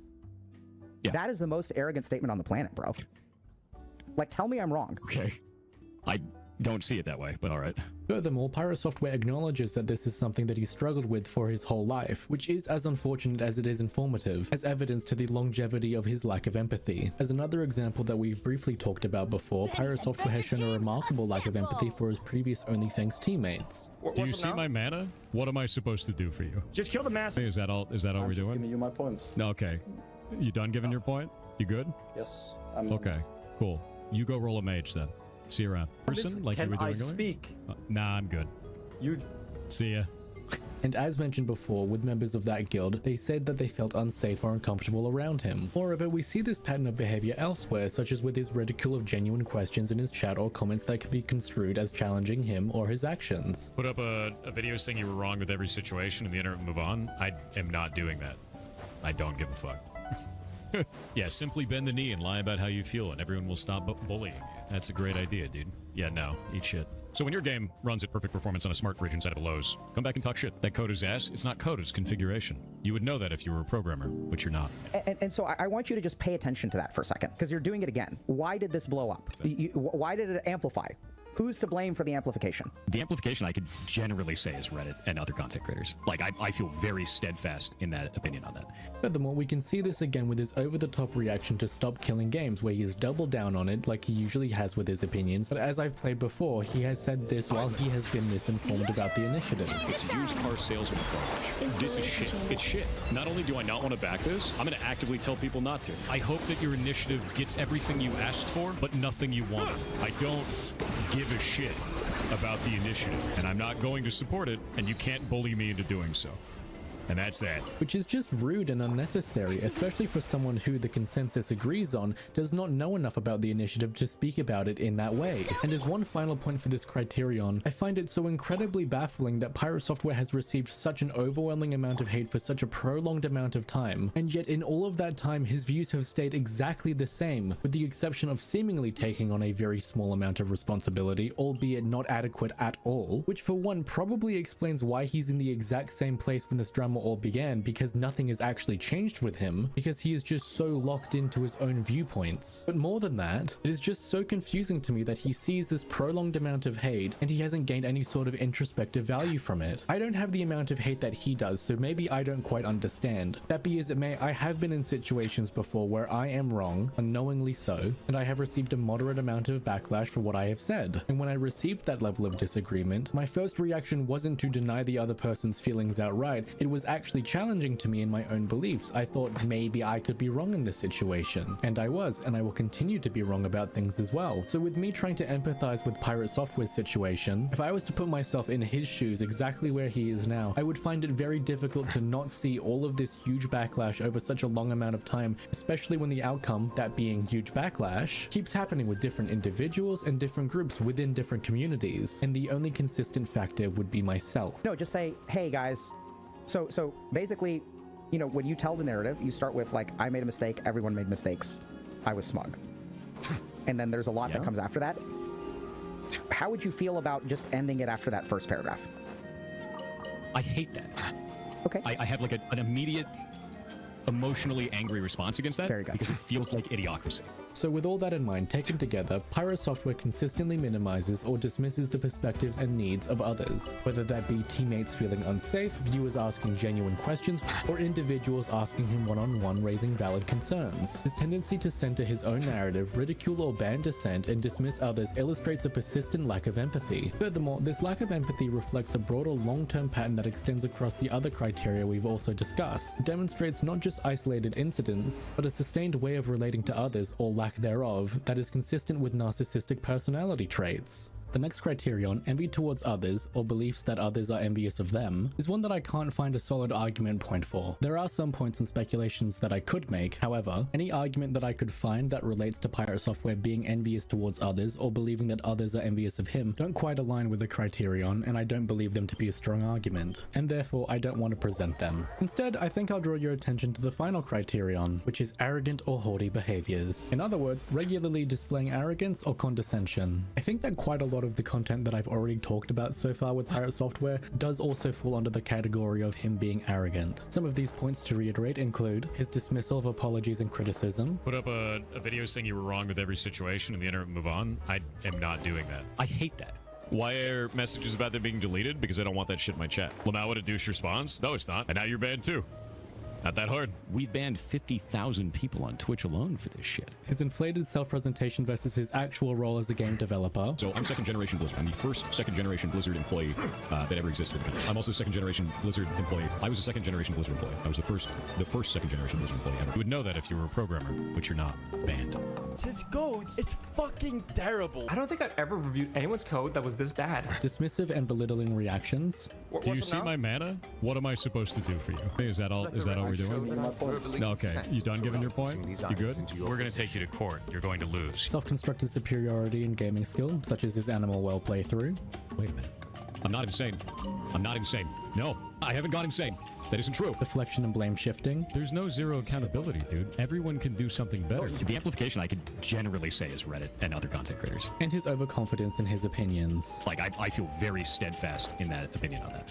I think sometimes the things that I talk about in regards to those types of things is misconstrued as arrogance or boasting, when in reality, I'm just trying to give context. For a more specific example, during his World of Warcraft drama, instead of recognizing his shortcomings, Pirate Software had this message directed towards anyone that was making content about him. And for all the content creators that were out there trying to cannibalize me to boost their numbers for a little while, that may work for now, but in the future, no one's going to want to do anything with you other than other people that also want to cannibalize you. You're going to surround yourself with assholes. That's going to be on you, bud. That's shitty for you, to be honest with you. And I feel bad for you. And now in the midst of his current drama, he furthermore invoked past authority to justify his current opinions. Make any damn sense. This is 100% your worst take ever? No, it's not. You know what I did before this? I worked at Blizzard Entertainment. What part of my job was?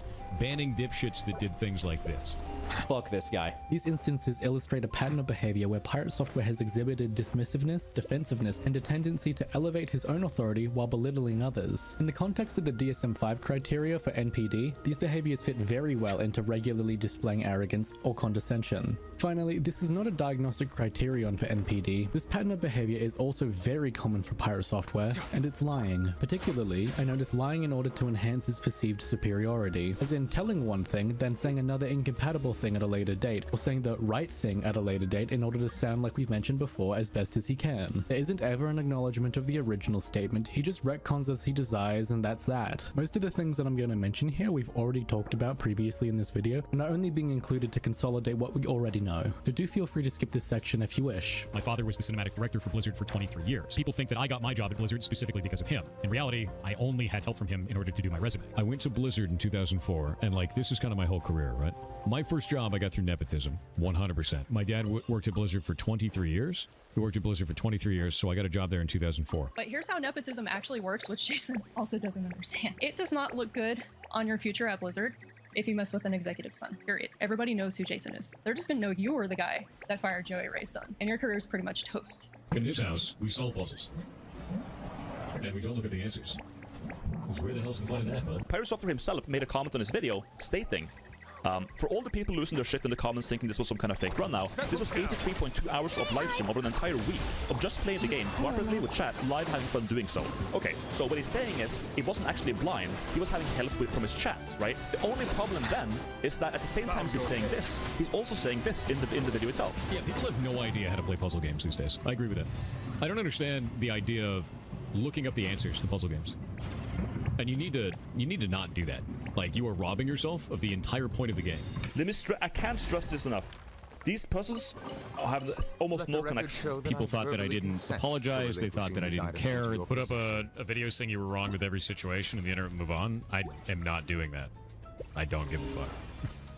The next 5 years, I left Blizzard. I did not reapply, and I went and worked on my own. I did freelance. I did freelance for everything. So I actually went into Second Life, which is a 3D Worlds game if you've never played it before. They have a language in it called Linden Scripting Language, and I made games in there. I learned how to do 3D modeling. I learned how to do texture work. I learned how to do scripting. I learned how to engage with people that were playing my games. I learned how to do network model stuff. I learned how to do server-related stuff. I did this for 5 whole years. One thing Jason often does is he claims all QA are developers. First, as someone that has worked QA myself, this isn't true. I'm not saying QA aren't important, but the majority of QA generally are non-technical, and only a small portion are. I'm making this point since Jason often claims he was a game developer at Blizzard for 7 years, but his first 3.5 years didn't include any developer roles. This is a first year, first semester type of course. It's incredibly similar to the one I took during my first year of college. And let's just look at the things you learn in. The fact Jason doesn't even seem to have a good understanding or know about some of these things is just baffling. If we consider his 2002 LinkedIn start date as when he started learning about programming, that means as of today in 2025, he has 23 years of experience programming. Yet somehow, he doesn't even seem to understand the most basic entry-level concepts in programming. On October 2019, Jason tweeted that roughly 86% of Chapter 3 has now been completed. Then 2 years later, Jason tweets that Chapter 3 is now 92% done. So over 2 years, he made 8% progress on one chapter. 20 years of game dev industry experience, people,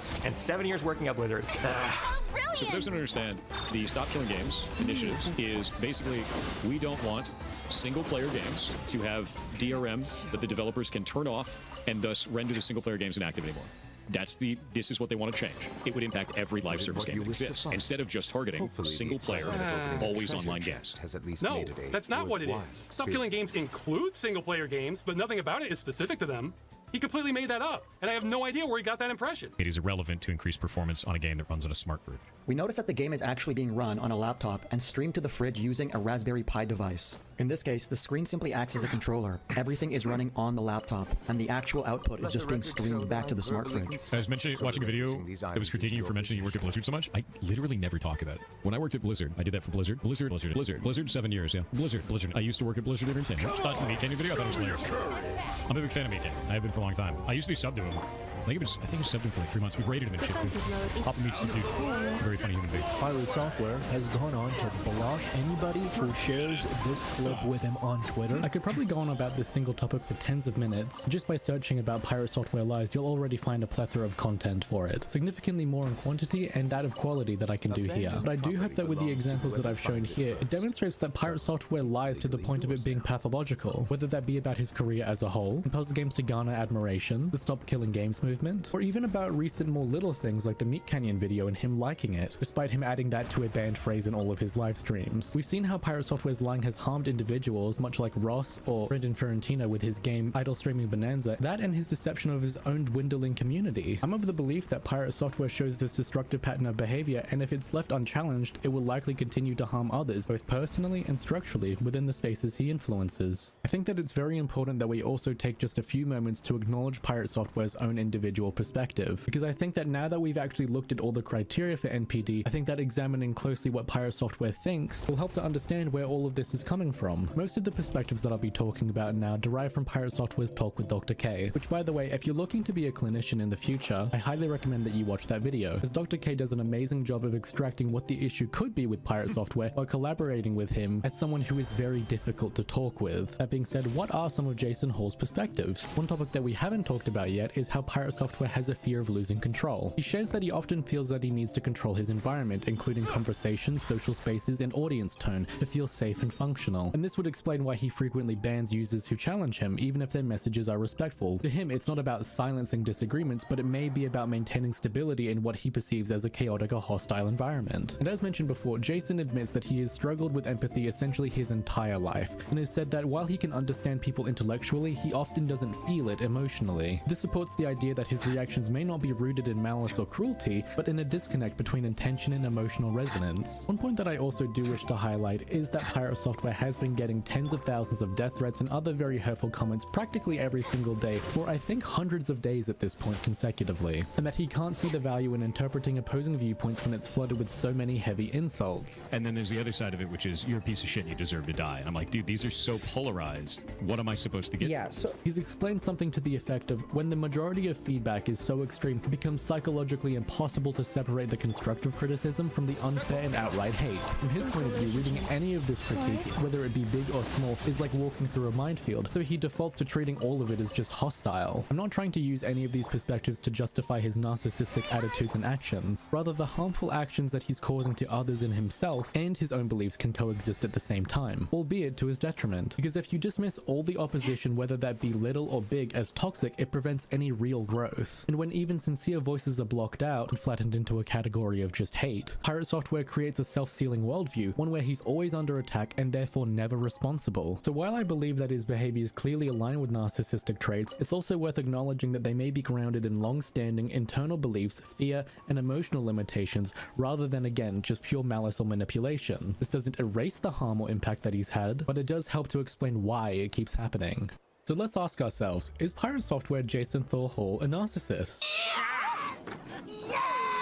I think that by definition, looking at the diagnostic criteria for narcissistic personality disorder, I think that Jason Hall meets over 5 of the requisite criterion in order to meet a diagnosis for it. With many of the examples that I've covered, again, spanning years, digital platforms, and numerous communities with consistent consequences. From his time in OnlyFans, to the controversy around Stop Killing Games, to his ongoing dismissal of any feedback on stream and mass banning viewers still unfairly, to his repeated arrogant and egotistical responses, lack of accountability, and outright lies. Each case case reflects not just poor decision making, but deeper personality traits that clearly show a pattern of resistance to growth or introspective reflection, all of which are consistent with being a narcissist. I don't see any change to any of these behaviors that I've highlighted in this video over the span of his career, and they serve to not only explain why this drama is so big in the first place, but how he reacts to the drama and how he sustains it. But the problem is, with someone that has these beliefs so deeply rooted, I don't actually believe that they can change. Maybe I'm wrong, and I sincerely hope that I am, because despite everything that I've talked about how Jason is a narcissist and he's angered and harmed a lot of people, including himself, he is still a person. And while I definitely think that he's a narcissistic asshole, and if he doesn't wisen up, his ego will be the death of his career, I would agree with Dr. K in the sense that everything that he has suffered through up until this point is probably sufficient backlash. We're all human beings who do the best, generally speaking, that we can.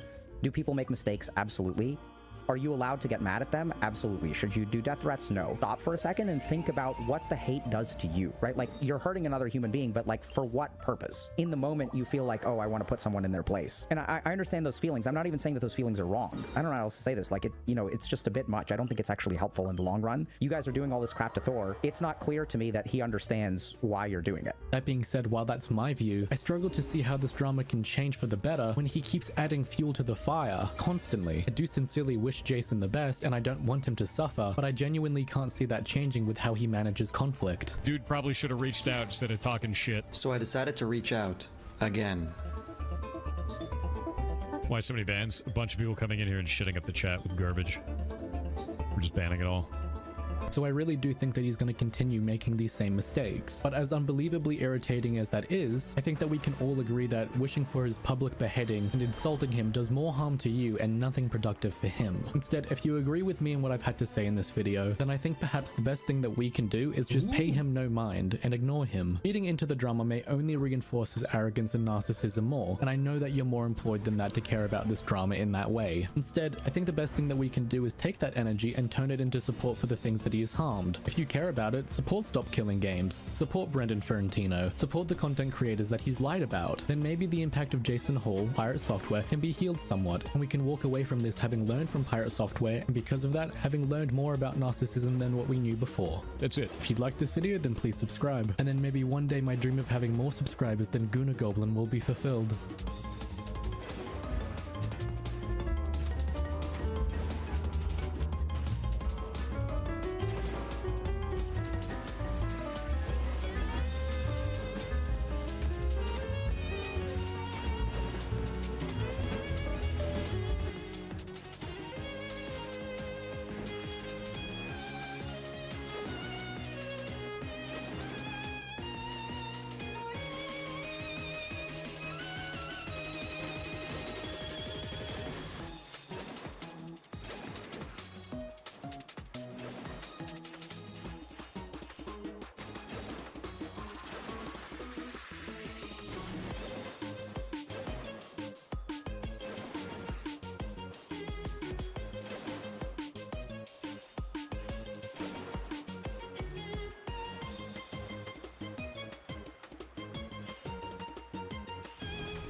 Ridiculously long.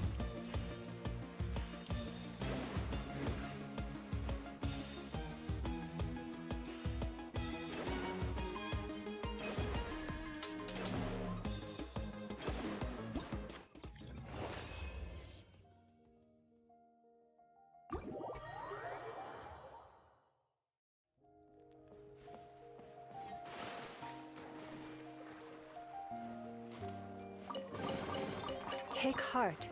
You toil not in vain.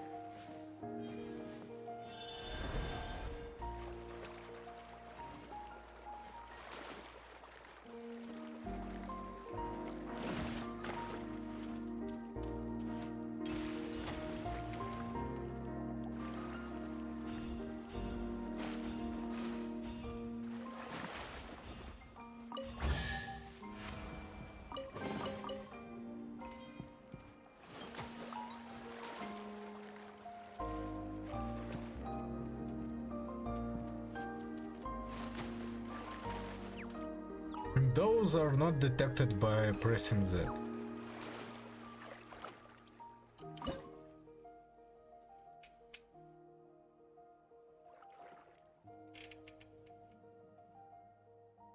So those are secret.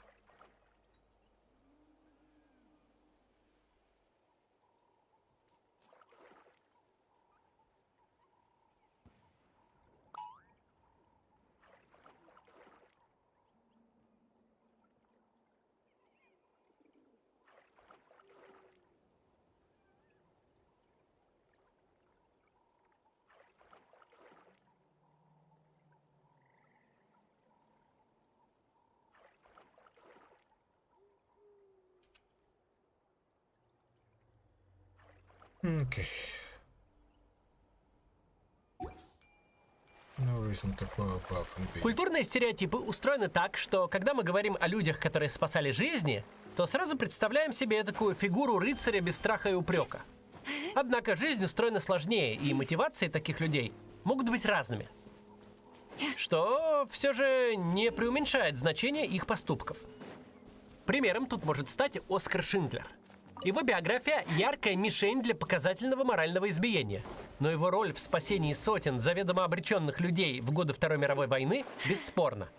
Сегодня мы посмотрим на некоторые факты из его биографии.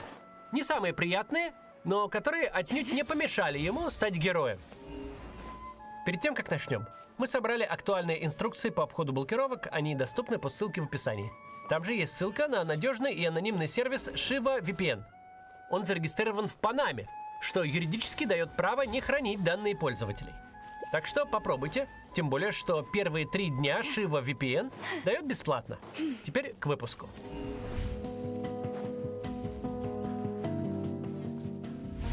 Оскар Шиндлер стал широко известен благодаря фильму Спилберга.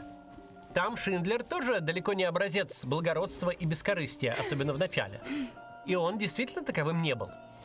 Он родился в 1908 году в Австро-Венгрии в городе Цветао.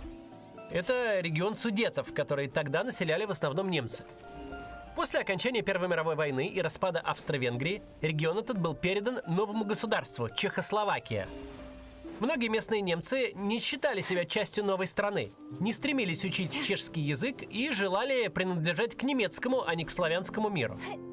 Шиндлер чешский язык знал, однако немцам сочувствовал. Его отец владел небольшим заводом по производству сельскохозяйственной техники. Оскар какое-то время работал на заводе отца, затем поступил на работу в электротехническую фирму. Но предприятие разорилось. Пробовал управлять автошколой, но тоже как-то не пошло. На дворе начало 30-х, мировой экономический кризис, с работой и бизнесом было неважно у всех.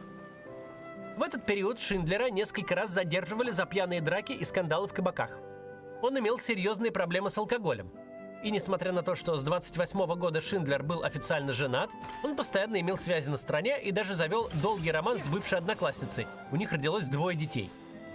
В 31-м он, наконец, устроился на работу в Пражском банке.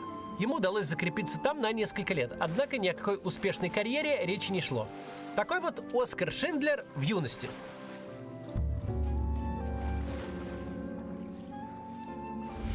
В 1933 году к власти в Германии приходят нацисты с идеей исправить несправедливости Версальского мира и, если не объединить земли, населенные немцами, то, по крайней мере, защитить права немцев и их интересы. В 1935 году 27-летний Оскар Шиндлер вступает в партию судетских немцев. Первоначально партия не ставила целью отделение Судет от Чехословакии. Ее постулатом было повышение автономии регионов. Но постепенно партия наладила связь с нацистским Берлином и стала частью политики Рейха по разрушению чехословацкой государственности. Судетские немцы стали требовать присоединения Судет к Рейху, что приводит к столкновениям немцев с чехословацкой полицией и армией. Формируется даже террористическая группировка, которую спонсировали немецкие власти. Шиндлер заметного участия в тех событиях не принимал, но он еще с середины 30-х годов сотрудничал с германской армейской разведкой Абвер. Он собирал информацию о железнодорожных путях, военных укреплениях и расположении их армейских частей чешской армии. И вряд ли у него были серьезные идеологические мотивы это делать. Сильно пьющему банковскому служащему, еще и с внебрачными детьми на шее, всегда требовались деньги, что и, видимо, стало его мотивацией. В конце концов, его изобличили и посадили в тюрьму. Но тогда подоспело Мюнхенское соглашение, Мюнхенский сговор, по которому Судеты передавались Рейху. Одним из условий было освобождение Прагой политических заключенных, в число которых были и включены и немецкие шпионы. Шиндлер оказался на свободе. Он продолжил свою работу на Абвер уже как герой и узник чехословацких застенков. Говорят, после освобождения он получил автомобиль как личную награду от фюрера. Шиндлер поселился в чешском промышленном городе Острава, недалеко от новой границы между Рейхом и обрезанной Чехословакией. В то время Абвер разрабатывал планы вторжения диверсионных групп на польскую территорию. И в итоговом плане, который приведет к началу Второй мировой войны, Шиндлеру довелось поучаствовать. Один из планов вторжения Абвера был в конечном итоге реализован. Переодетые в польскую форму эсэсовцы напали на немецкую радиостанцию в Гляевице 31 августа 1939 года, с чего в итоге и началась Вторая мировая война. Добыча этой формы была отдельной задачей, которой занимался в том числе и Оскар Шиндлер. В 1938 году Шиндлер подал заявление на вступление в НСДАП. Впрочем, к политической карьере Шиндлер не особо стремился. Его больше интересовал материальный успех, которого он не смог достичь в юности. Политика Рейха открыла для него счастливую возможность. Ведь Германия в ходе сентябрьской кампании 1939 года разгромила Польшу, а на части ее прежней территории установила генерал-губернаторство, особое оккупационное образование со столицей в Кракове. Немцы стали хозяевами на этих землях. Для Шиндлера и ему подобных это было сродни открытию Клондайка.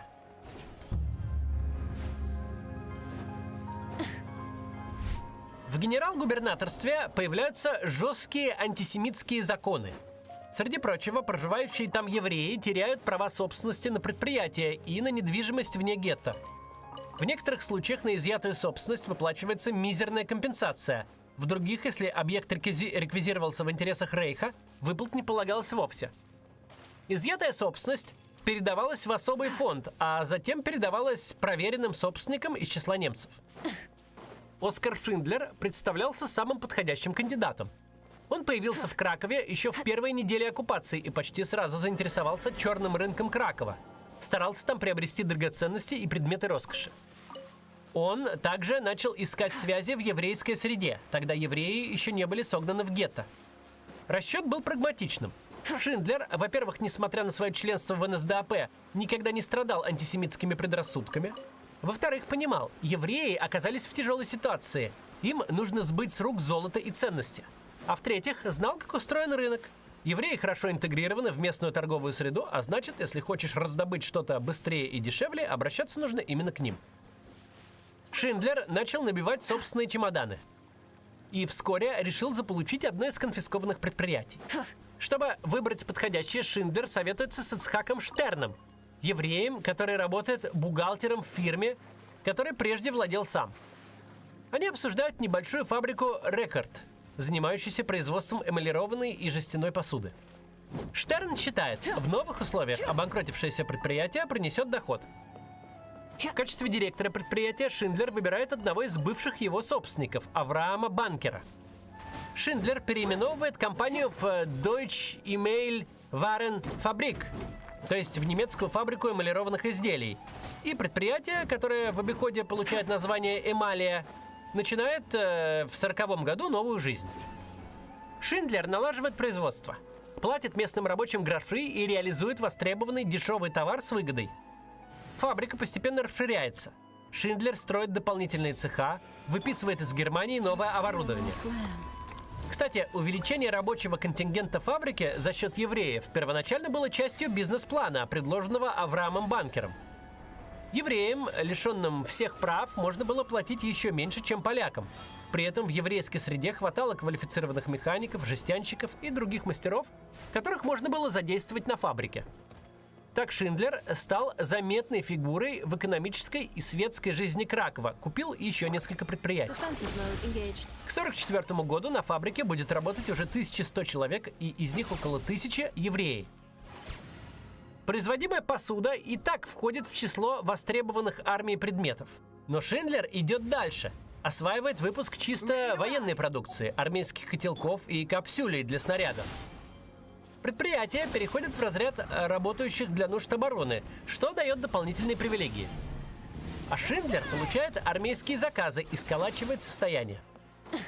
Отчасти своим успехом Шиндлер был обязан своему директору, тому самому Аврааму Банкеру. Бывший совладелец фабрики относился к тому типу бизнесменов, которые хорошо чувствуют себя в серой экономической зоне. Он доставал все необходимое на черном рынке, производил не проходившую по официальной бухгалтерии продукцию, которую сбывал разными неофициальными путями и участвовал в разных других схемах, приносивших колоссальную прибыль в дефицитной милитаризированной экономике. Шиндлер одобрял такой бизнес, тем более что банкеру пришлось бы нести главную долю ответственности самостоятельно, если бы его авантюры стали известны. Сам Шиндлер руководит лишь общим направлением дел и содержит многочисленных любовниц, проводит время в шикарных ресторанах и ночных клубах, где его спутники – такие же джентльмены удачи военного бизнеса, как и он сам.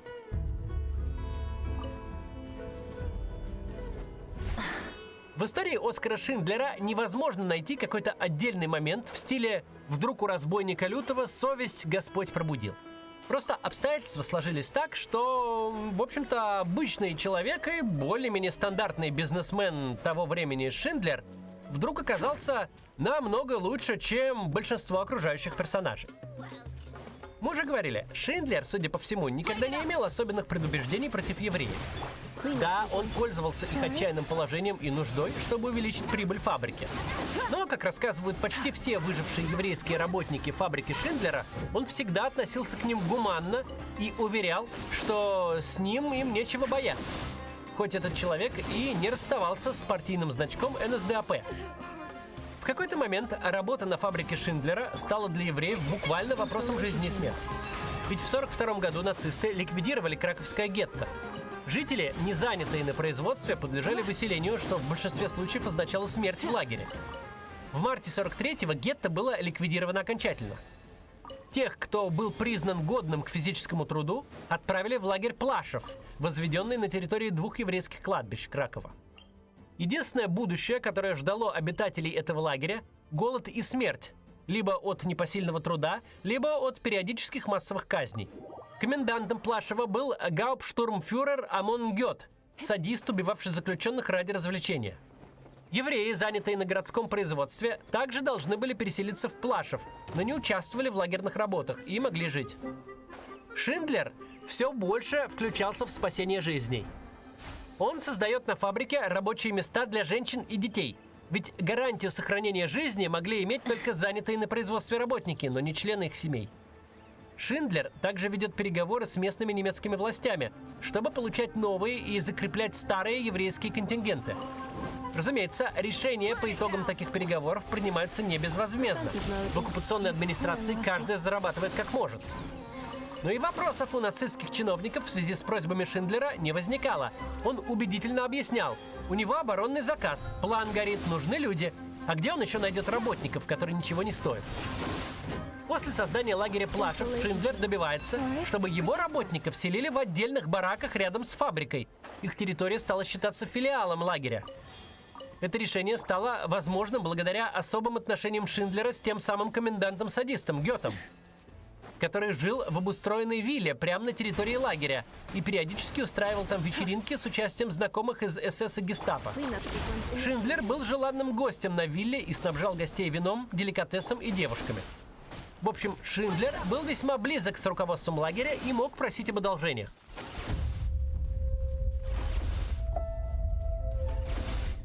В 1944 году Красная Армия приблизилась к Кракову. Важные производства подлежали эвакуации. Встал вопрос и о фабрике Шиндлера. Все-таки она была связана с оборонным заказом. К этому времени на ней работали тысячи евреев, которые оставались в живых только благодаря этому рабочему месту. Именно тогда приходит время знаменитого списка. Шиндлер решает добиться, чтобы фабрика была эвакуирована вместе с работниками. Согласование идет довольно долго. Чиновники предлагают перевести предприятие на запад Германии или в Нижнюю Австрию. Но Шиндлер хочет, чтобы эмалию перевезли в родные ему Судеты. Что было вполне допустимым решением. Регион Судетов – один из последних глубоких тыловых районов Рейха. Оскар надеялся, что после войны Чехословакию пересоздавать не будут. Судеты получат какой-нибудь особый статус, и он сможет начать новую жизнь на родине, вместе со спасенными евреями. Все это потребовало новых взяток, договоренностей с Гетом и объяснений, что в такое время он просто не может разбрасываться персоналом, так как в Судетах никто ему не поднесет на блюдечке целую 1000 квалифицированных рабочих.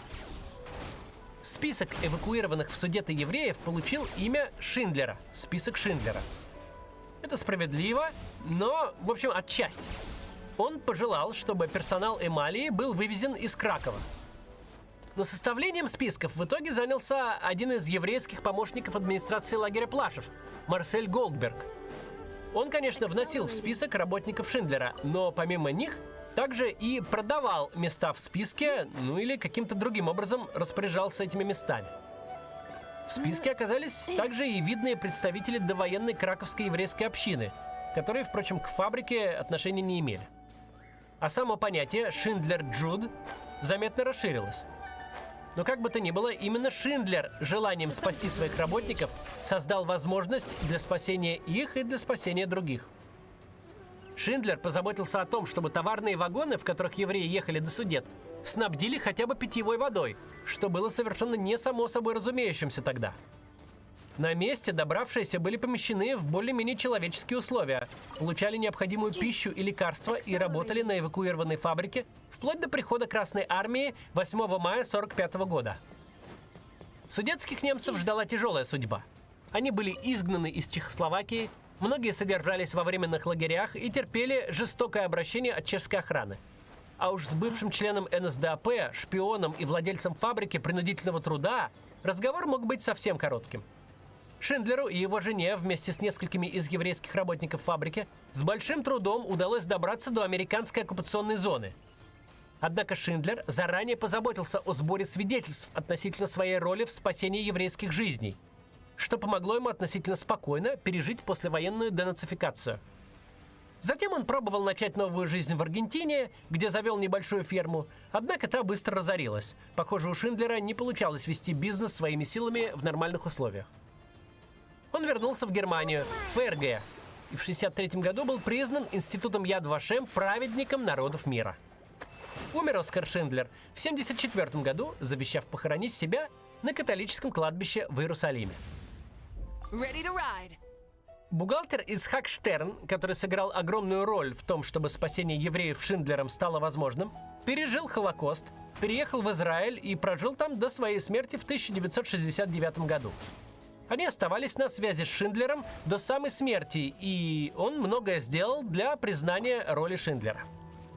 Руководитель фабрики Авраам Банкер тоже пережил войну и умер от сердечного приступа в 1956 году в Вене. История не всегда похожа на красивые мифы.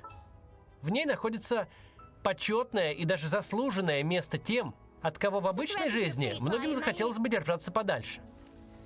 У нас в истории России тоже полно таких неоднозначных персонажей с самой разной мотивацией. Много их и сейчас. Просто жизнь — это не комиксы Марвел. И однозначные герои в ней встречаются так же часто, как и стопроцентные злодеи. И об этом стоит помнить. До завтра.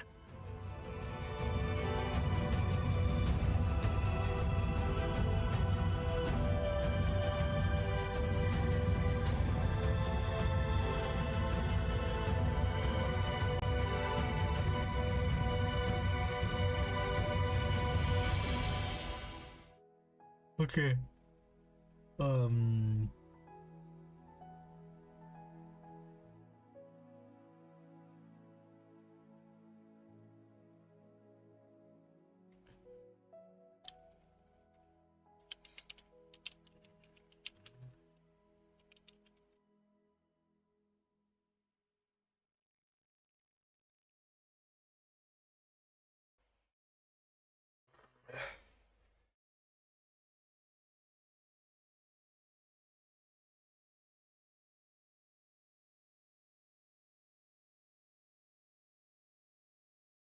I'm just gonna go check the stuff.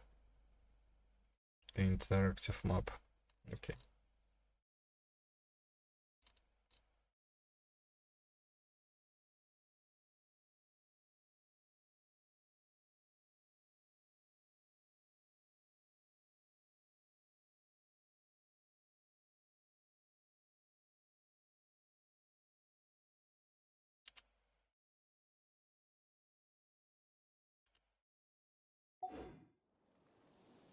I created another. What the fuck? Destiny has brought me hither. I just had to touch it. This is bullshit. The show be.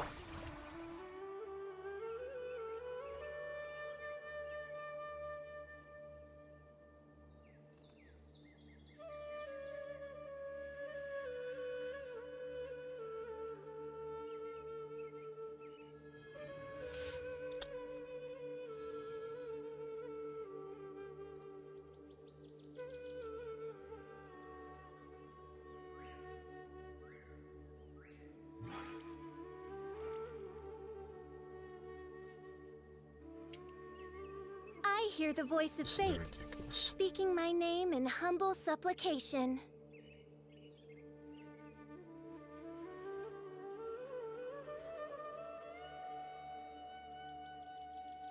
Hi, I'm Jack, and the questions get worse. Joining me today is a very special guest, and can I be honest? A real treat. Why, it's YouTube legend H Bomber Guy. H, welcome to the show, and thank you for joining us today. Well, it's a rite of passage to knock on Jack's Film's front door, and he just happened to be here. It was like, oh, I'm actually filming something in my breakfast nook. You know, my guest didn't turn up. So we can cut that out if you want. We can leave it in. Leave it in. So Harry, I have here a collection of questions for you, submitted by your fans and your viewers. I have no idea what is on these cards. These were actually hand delivered to me by my team at a Margaritaville. I don't know what we're gonna get into today. In fact, the only thing I do know for certain is that the questions get worse. So Harry, are you ready for the inaugural episode of The Questions Get Worse? I'm as ready as I'll ever be. As long as none of the questions are punishment for my words and deeds, I should be okay. We'll find out. Again, I really don't know. First question. The first question is punishment for your words and deeds. As your channel has evolved, it seems like your videos have expanded in scope and increased in production quality. What do you miss about making your old videos?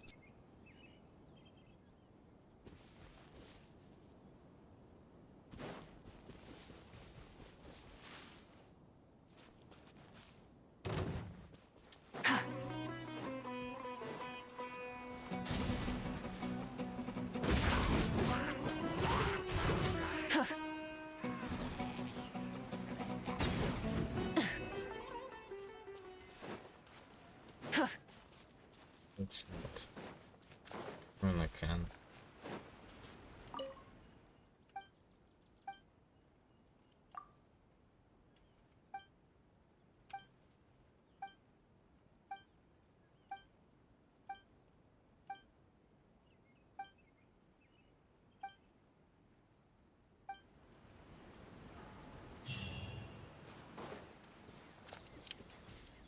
/ prefer about your current process. Okay, so they're kind of cheating. It's like two questions in one, but yeah, sure. It just came naturally to me. Like, this is going to take more time to do, and I guess I can take the time to do it. No one can stop me, so I'll just do it this way or whatever. I do miss making shorter videos and having them out faster, and there's certainly, like, when you're doing something quickly, you can afford to make more risky jokes with it because it's less like, oh, there'll be a next thing, so it's okay. Whereas with a longer video, you take those risks in the video itself and then move on from them. And then you don't really know how that's going to land for a while, and then you're probably never going to make that joke again, and then it's kind of over. Whereas if you've got a running thing, you can kind of riff on it more and kind of know how the audience is reacting. So I kind of miss that, but I really enjoy being able to take the time to get it right in the first place. There are so many jokes that I got to refine over the course of like, oh, well, in the next draft, the joke completely changes, or like the writing completely changes. Oh, that's interesting. So like you're able to, like in a single video, like for one video, like that joke can evolve a couple of times. Yeah, I feel like I've written the long videos like 3 times over by the time they're done. It's like, oh, that's cool. And I miss not having to do that, but I like the end result a lot. So it's kind of, 6 of one and half a dozen of the other, which I'm not sure if that's a normal phrase. I've never heard that before, but I like that a lot. I keep using phrases to my producer, and she's like, that's you made that up. I keep saying, That's like, not a thing. I say, like, let's start as we mean to go on. And she says, what does that mean? You made that up. Like, no, we say that all the time. Who's we? We? We in Britain. We Brits. In we Britain. We people in we Britain. Yeah. Okay, so I have a follow-up question to that. What is the most amount of time you've spent researching and filming and editing one of your videos? Can you log it in dozens or hundreds of hours? I've deliberately not kept Hey, logs not a because I bad think haul. it would upset me. The plagiarism video didn't take as long. I just kind of made it, even though at the time it was the longest it had been since I'd uploaded, I was working on other stuff at the time. But I think the longest thing now is my current thing. That's probably normally the answer to every, whenever you'd have asked me, that would always be the current thing. The current thing is the longest. Yeah, exciting. But it's about Adobe being bad, but it sort of is also about every other software on the market and the stories of their development, and it just kind of kept growing out and out until I'm like, basically every video I hit a point where I'm like, this is 2 videos, and I should just make one of them and save the other one for later. So like one day, hopefully this year, I'll have like a period of 6 months where there's like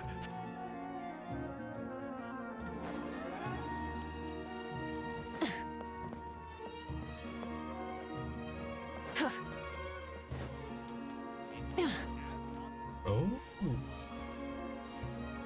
No.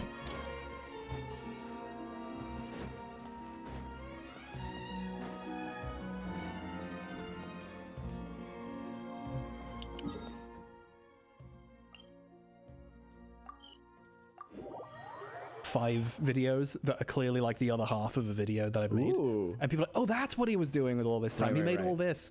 And then people will understand why it took so long to make the one that came out. It's because like there was another 2 or 3 that I had to cut out because the scope had grown so much. That's interesting. So there's a possible like avalanche of videos, you're saying, because of the research spent on the one topic. My producer is staring at me from the camera with this like, she knows me too well. It's like, answer carefully. Yes. 7. No. Okay, so that was probably the last good question we'll have today. Genuine question. I can imagine that it is stressful to upload a video. So as opposed to what? Fake question. Yes. Sorry. Well, that's how you know it's good. It's a genuine question, right? I can imagine that it is stressful to upload a video calling out some influential people. How do you deal with this? Fear.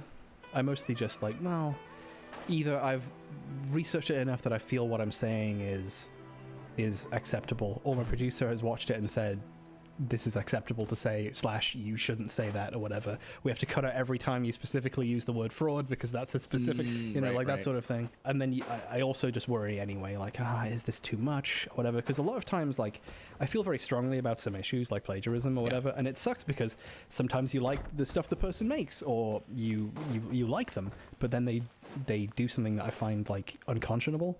I almost don't want to call this person out. Like I don't see it as being my job to police the internet. Like that really isn't the job that I want. Sure. Yeah. Ridiculous.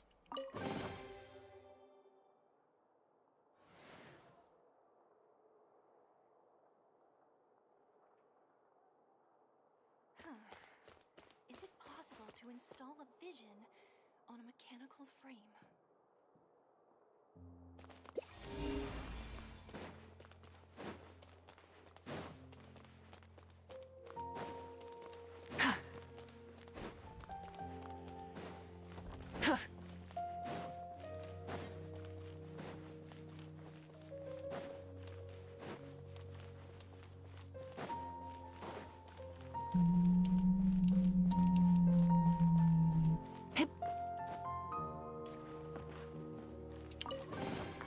The rewards of an adventure worth remembering.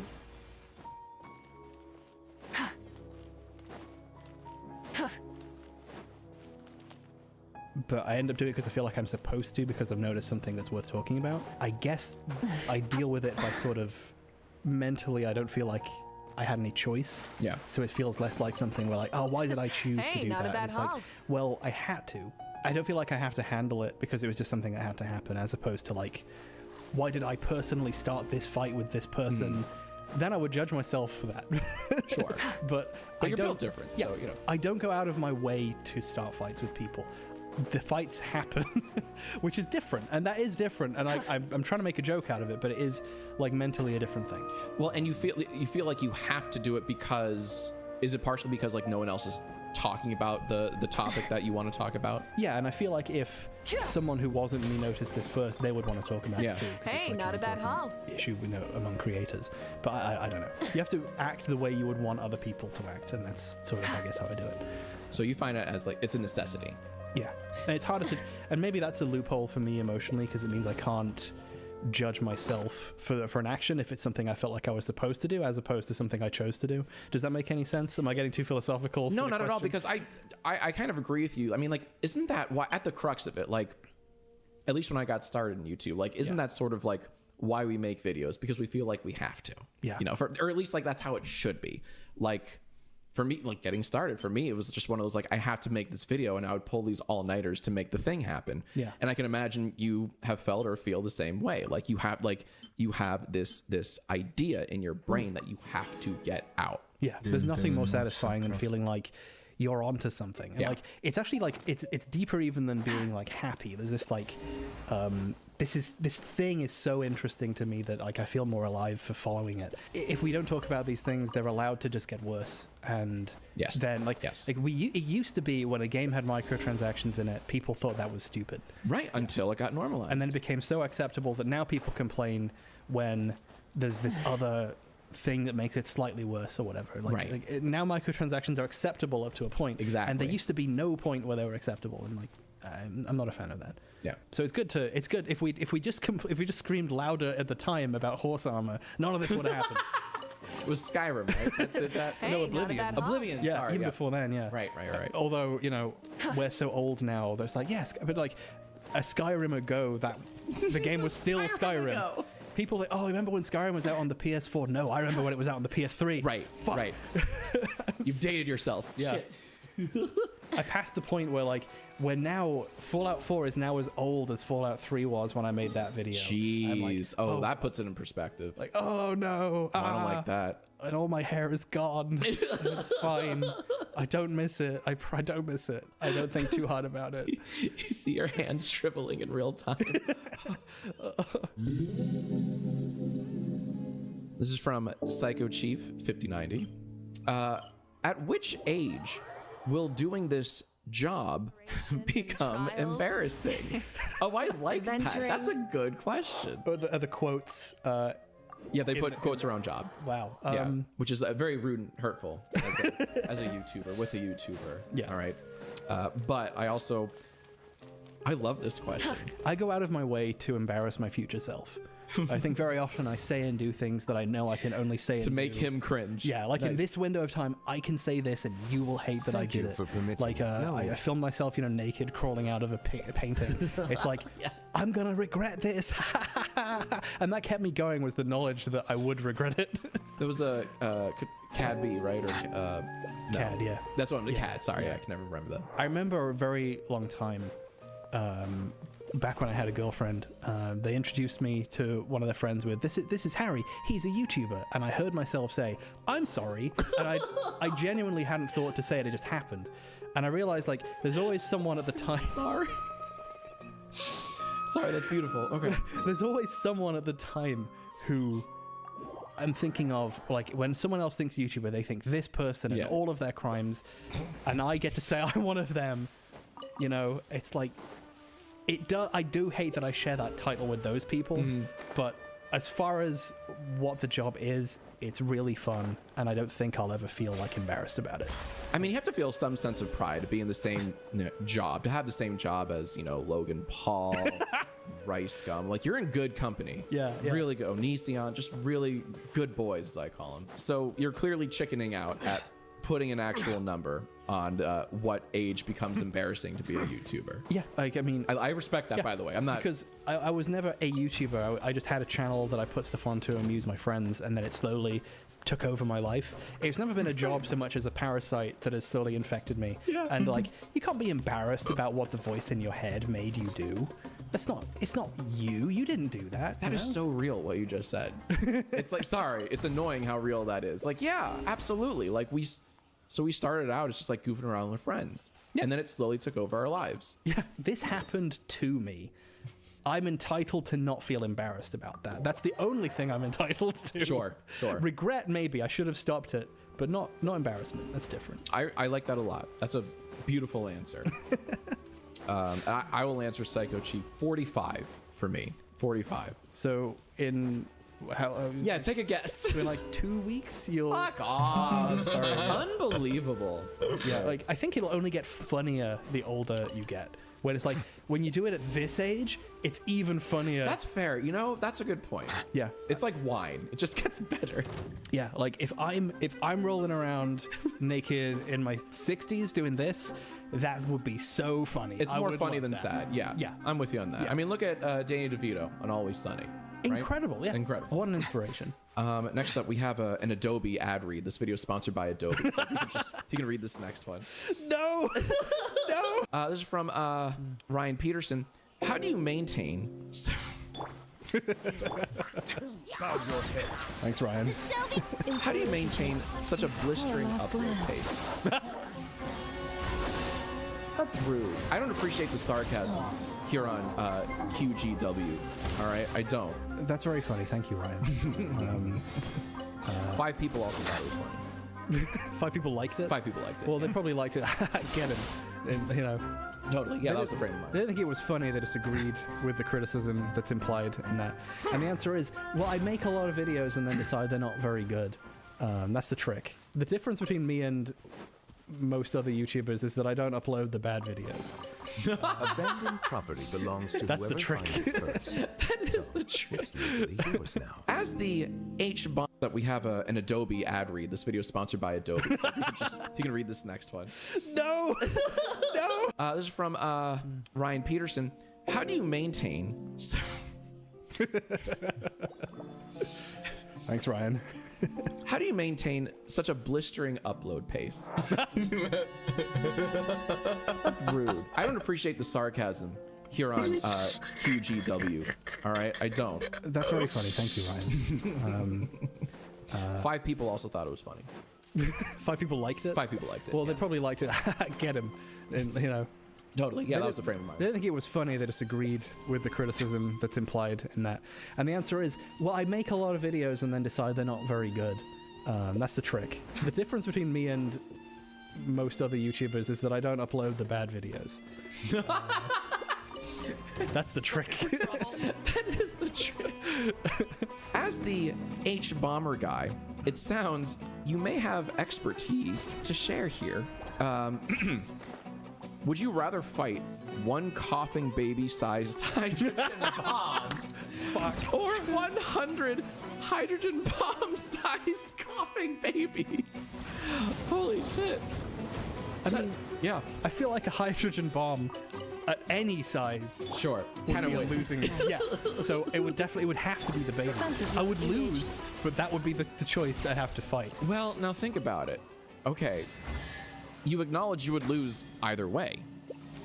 So wouldn't that be a prolonged death with the babies? Process. At least the hydrogen that's bomb, wouldn't that true. just like get it over with? Yeah, because you could take out a couple of those babies and then one of them would glance you, and then you'd be, you know, without a limb for 10 hours. However it takes Sounds them. painful, Harry. Do you want that? That's a really good point. With the hydrogen bomb, it's over and done before you can blink your eyes. That's my problem though, is I feel like I have to take my chances, even though with the baby. Yeah, like I know I will lose, but there's a part of me that's like, but that's the best option. You have to do it statistically. That part of you is called being a human, right? That's on the deepest level of humanity. It's like, but gosh darn it, I have to try. We're born dying, but we're compelled to fancy our chances. Fuck.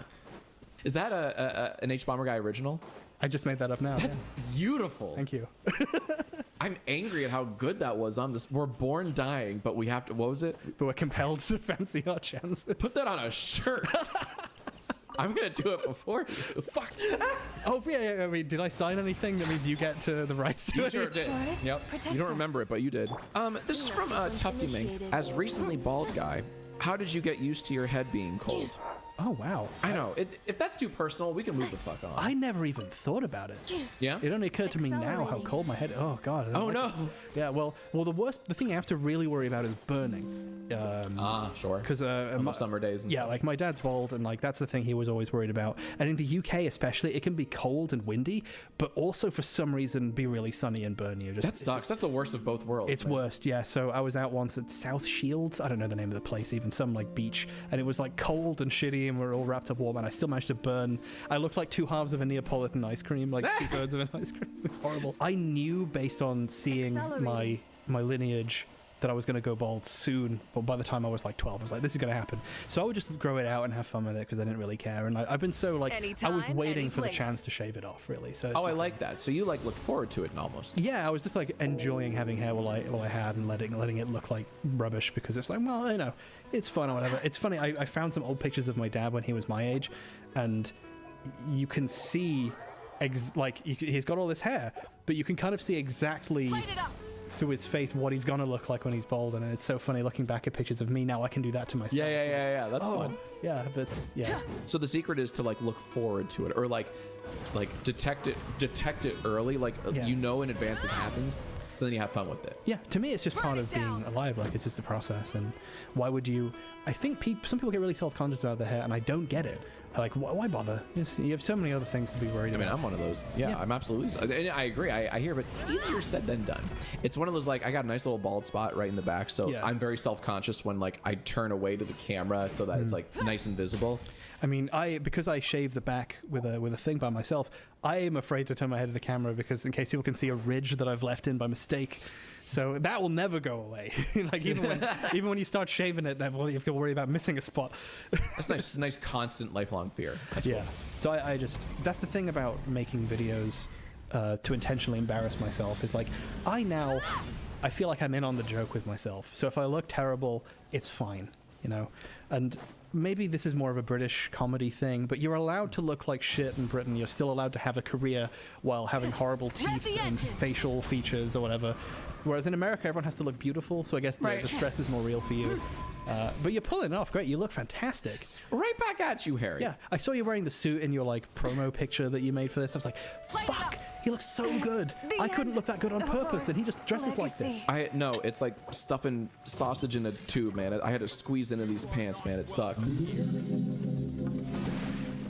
This comes from Athena P. Beans on toast. Yeah. Good. This is from Chaotic Crusader, bunch of numbers. This is a great question. I love when you smile while you're reading the question. It's a good sign. Do you miss the Queen? Ooh. No! Yeah, the camera's off. Yes.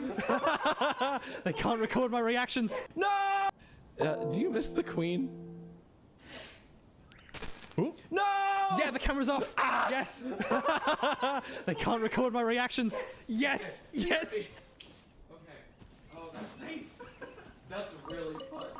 Oh God. Harry. Here we go again. Yeah. All right. Do you miss the Queen?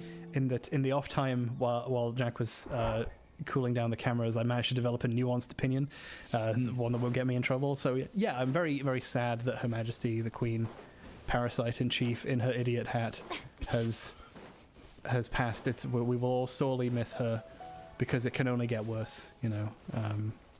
Expand on that. Well, actually, that was a joke. Obviously, we all love the Queen very much, right? And everything that she's done to and for the world. I think my feeling about the Queen had always been, I feel like the monarchy shouldn't exist, and the Queen is like such a layover from the times when we had one and it felt like real, that when she dies, I feel like we should just quietly stop having a monarchy, just let them let them become regular celebrities. Let's not have this weird system anymore. Right. I feel like I was hoping there'd be a question about that when she passed. So that's kind of my feeling about it. Was like I have some reverence for the Queen because she's always been around, at least in my lifetime. And now that she's gone, I don't get it. I don't see the point anymore. That's controversial opinion, he said, in a country where you fought a war over this. Yeah, please watch what you say here. We're a bunch of queen defenders here in the USA. The people love the royal family here. They love the gossip. They do, but about it's it. in a different way. In more of like a gossipy, tabloidy way. I mean, like, not that that doesn't exist in England, but I mean, please consider that Paddington was very friendly towards the Queen. So I wish you kind of, put that in perspective when you gave your cute little take on Her Majesty. Like, I feel like a certain level, I feel like a compulsion to be mean because I don't agree with the concept of monarchy, but also I can't help but feel some reverence towards that specific monarch because they were mine my whole life. Yes. So it's like, this is little edge case. And not just that, but like your parents' lives. Like, my mom texted me just saying, I can't believe it. And I remember when I was a little, when she was a little girl, that was the Queen. Yeah, it is weird. Great question. Harry, how do you plan on improving your WikiFeet score in 2025? Fucking came Isn't that amazing? I can't believe that came up. Zero plans because smart answer. There are levels of like when you do this thing ironically, the people who are actually into it think you're one of them, and then it's like now it's and you'll never get the feet stink off of it. It just doesn't work, Why would you say feet stink? Why would you combine those words? Yeah. God, you weren't thinking. I wasn't thinking. I was thinking with my feet, So many of us do. So many, yeah. But it's I'm not going to go out of my way to do anything. Yeah, make sure you use mostly the close up on me. Yeah. The wide, there's too much foot waggling going on. Yeah, for sure. You're really put those dogs away, for God's sake. 308 people like this question, by the way. This is a popular one. Oh shit. This is from Bildor123. What is it like being such a high testosterone alpha male? Because you don't know. Clearly. I mean, it's fine. It's basically the same. Fine. It's basically the same, only worse. Where you have to worry more about what it's going to do to your body long term. Sure. It's heavy lies the crown sort of thing. Yeah. Literally, my crown is gone. But I think long term you have to start worrying about what it's going to do to you. What is it going to do to you? Bodily things, things you got to worry about, overgrowing. It's right. Like too many back muscles. The biceps get too big. That too big, and then your bones start to break under the pressure from the. Well, that's rough, man. I'm sorry. You really are going through a burden that most of the world doesn't appreciate. I've deliberately had to gain a lot of body weight and lose a lot of muscle mass to try and. I'm so sorry. Because the instant. Why are you laughing? Yeah, we're talking about real shit, and you're laughing. It's not a joke. If I lift a weight, I'm done. That's too big. He can't lift. Yeah, I have to get a whole new. I have to get a whole new wardrobe if I lift a weight. So I'm not gonna. Harry, that's tragic. You couldn't make me. Yeah, that's tragic. Yeah, we're learning so much about you tonight, and I love it. How many donuts can you stack on it? For a given. Think about it. Yeah, I mean, you'd have to give me a donut radius. I would say, Radius or thickness? Well, you'd have to give me a height. Yeah, overall. yeah, height. Sure. Okay. Yeah. Let's say your standard Dunkin' Donuts donut. Oh.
Huh.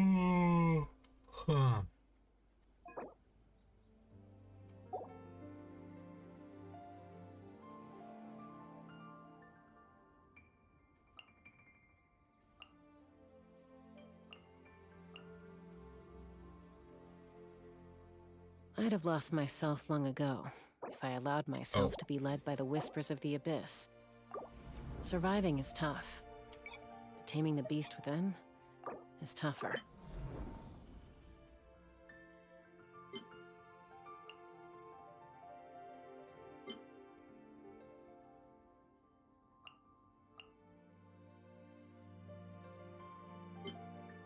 Mm-hmm.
Oh.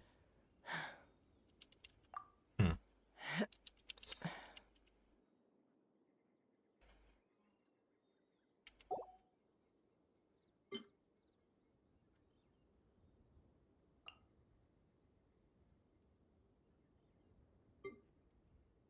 Hmm.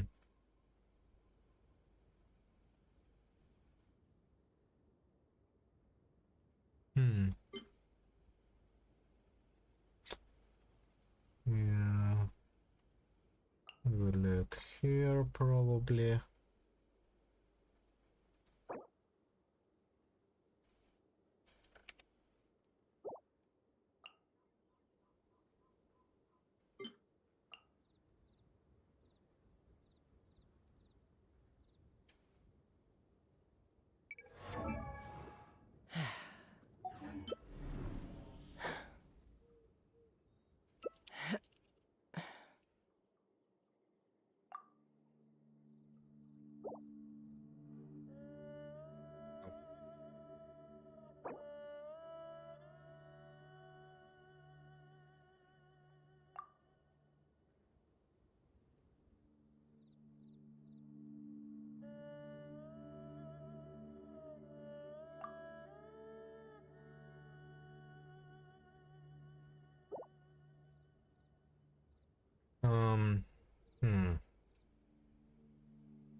Hmm.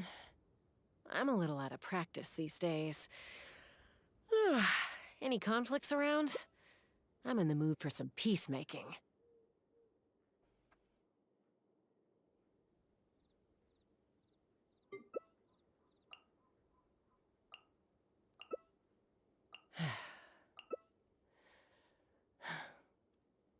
Where's Anson?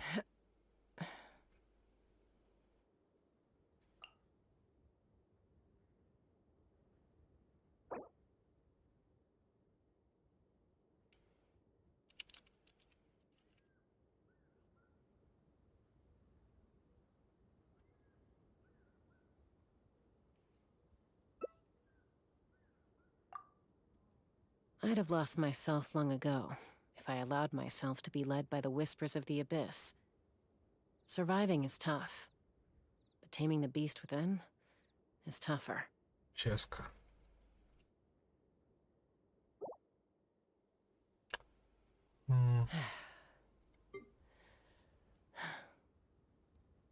Cheska. Well, Cheska.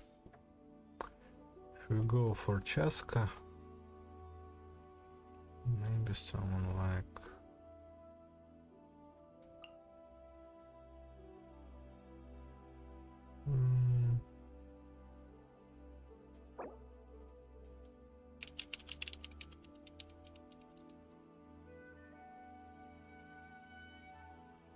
When you lose your way, gaining some altitude can bring some perspective.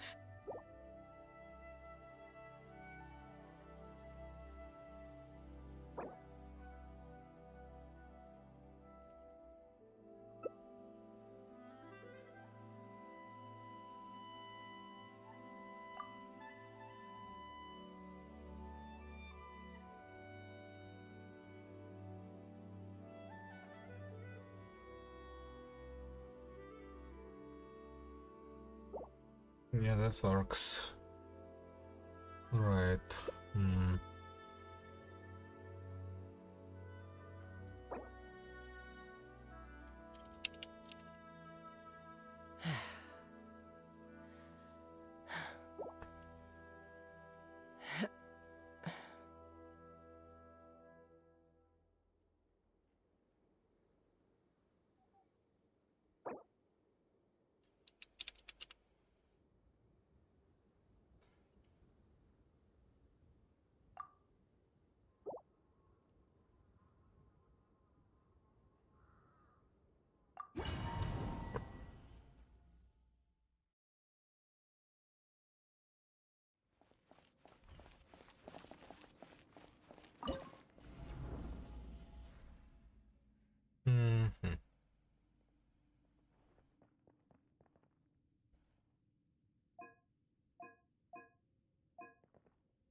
Yeah, like an inch. That's an inch, right? 2 centimeters / an inch. Not slash. I know it's like 2.5 or something, but like about yay thick. Yay thick. So 1 inch. Okay, so mathematically, then that would be between 6 and 7. Sick. Okay. Okay. There is no Based on like accounting for like, well, if it's slightly less than 1 inch, then we can fit 1 inch. Settle down. Let's say okay.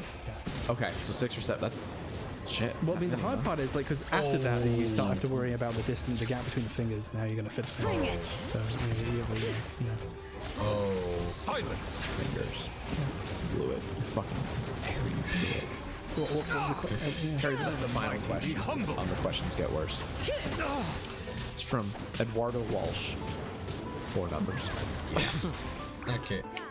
This sucks, by the way. I haven't even finished reading. Like I'm blocking it with my hand, and like already the first 5 words suck. Which toe do you? And there's more than 5 words in it. Oh, so many more. Okay, so okay. Keep going. Give me each word.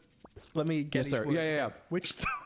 Which toe do you like sucked the most after the first date? Why are there so many feet questions? Why did I brought up feet like early on because I thought they're not going to get that bad. So this will be my only time to volunteer feet. But they did get that. But then there's more. Well, okay. You have 5 options. We're going to have to turn these cameras off to run a little experiment in order to find out. Damn it, just when the video's getting good. Are there any anecdotes that we can, so this is not just I think you're all out of foot anecdotes. Yeah. But I'm trying to I wasted them. I didn't think I would need them. You wasted them on the good questions. So like, what are the distinction between the toes? There's like big piggy, little like how do you like, I don't reference toes enough to be like, there's not an index finger toe, right? Is there a ring finger toe? Is there an index toe? I wasn't deliberately flipping the camera off, but like it sure looked like that, and I'm a little offended. I'm adding that to like the list of insults you've thrown at me tonight. So like, I'm flipping off the camera that overheated. Yeah. Yeah. It was that one that overheated. like, I don't even like, I've never thought about like names for toes. Like our fingers, our digits all have like specific names. Do the toes have, there's a middle one, there's a thumb and a pinky. But what about those other two? I don't know. I'm sure doctors have names for them. Sure. But they have names for everything. Yeah, the fucking doctors. But listen, if you're conducting your life in such a fashion that you know the names of the toes. Reevaluate your life? Is that what you're getting at? Reevaluate being alive. Like, yeah. Sucked by what though? Like, there's so many. Harry, there are so many additional questions to be asked here. Sucked by what? That's the easiest one, if anything. The mouth. Like, are you? What do you mean? Sucked by what? I mean, who hasn't while they're vacuuming? You know, with the little trunk, hasn't like gone like, you know. Me never. But now I'm going to consider it because of your little fun suggestion. One time we had. Do you have Henry Hoovers here? Yeah. I remember in university they had one of these and they were vacuuming, and like I put it in someone's drink. I made it drink. And I thought it was so funny. I mean, that's great. And then like it just absolutely obliterated the vacuum cleaner like inside. Like the gin just wrecked it. But it's worth it for the joke. It was worth it for my own personal amusement. Yeah. No one else thought it was funny. But you did, and that's all that matters. That's all that matters. That's the takeaway. Yeah. It made H-Bomber guy laugh, and that was good enough for the world. It made me laugh, and I didn't care how much harm it did to those around me. Which I think is a beautiful, like, that's your personality in a nutshell. I would describe your content as, like, it's harmful to everyone but you. Yeah. I think of myself as the opposite of a doctor. You know, my rule is first do harm. Right. I have a favor to ask of you. Could you permanently ban one of these question askers forever for the duration of this series so that they can never ask another question again? Is it possible you can go through these and just pick one username whose question you either didn't like, or maybe you just don't like their name? Are you okay with that? I'm totally down. Yeah. Can I see the question? Please. All right. So there you go. Okay. So I don't like the way Psycho Chief said "job" in quotes. You know? Yeah, that's like, a great point. Yeah, like Psycho Chief 1590, I get to make fun of Mike. You don't get to make fun of Mike. You are banned forever. Psycho Chief, more like Psycho Neef, because he's never coming back. Owned, destroyed by the one and only, the great, the infrequent, Preparing for dust the always charming H-Bomber guy. Thank you so much for being on this stupid show. More like Psych No Chief. Shower me with praise. Yeah, got him. Time to shine. Oh, I have a question. Who should we have on next time? Name some people in the comments below. Episode of the Also, there's a 90-minute cut of this interview with even more questions that you can watch right now on my Patreon. Here's a clip. Can you tell me what you were talking about when we in between takes? I'm selling water from my bath. I think I Do you know your complete score? I want this guy killed. Clean shot. Unbelievable. Oh, Toad. I made that. I'm crushing it. Condom? Condom? Do not Google that. In fact, don't put this in. You ever play 15 card pickup? Well, how you played that? Accelerate. By the way, my Patreon just launched today, and we're offering quite a bit. We have just one single tier, and that tier gets you everything. So in addition to the 90-minute version of this interview, you also get bonus Guy episodes and tons of other videos. Also, when our podcast Aaron is the Funny One finally returns on June 10th, patrons will get longer, extended episodes every week, plus a bonus episode every month. And don't worry, we're not paywalling the podcast. New episodes will still be free every week, everywhere you listen to podcasts. But patrons will get longer, juicier episodes with even more of Aaron's rants, plus a bonus episode every month. And if that's not enough, patrons also get all ReactBot DLC, including any and all future ReactBot DLC. You'll also get access to our exclusive Discord channel, plus special polls and questions that will influence future videos. If you're able to show your support, I will make damn sure you get your money's worth. So scan here or click the link in the description below to see that 90-minute cut of the interview and so much more. Patreon.com/JaxFilms.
Okay, Favonius. Instead of confining themselves to the heavens, God should broaden their horizons in the world below. Без желания. Is not gonna be used today.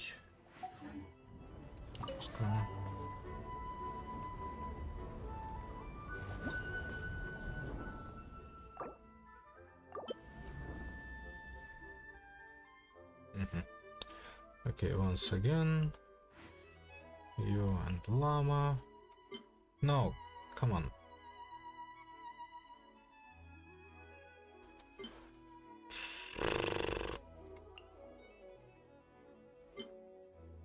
Well, either way, something like that, and look, someone has to shoot down the enemy, so we have.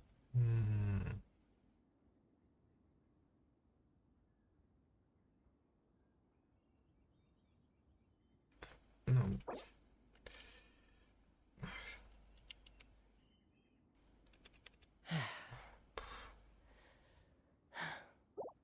Okay, whatever.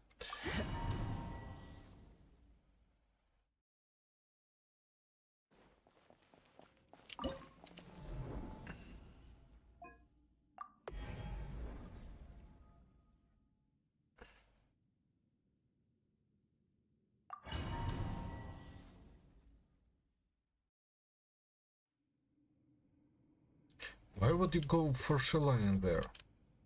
Don't you need like 3 different things?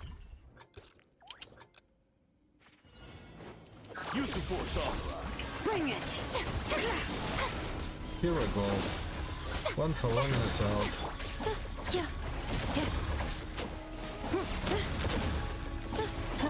Let my name echo in song. Ultimatum protocol.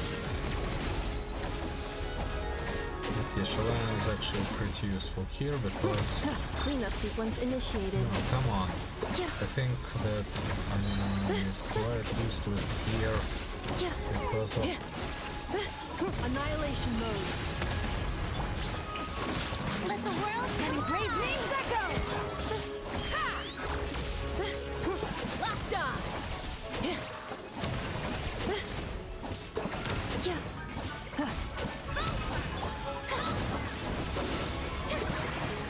Let my name echo in song. Hear the echoes of the valley. Defensive mode engaged. Ultimatum protocol. Locked on.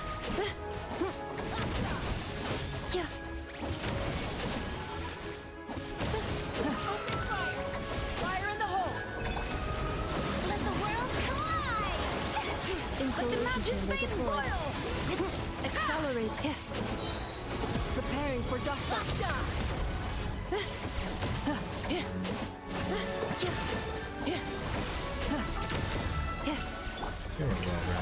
Let my name echo in song. Cleanup sequence initiated.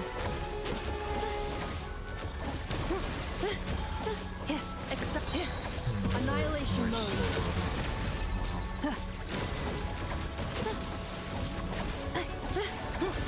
Let the world collide. Installation chamber deployed.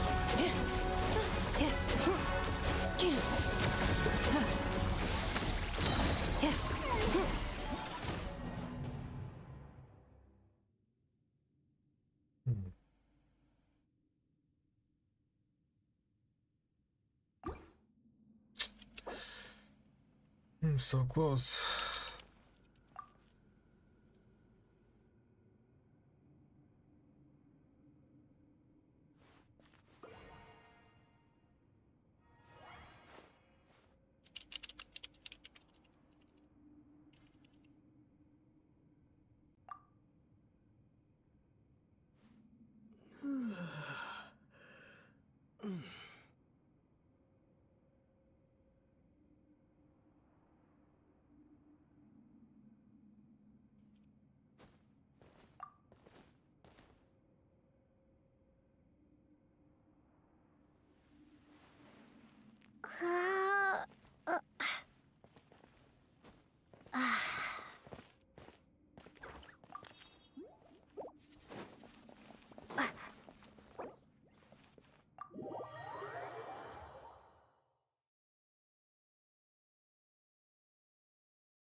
Okay, we don't need arena here, we just need those two. Okay.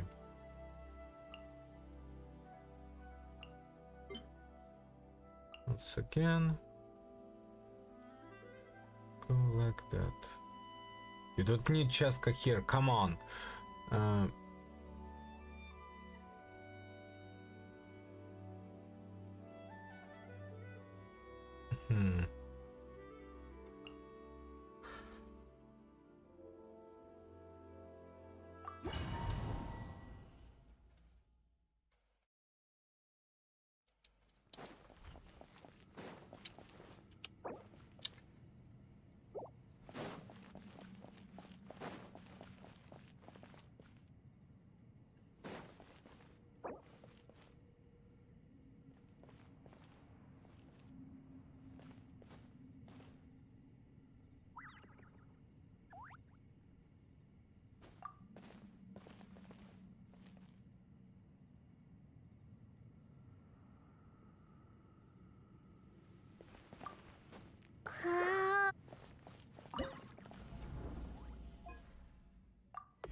In and of itself, but there are just so very few alien creatures that we come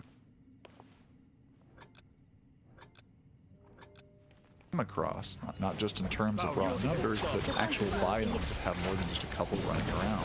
Outside of the nasty alien facehugger looking boss or the big meat creature in Sarah Morgan's companion quest, there's just not a lot of life or diversity to the proceedings. The world can look really nice, like the cyberpunk signage and bustle of neon, the natural and technological fusion of Atlantis, the old west look of Aquila City, or the various dens of crime lords throughout the galaxy. But the greater art style is constrained from ever getting too crazy with its adherence to hyper-realism and lack of a broad color palette.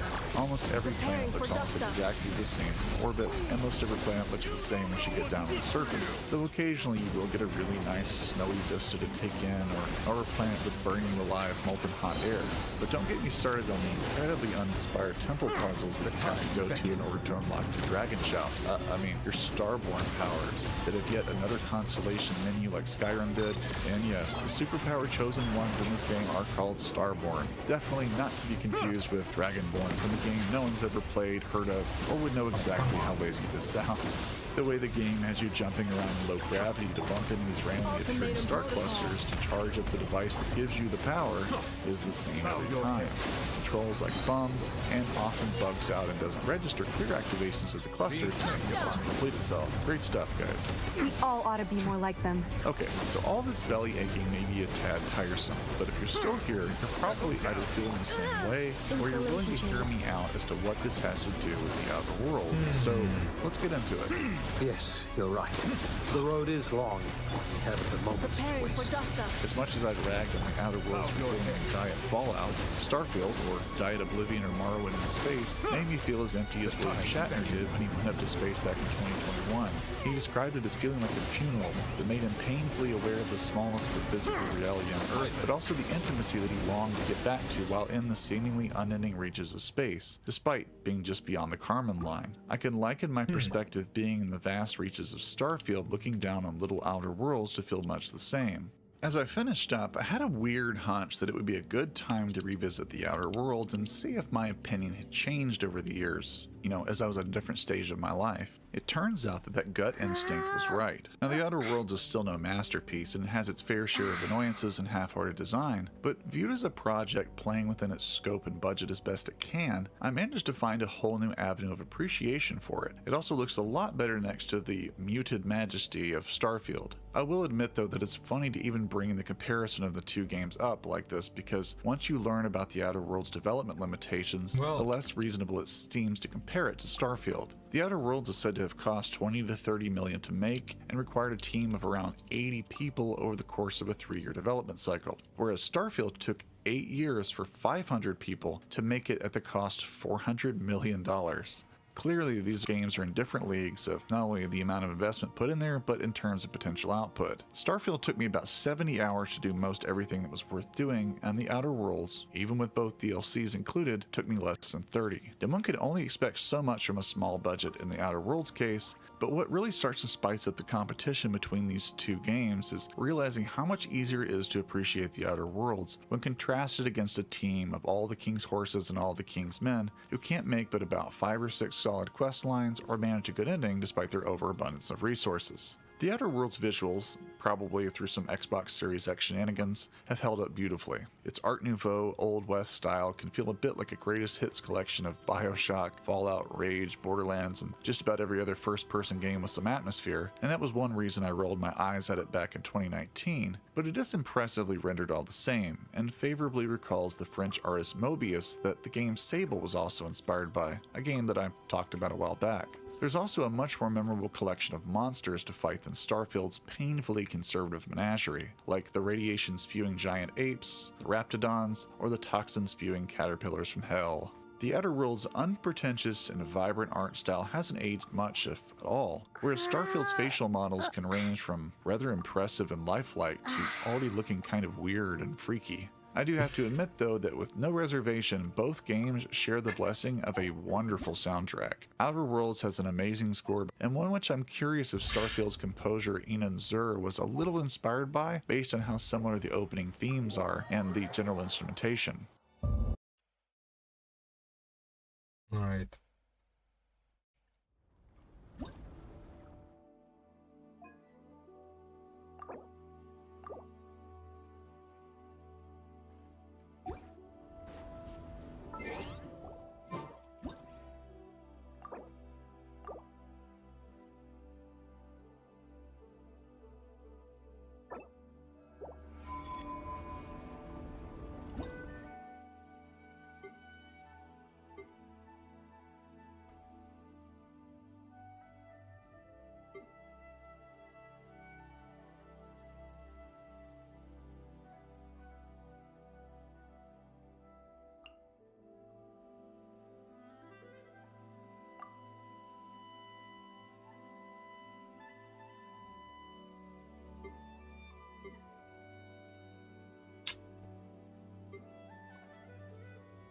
Yeah.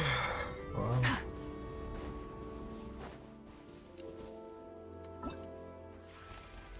I'm also alive. Well, not anymore, I guess. So, thanks for watching if you have been. Good luck, have fun, and I'll see you next time.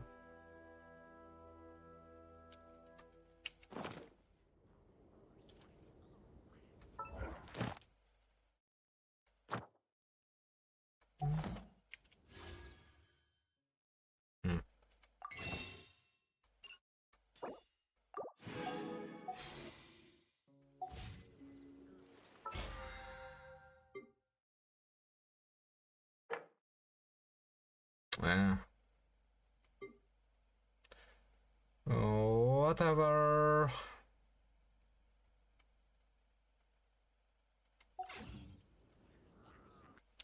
Alright, bye.